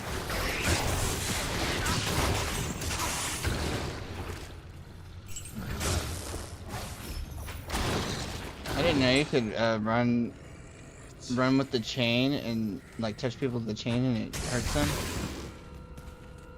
I mean, I suppose it's obvious, but jeez.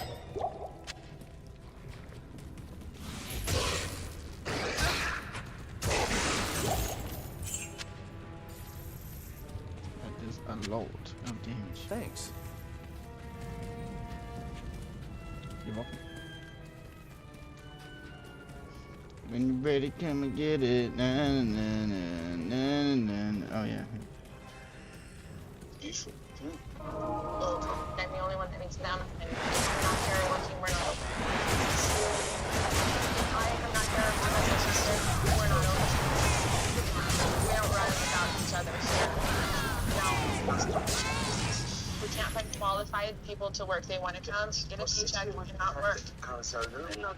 I've tried a lot of that. This is We know that too. I am It's my biggest problem in my life, but I cannot find people I can count on them. Oh, it's almost 420.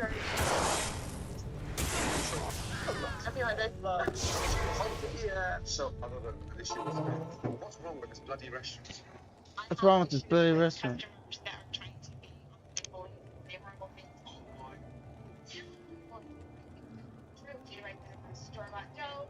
Store-bought dough.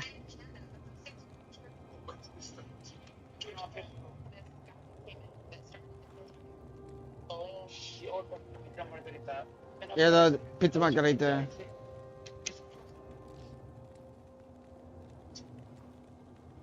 My wife, she was retaliated. Right. I told him I thought he was a loser and so forth. I understand he insulted me first, and I attacked back. Attack back.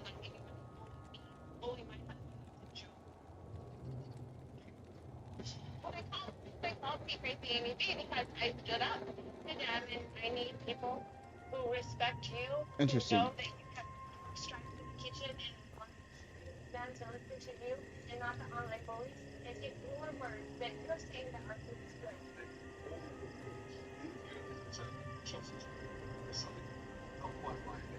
Thank you. If we are in Williams, What recommendation? went to clubs.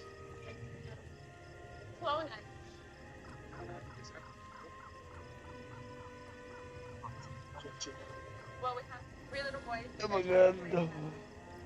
That's very.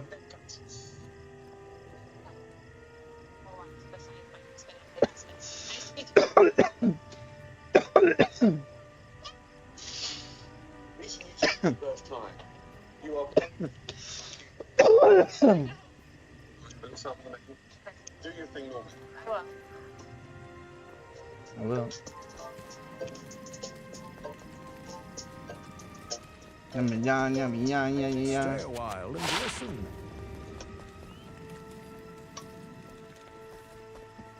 Hello. How are you, my darling? How are you, my darling? It's pretty much just me. How long have you been here? A month and a half. Good tips? I don't make tips. Say that again. I make hourly. Serious? You must be the only server in this country I know. that doesn't get tipped out.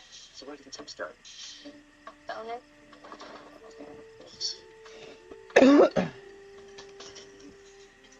I try to tell. Wow. You're great. Thank you. You're welcome. Sammy. You spoke My weapon is doing absolutely nothing at the moment. Something pretty major. Miranda, a young girl? Yeah. You do give her tips? No. Sammy, you cannot take server's tips. Then bring me the people who's going to do their job, and I don't have to interfere. They can take the whole tips for me. Did you see? I already took 3 orders for myself and sent them already to the owner. I'm doing the most of the job. I'm in Zora. Okay, I'll take you. Do you know already what to Yes, I do. Yes. The fig and pear prosciutto pizza, please. Yeah. And then I'm going to go for a blue ribbon burger. Medium rare. Medium rare. Excellent. Please. And I'll take the salmon burger as well at the same time. And then I'll fancy some gnocchi. All the pasta's homemade, right? It is, but not the gnocchi today. Right. It's not homemade. We didn't have time to make them. Okay. I'll go straight to Royale. Yeah, which one do you like? The red pepper. Perfect. Thank you. You're welcome. The story is becoming a little clearer. Amy? Yeah. This is the chef's order. Oh, fun. Okay. I believe that once Chef Ramsay tastes my food, as a chef, he'll be able to tell that this is what God wants me to do.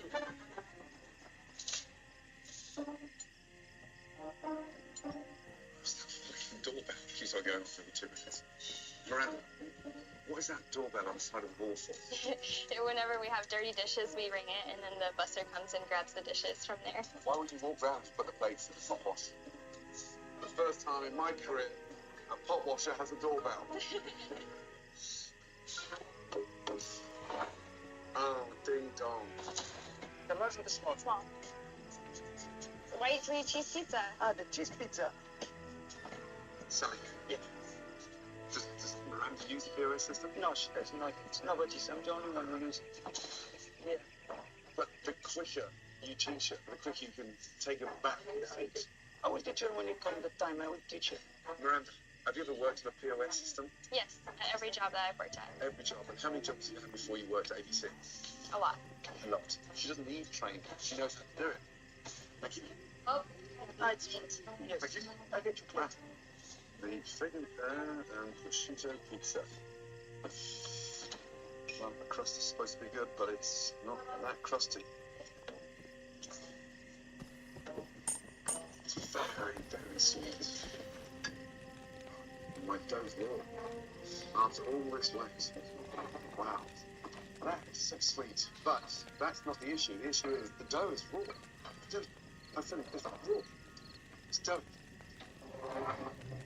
I don't know how it come out today like this, but normally they love that pizza. It's really, really lovely. I'm telling you what I'm getting, and it's raw, soggy and wet, and too sweet in general. Which way better? Can you take it back to Amy, please? Of course, yes. Thanks. Oh my God, I don't think like to. what's wrong? Nothing.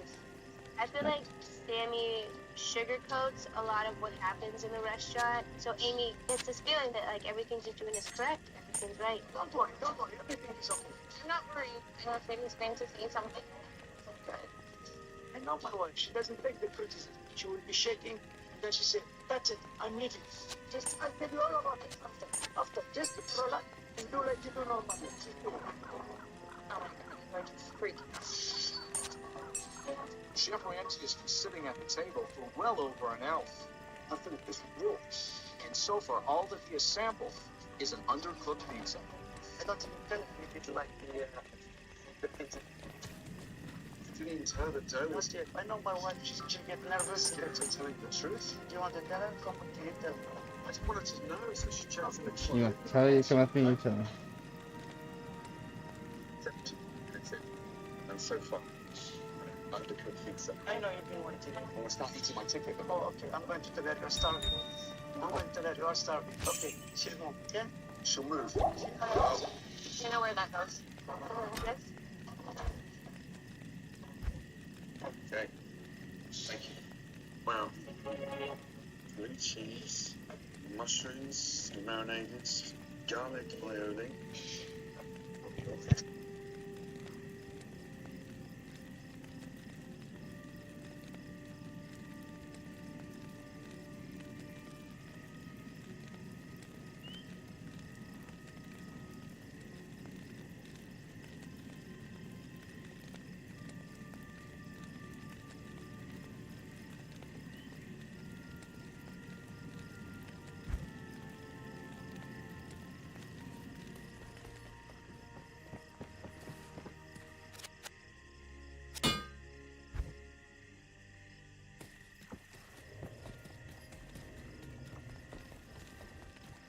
Good evening.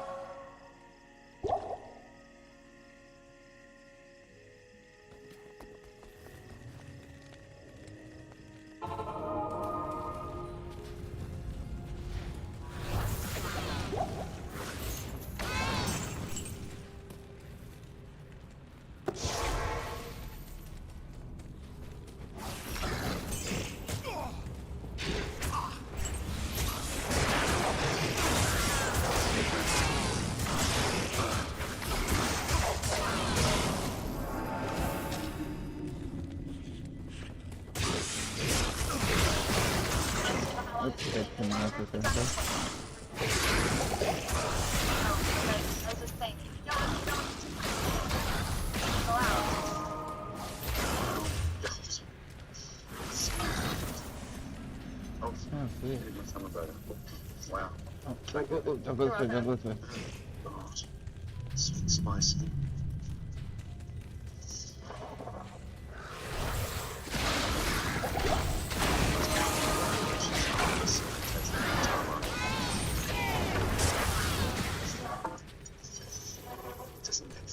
Doesn't make sense. With bacon and sweet corn, topped with cilantro. At least still water. It's whole, but this was still water. Okay. I didn't tell you that.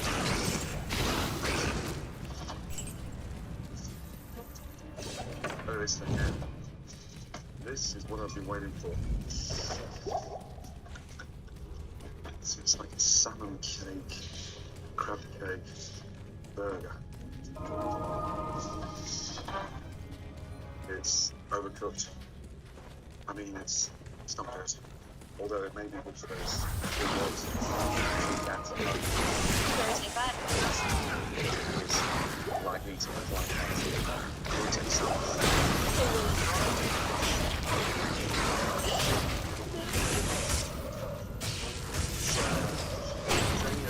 I shall keep my...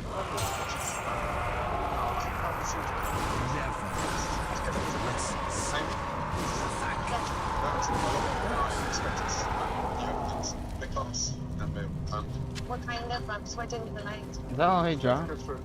Okay, I'm going to get you changed, and I want to see how it's contributions. And then after service, I'll all points. You look disappointed. I am disappointed. Okay. But let's go through this later. Okay. Yeah? Oh, sure. Yes. Okay. Thank you. Please follow, subscribe and like the stream, thank you. Oh, thank you. Thank you. Okay.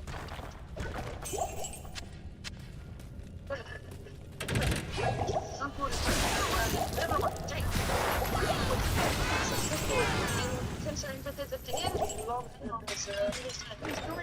You can't. Sup.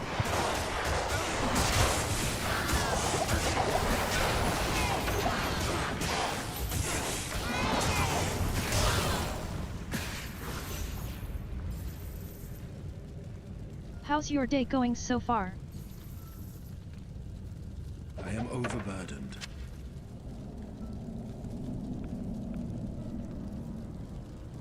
I'm doing good. How are you doing, Angela?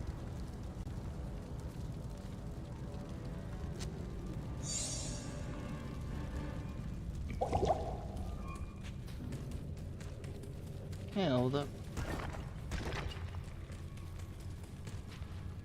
I am good, WBU. I'm doing pretty good. Thanks for asking.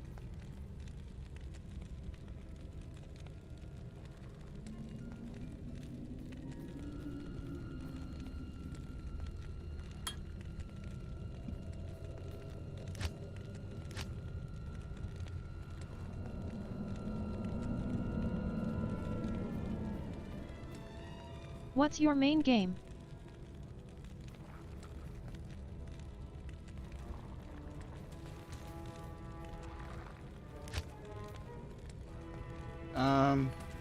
I play Fortnite probably the most, but I play a bunch of different games though, so.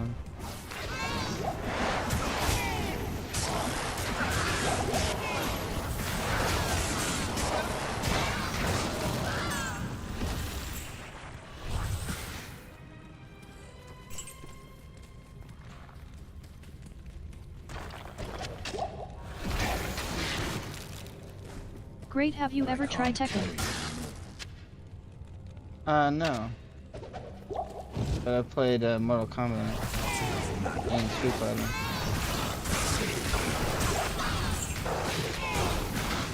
I was checking the new Tekken out.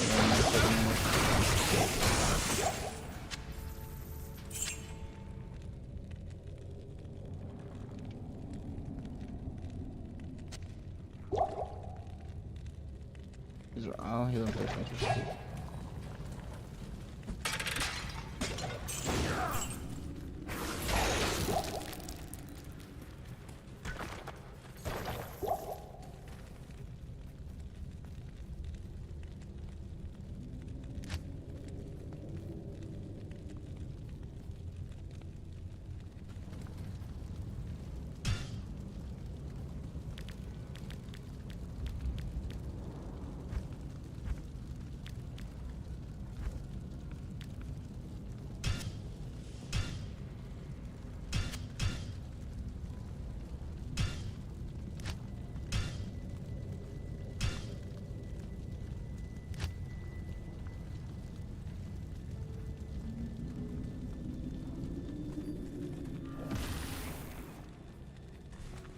Oops.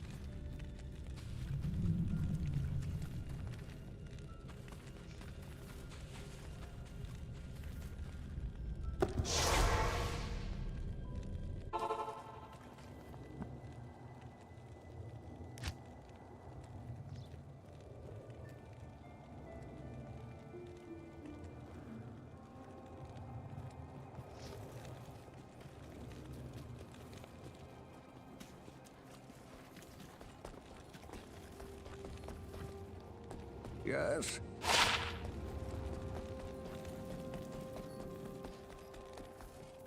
Afternoon.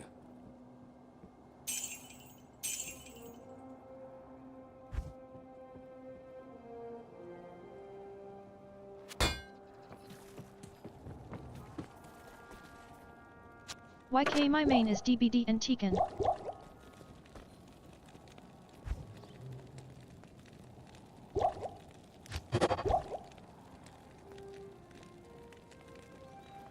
Nice. Yeah, I'm not sure who those are. I'd have to go look it up.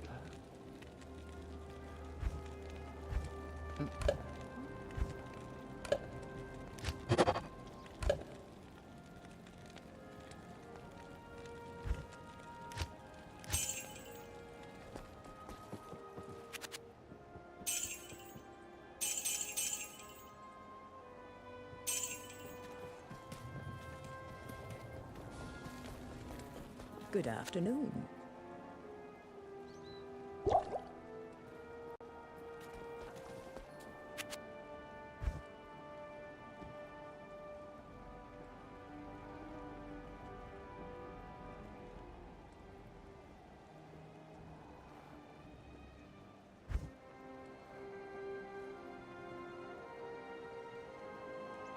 That one has level 1 Blizzard, but if it would have had teleport, that was. This has 20% FCR.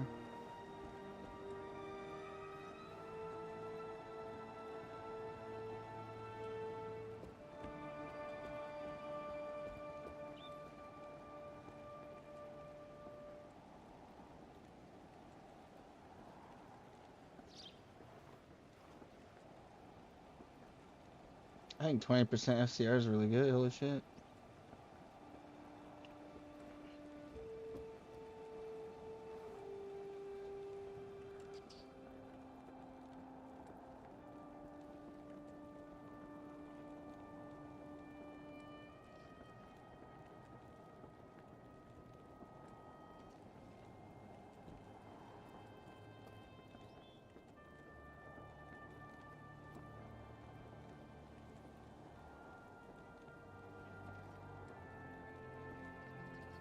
Not sure if I want to pay 150,000 for it though. That is a good item though.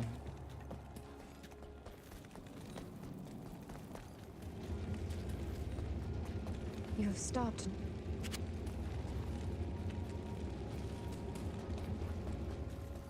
Every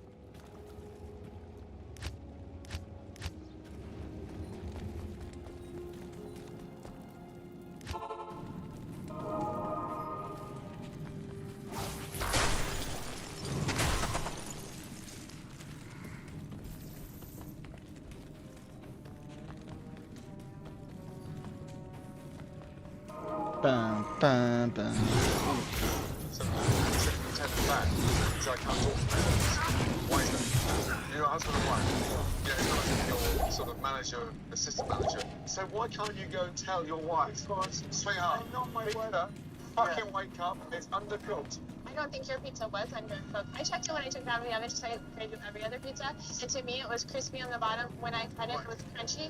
So to me, it wasn't. Okay, so that's your version, because you didn't see it come back. However, the bun for the beef burger was soggy as anything. Blue cheese, marinated mushrooms, crispy bacon bits, white truffle oil. Who comes up with those ideas? I did. Because there's certain things that don't go together, and that's four of them. Chuck Ramsey standing there, right behind us. Truffle oil, dark, oh my god, like you've never heard of any flavor profile in the world. It's disgusting. I have never had a problem with that flavor. Please like the stream, thank you. You guys can do that. Dry, pate, dry.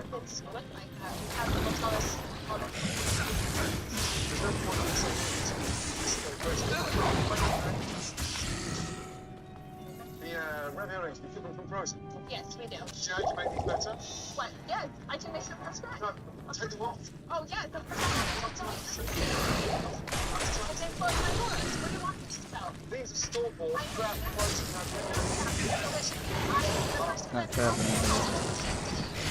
That one. So they're disgusting. Oh, there's no longer. I can never have any problems with it. You love it. Yes, real customers, not haters. Oh, come on, Amy. Raviolis that are in the fridge. God, it's not religion. Amy, 2 seconds, please. Fiona is trying to pull the wool over your eyes by offering you frozen raviolis that aren't even made within 500 miles of this front door. So would you mind, personally, if I 86 them to stop you from eating crab? So 86 raviolis. I have too much respect for your customers to bullshit them. Now, you tell your wife, or should I? It's not about you growing. Me too, bro. Hi, Will. Service, and Amy continues to deflect everything. I don't know if I got the warp through. By offering you frozen raviolis, so to make his point, Chef Ramsay decides to do a relevance with the customers. I 86 them. Are you going to tell your wife, or should I? I will tell her. Thank you. If you don't mind me asking where you from? I'm from America. What about you? I'm good with that.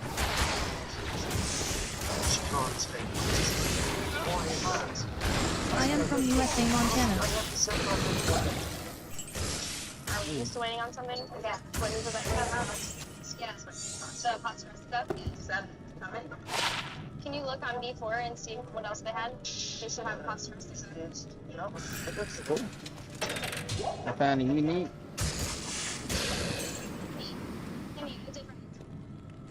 What's it? It's right there. What is it? Pasta rustica. I see it here. It's up there.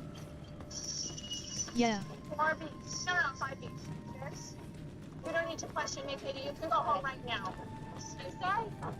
Oh, you're from Montana? Nice. I've been to Montana a couple times.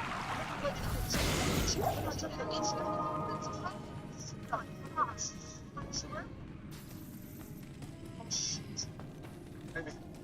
Touch you right next to Well, stop. Concentrate. I will. There's no point talking to you.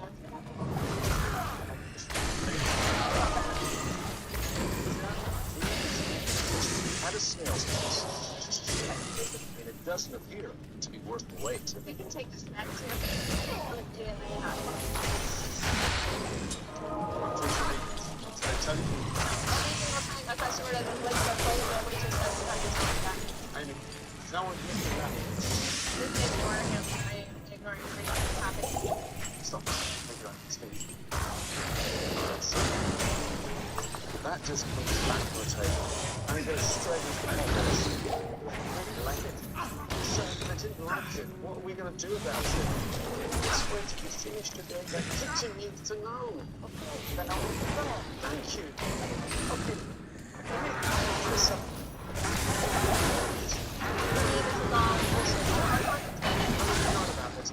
Don't go. Maria, grab the plane, stand first. That's in this restaurant. There's no point in me speaking so it's like one long nightmare. Wow, $10 tip. Yeah. Nice. Do you think the girl deserves some tips tonight? No, I think it's our tip. And so do you think if I went and asked every customer when they leave a tip, they'd go straight to the owner and not to the server, do you think they'd be astounded? Let me ask that to them. Sir, the tip that you left, the young lady, sir, the owner takes the tips. No. Oh, that's great. Fuck with me. Who the fuck do you think you are?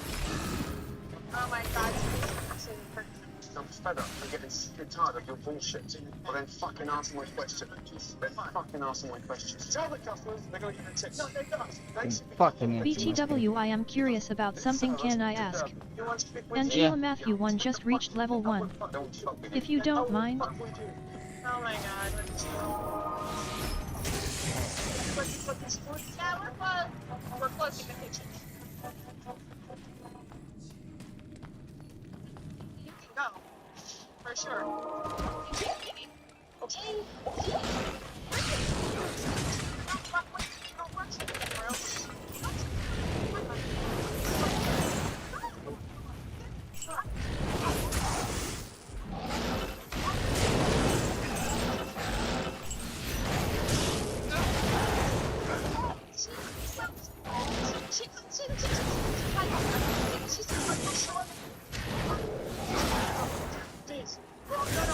She doesn't work here anymore. She's a poisonous little viper, and we don't allow people to come into my restaurant. She's a poisonous little viper. Who the hell is she? That's Don't let her door hit you on the way.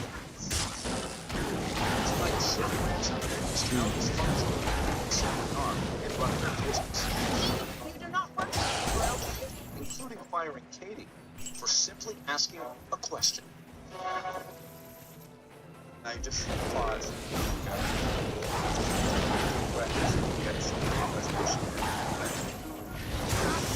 Believe it or not, I'm listening. it's become evident that you can't take prison. Join my Discord link. Are you seriously asking me where it's from? Yeah, I don't have to pray. I don't have to pray. I don't have to pray. Wow. Try conversation.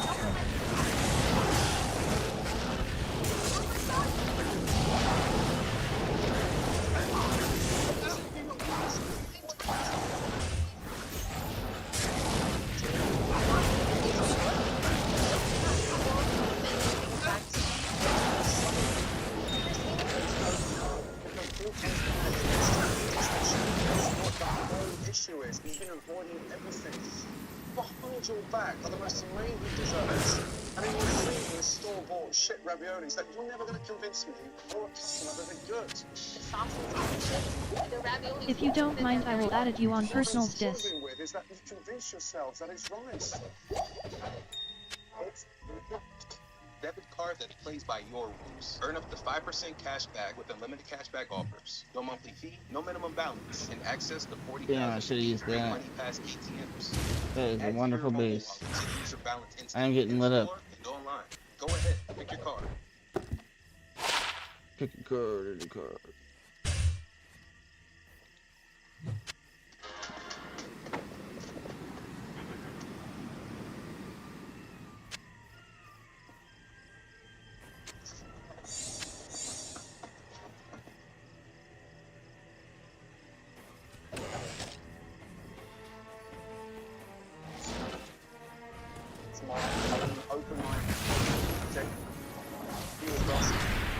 I don't make promises that I know I can't keep. I'm going to do everything within myself and try. Right now, that's Hey all mate, have a look on Discord.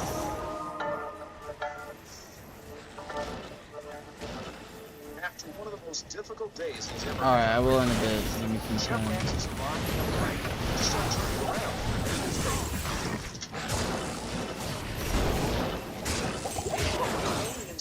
Not at the restaurant. He takes the time to former staff members that have reached out to him. Morning. Morning. How are you both? Good. Jessica, good to see you. And Henry, nice to see you. First of all, Jessica, how did you go? I was kind of a YouTube runner. Like, doing colors for 50 days. When I started, I was only about 4 water glasses. So I went to summer for running. I always have to do the kitchen. For the process, for the most part. How long did you get? Always in a bad mood, no matter what. Like, I've never seen it really do. You can't take the place of professional band, which is fun. You made me watch a Star Wars game. That was the most ridiculous thing out of it. A year and a half I was there, I saw this kid come and go. They were in and out so fast. Wow. What happened to the customer? They get told that they're wrong. That, you know, we have the best food in the country. Like, there have been times people have gotten salmon that's raw, and they'll send it back saying, you know, can you cook this a little more? And they're like, you don't know what you're doing, this is perfect. You obviously Just don't dropped a follow. Customers always wrong there. Thank you, I appreciate it. Appreciate it. Just that they don't know how to manage a restaurant. Hope you follow me back, mate. Thank you for the follow, Angela Matthew 1. Thank you for the follow. Yeah, I can follow you back. Give me a second. Just take a look at me on Dis. Wow.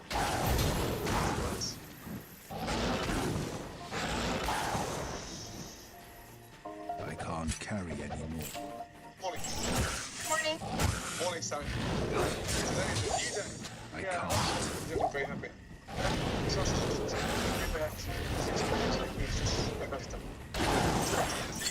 Use code Doomiverse in the Fortnite item shop /Epic Store to support me. Doomiverse #Epic Partner. Few things. I'd like to clarify.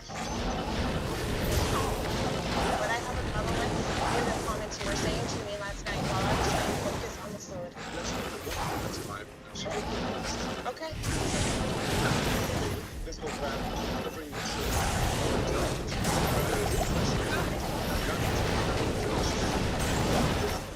The raviolis were fresh. Raviolis were disgusting. Not fresh. When your next stream? You're gonna try and continue to put your customers' eyes by saying I stream every day. fresh made raviolis.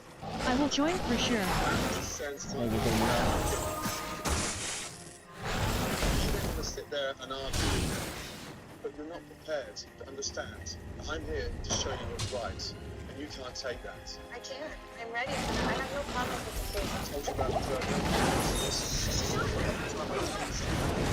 come back with the excuse. I told you, but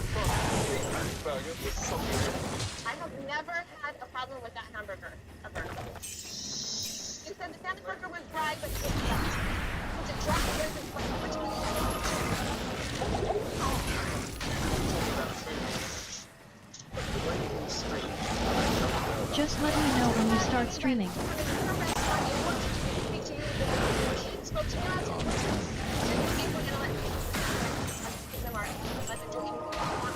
All she asked is... No, she did a serious attitude. She's like... Are you sure? You don't need to question me, Katie. You can go home. Hello. Okay. Now you're over-exaggerating again. All right. You Okay. blame her. You blame the Good customers. evening. The customers who are waiting for the food through your husband's mistake. But okay, we're going to forget this today. Right. We're going to start, if we continue the show, we're going to start from scratch. I want to You forget want the word me- show. This is not a show for me. No, I mean, I don't know what you This want. is a restaurant that's in crisis with a delusional owner that can't take criticism. So I'm going to tell you as it is. 5% faster run lock, no way. And I got told some awful things. Like what? The way you treat staff. They have to clean cars in the middle of service because the boss wants his car cleaned. And then witnessing over 50 staff being fired in that short period of time. Really? 50 staff. 50 staff. You're saying that I have fired 50 staff since Jen moved here. You're saying that? I am. Can you prove that to me? Here we go 50 again. staff? Can you prove that to me? That's because you're Look saying how lies. bitter you are. You not had a turnover of more than 50 people. She was wrong. 100 or more than 100. Well, not only 50, So the 100. stats are actually worse than she told me. Yes, it's worse. Did you tell me why this is No, yes, she knows? it is. I need a drink of water. Excuse me. Run off again? You're going up again? I have to drink water. You can attack me for what? A fucking drink of water? I'm going home.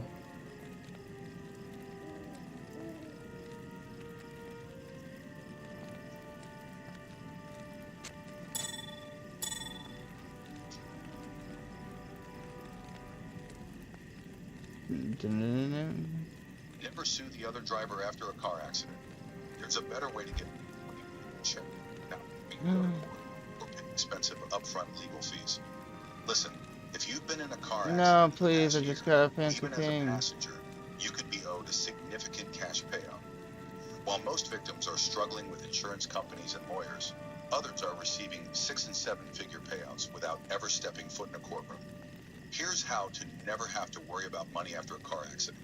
It's called the 2025 Compensation Program, and we recently launched it across a couple more states to help victims get the maximum amount they're owed without the usual hassles of dealing with insurance directly, going to court, or paying expensive upfront legal fees. And right Damn, I now, hope I didn't lose we're that looking for 5% 10 more faster car run lock accident term. victims who want to try this program for free and get paid maximum accident compensation. No more? This morning, Chef Ramsay arrived with a plan on how to turn around the restaurant. But the owners wanted to clear up a few matters. Now, you may want to sit there and argue, but you're not prepared to understand.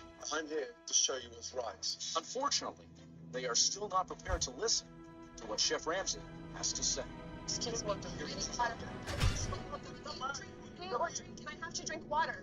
Jesus Christ, are you going to attack me for wanting to fucking drink some water too? My God. I don't even know why we came back here. I'm going home. Now you're going home? This is such bullshit. Nobody fucking is listening to me. Fucking, they're going to go by Jessica. Good afternoon. Unbelievable. These people are... enough.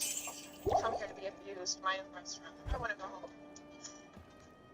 We've done it. Always done this all the time, and it's we've been attacked.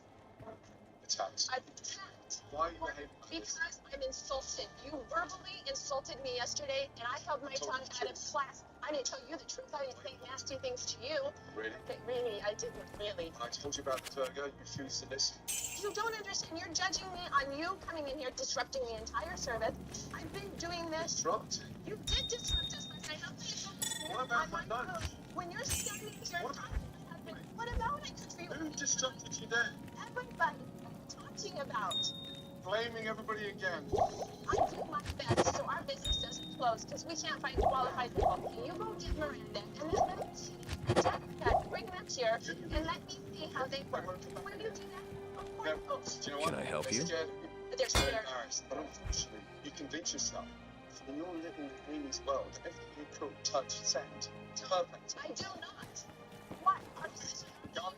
I would buy something. Well, I need to show you some. Can I show you reviews? Hundreds of Oh, reviews no. that are excellent, that Oh, no. we rate, that are from real customers. No, good reviews. Real customers who have supported us for 7 years. You're attacking my business. You're attacking my It's not true.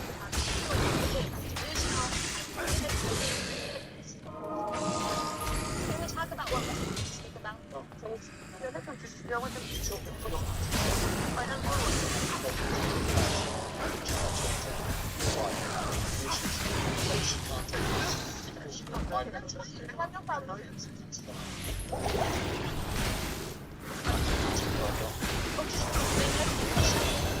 Too far gone. There's no hope. Yeah. It's crazy. Let's go home. Okay. I can't help people. They can't help themselves. They cannot ever take 1 ounce of criticism. If you're not willing to change, I'm not going to butt heads and arms and you're the same. But this is not normal.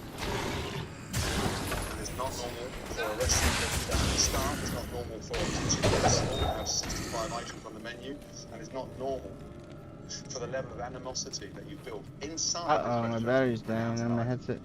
That's okay, I'm gonna have to get off soon anyway. Where you want to run a business. Son of a bitch. I have the right Damn, I was hoping to go beat the axe. to do the right thing. The right thing.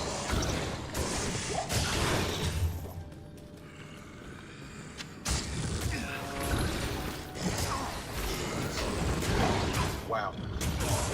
Yeah, the truth is what I'm It's bullshit. Need a break. Can we do this? We don't need his help. Maybe he knows that. Now he's gone. He walked away. He'll go on with his life. Sammy and I will go on with our life.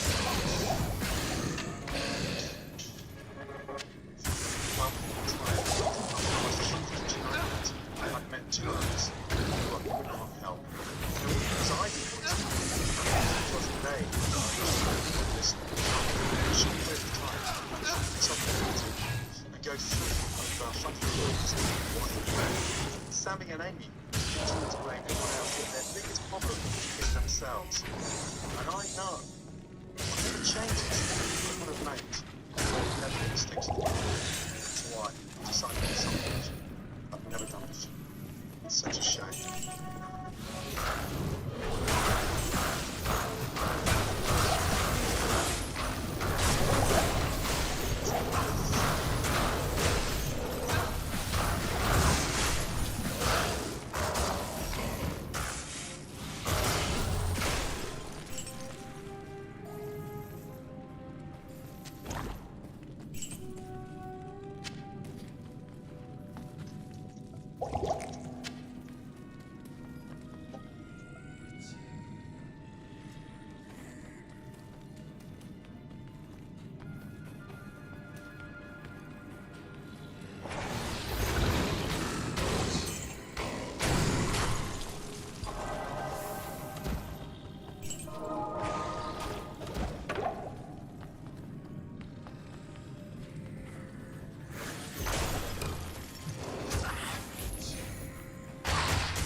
173.41.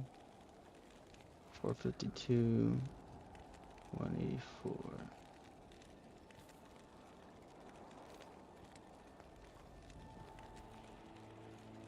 $184. 452.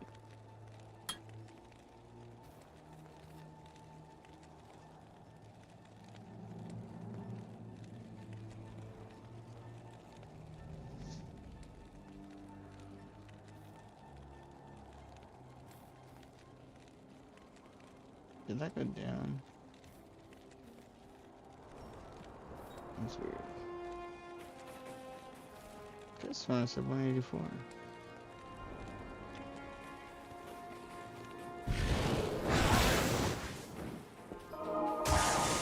Alright, we just need to run through this area because this is one of those fucked areas.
Getting sleepy? No. Oh yes, I found the waypoint, thank God. But I got some stuff I gotta do soon, and my headset's dying because I forgot to charge it yesterday like an idiot. So I'm about to get it off soon regardless. Whether I want to keep playing.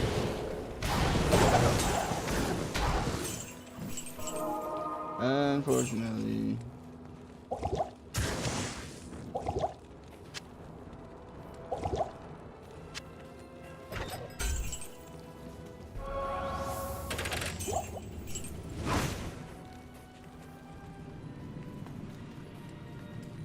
Ancient's way. Oh, we gotta find the waypoint.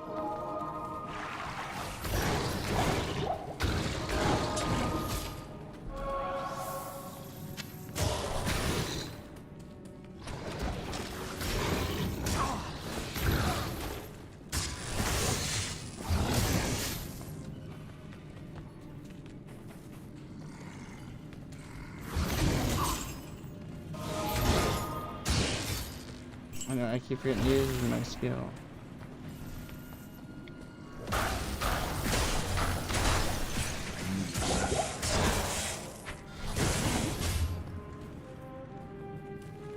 Impossible.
I got a shell room.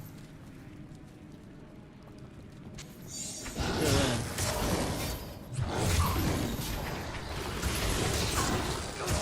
the game tonight. Crash.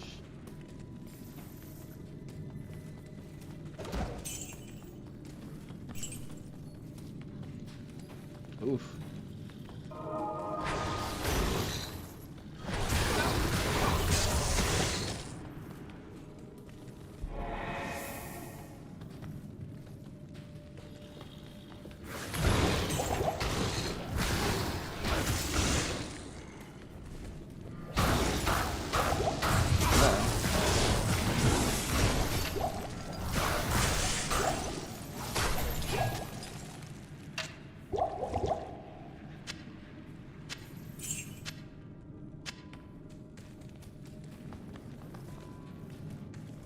I need to find the waypoint. That's it, he's beeping.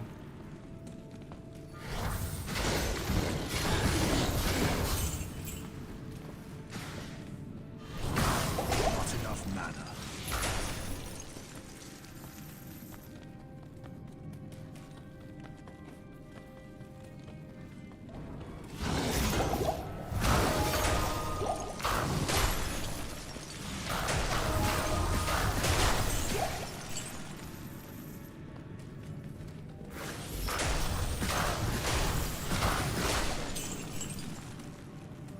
I gotta help my mom with some stuff. That's one of the reasons why I'm getting off that, and the headset's dying. Well, I suppose I could stay playing. I just gotta go do some stuff that's probably taking me. I suppose I could keep streaming. I'm not tired or nothing.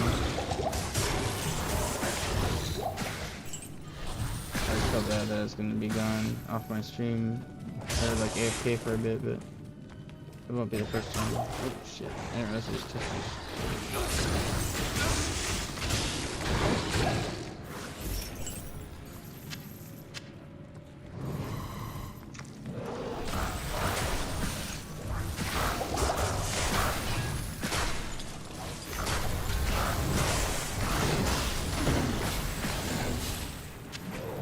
Not enough mana.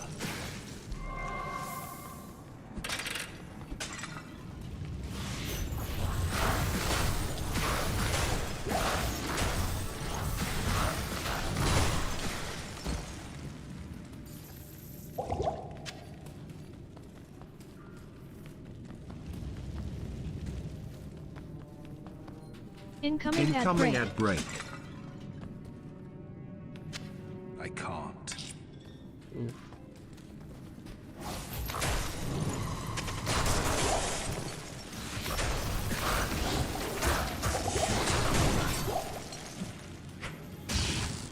Please like the stream, thank you.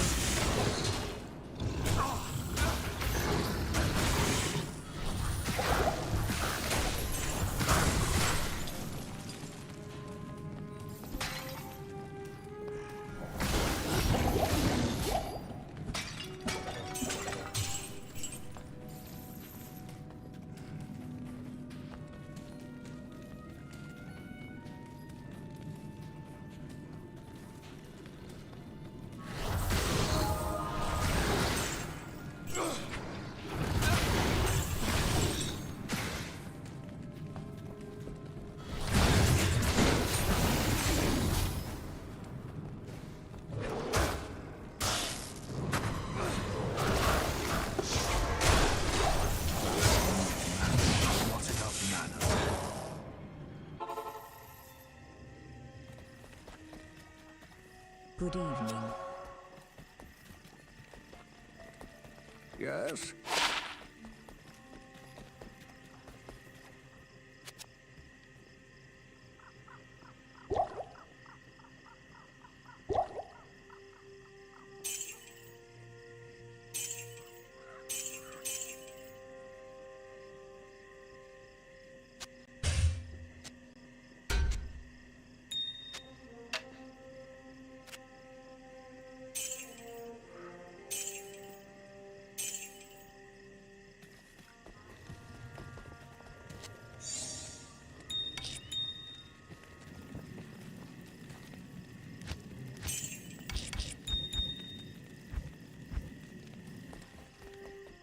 Evening.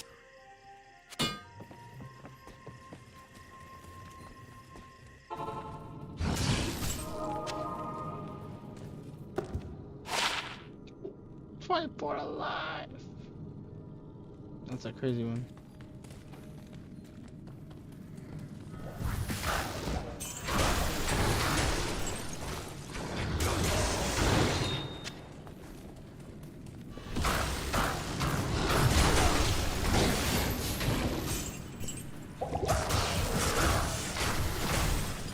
I gotta put my headset in. Son of a bitch, son of a bitch, son of a bitch.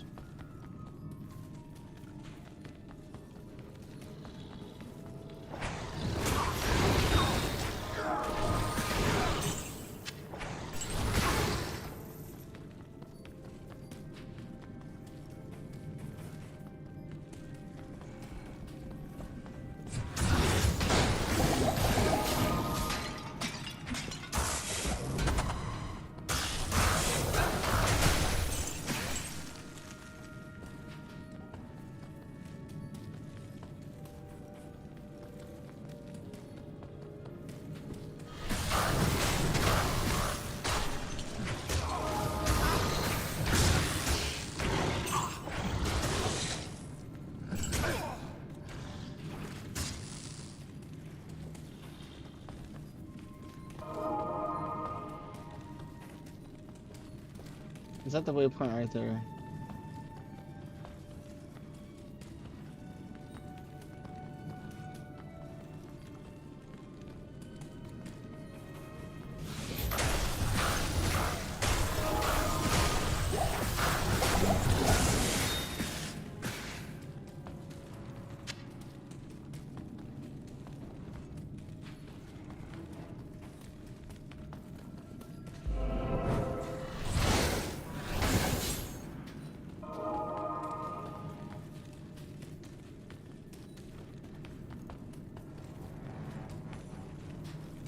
Oh sweet, this will be awesome. You get a bunch of skill points for defeating these guys. Or levels. Alright, I'm level 31. We'll see how much I go up.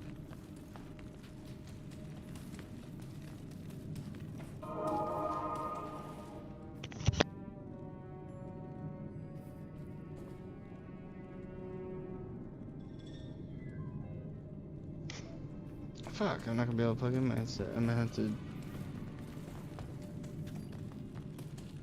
I can, but I gotta grab that thing so I can charge it.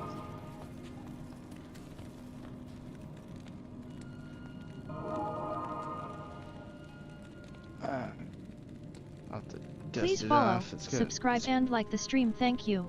just spider webs on it. Damn spiders. Spider webs. What an austere scene.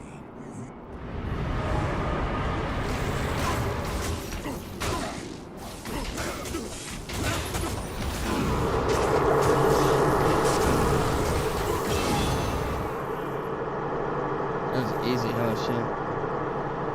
I have one level, that's key.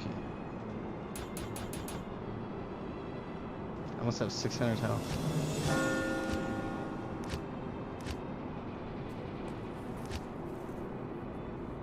Okay, so 177, 474.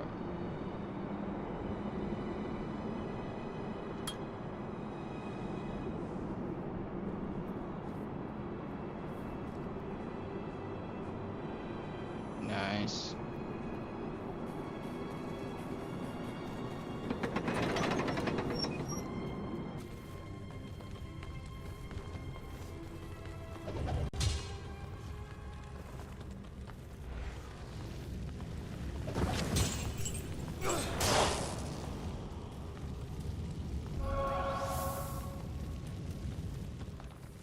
Just gonna speed through this.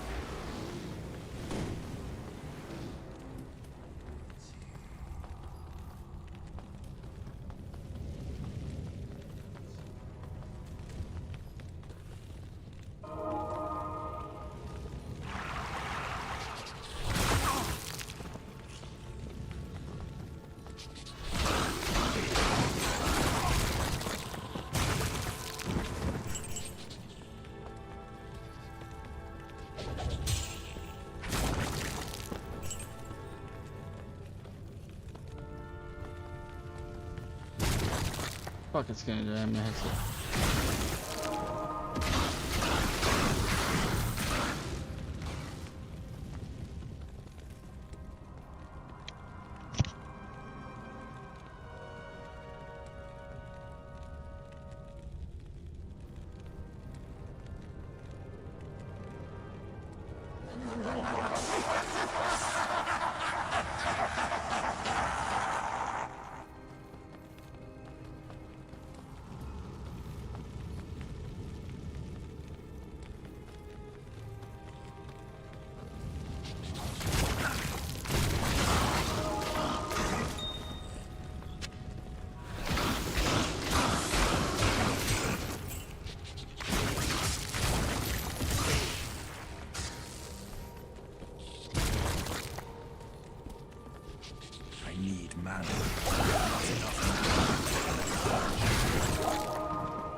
Bestie.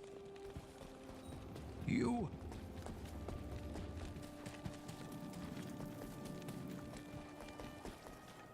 The ain't.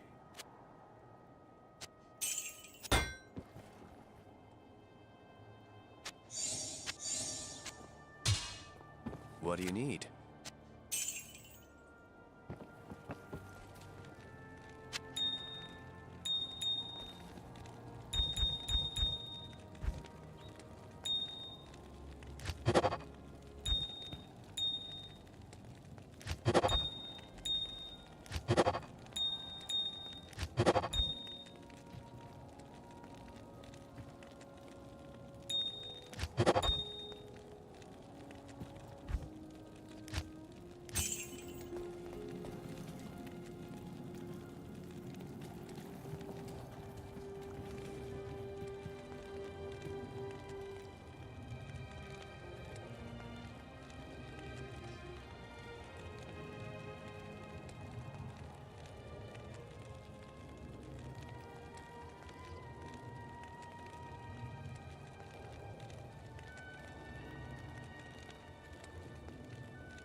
Do.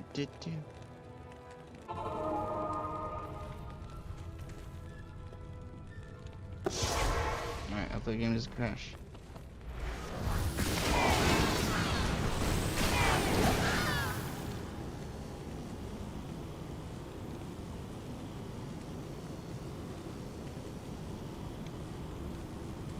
Damn this game. Why does it keep crashing, man? I'm not even doing nothing.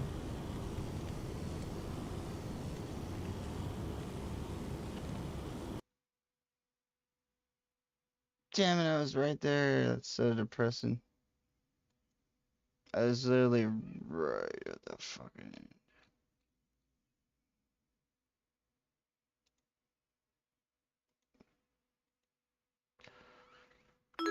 Thank you for the follow, Mike 3764. Thank you for the follow, Mike. Hey, buddy.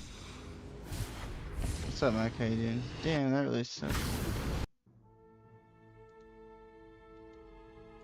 I'm also a streamer, want to stream with you sometimes. Add me up on Discord, Mike 120M. Oh, he's a bot. Damn you, Mike.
Mark die?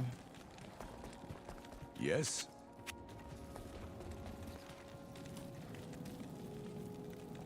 That's unfortunate. OMG. Are you still up from last night? Yeah.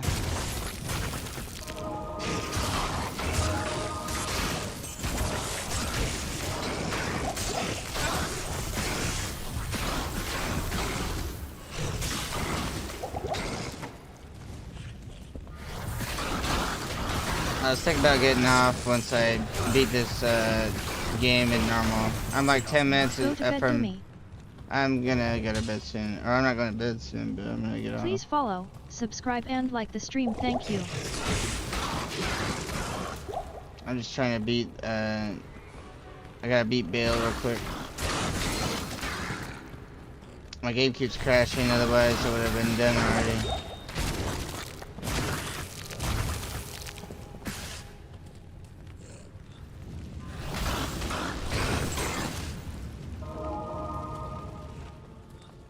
Day Miss Glow. Hope you had a good sleep, Miss Moon. Good morning.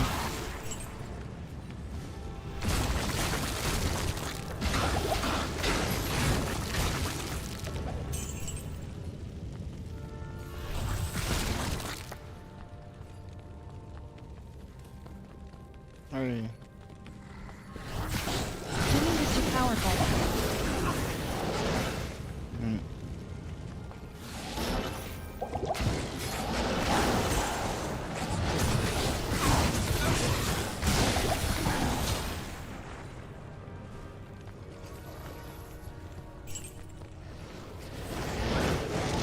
Oh my god, I'm speaking. Hi Ringer.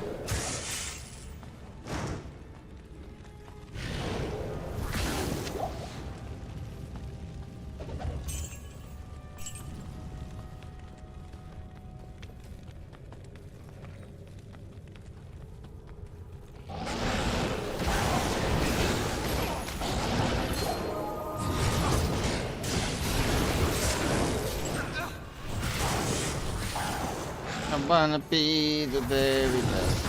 No one ever was Pokemon.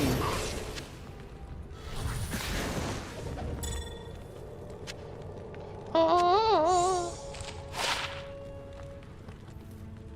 you teach me and I'll teach you Pokemon. Oh.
Good afternoon.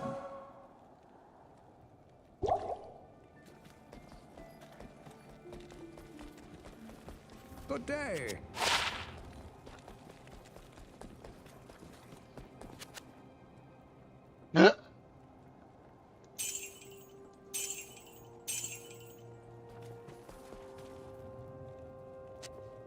Won the paladin skill levels? You gotta be kidding me.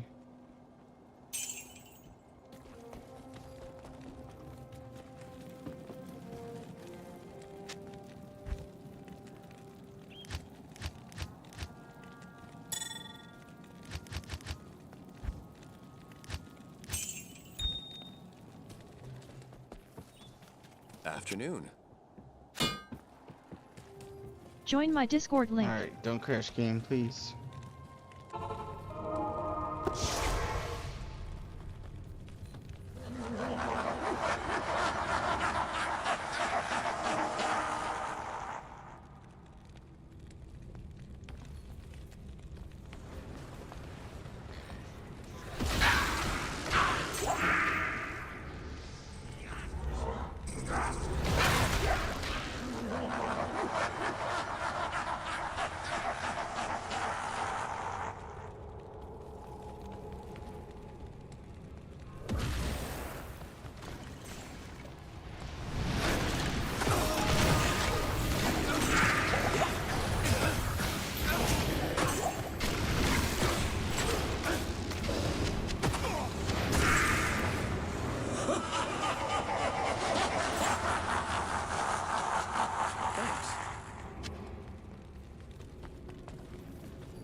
afternoon. Yes?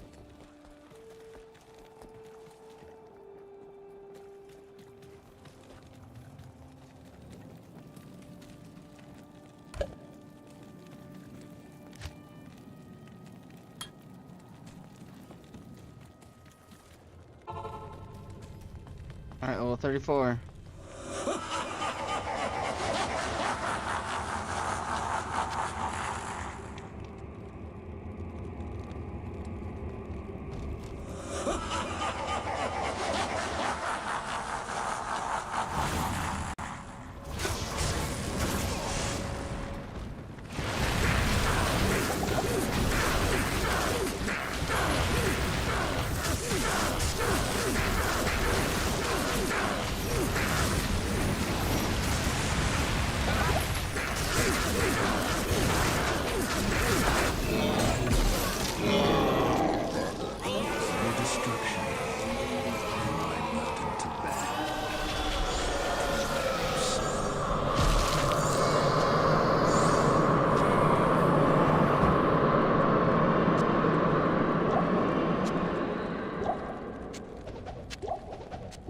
Greetings.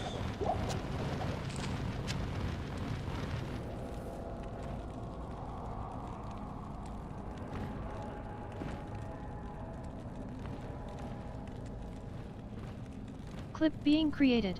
1M. Say hi in the chat. Variety and multi-streaming Diablo 2, Arc Raiders, and / or Fortnite. Link hi in the chat. Variety. We did it. Act 1. Normal complete.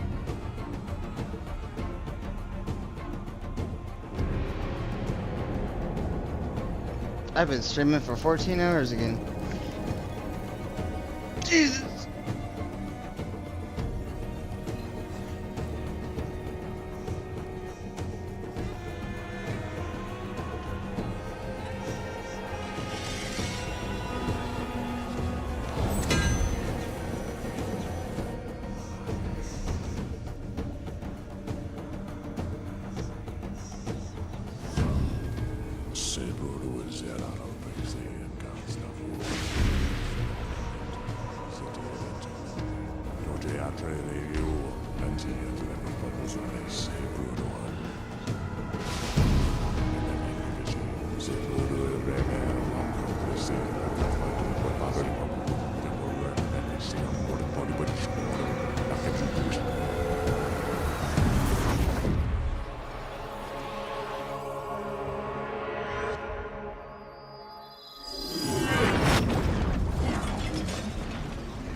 That's different than how it went down before, I think.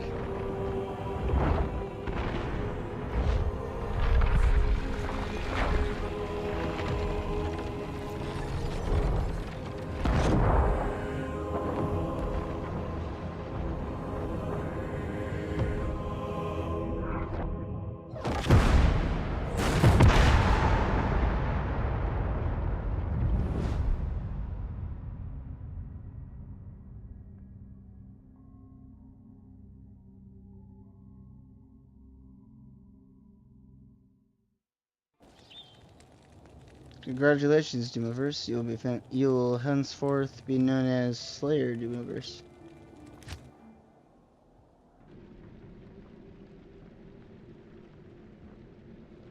Sweet.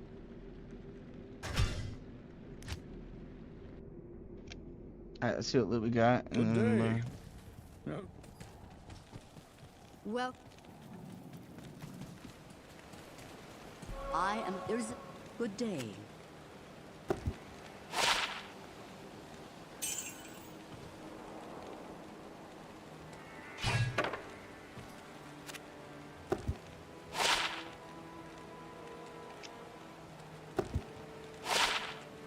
I'm finding a lot of good shit for the Paladin.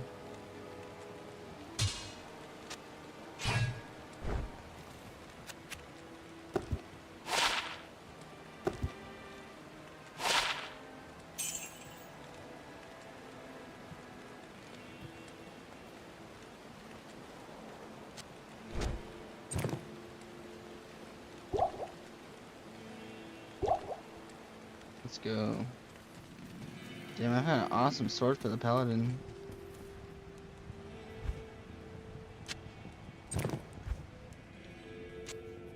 One of skill levels, that's crazy.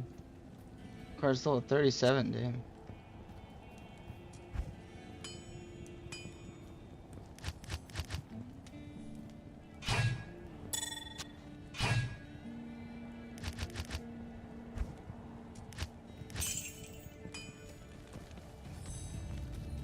Hi there. Alright, level 34. Nice. Now we're in Nightmare. Alright, well I think I'm gonna end my stream here because I got some stuff I gotta do here in a minute. And then I gotta probably go to bed soon. See if I can set up a raid. I don't know if anyone's streaming or not. Oh, Jay's streaming. Oh, wrong button, wrong button.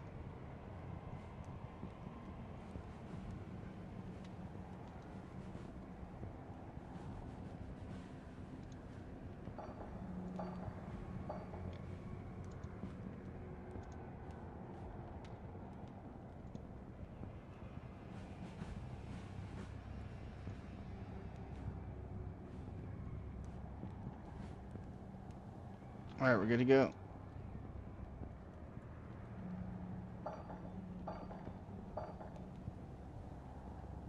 Alright guys, I hope y'all enjoyed. Thanks for watching and I'll see y'all later. I will be on sometime later today. I'm gonna raid Jay. He's got his Welcome to the Rebellion podcast going. And yeah, thank you everybody for hanging out. I appreciate it. Hope y'all have a good day today. I'll see y'all later.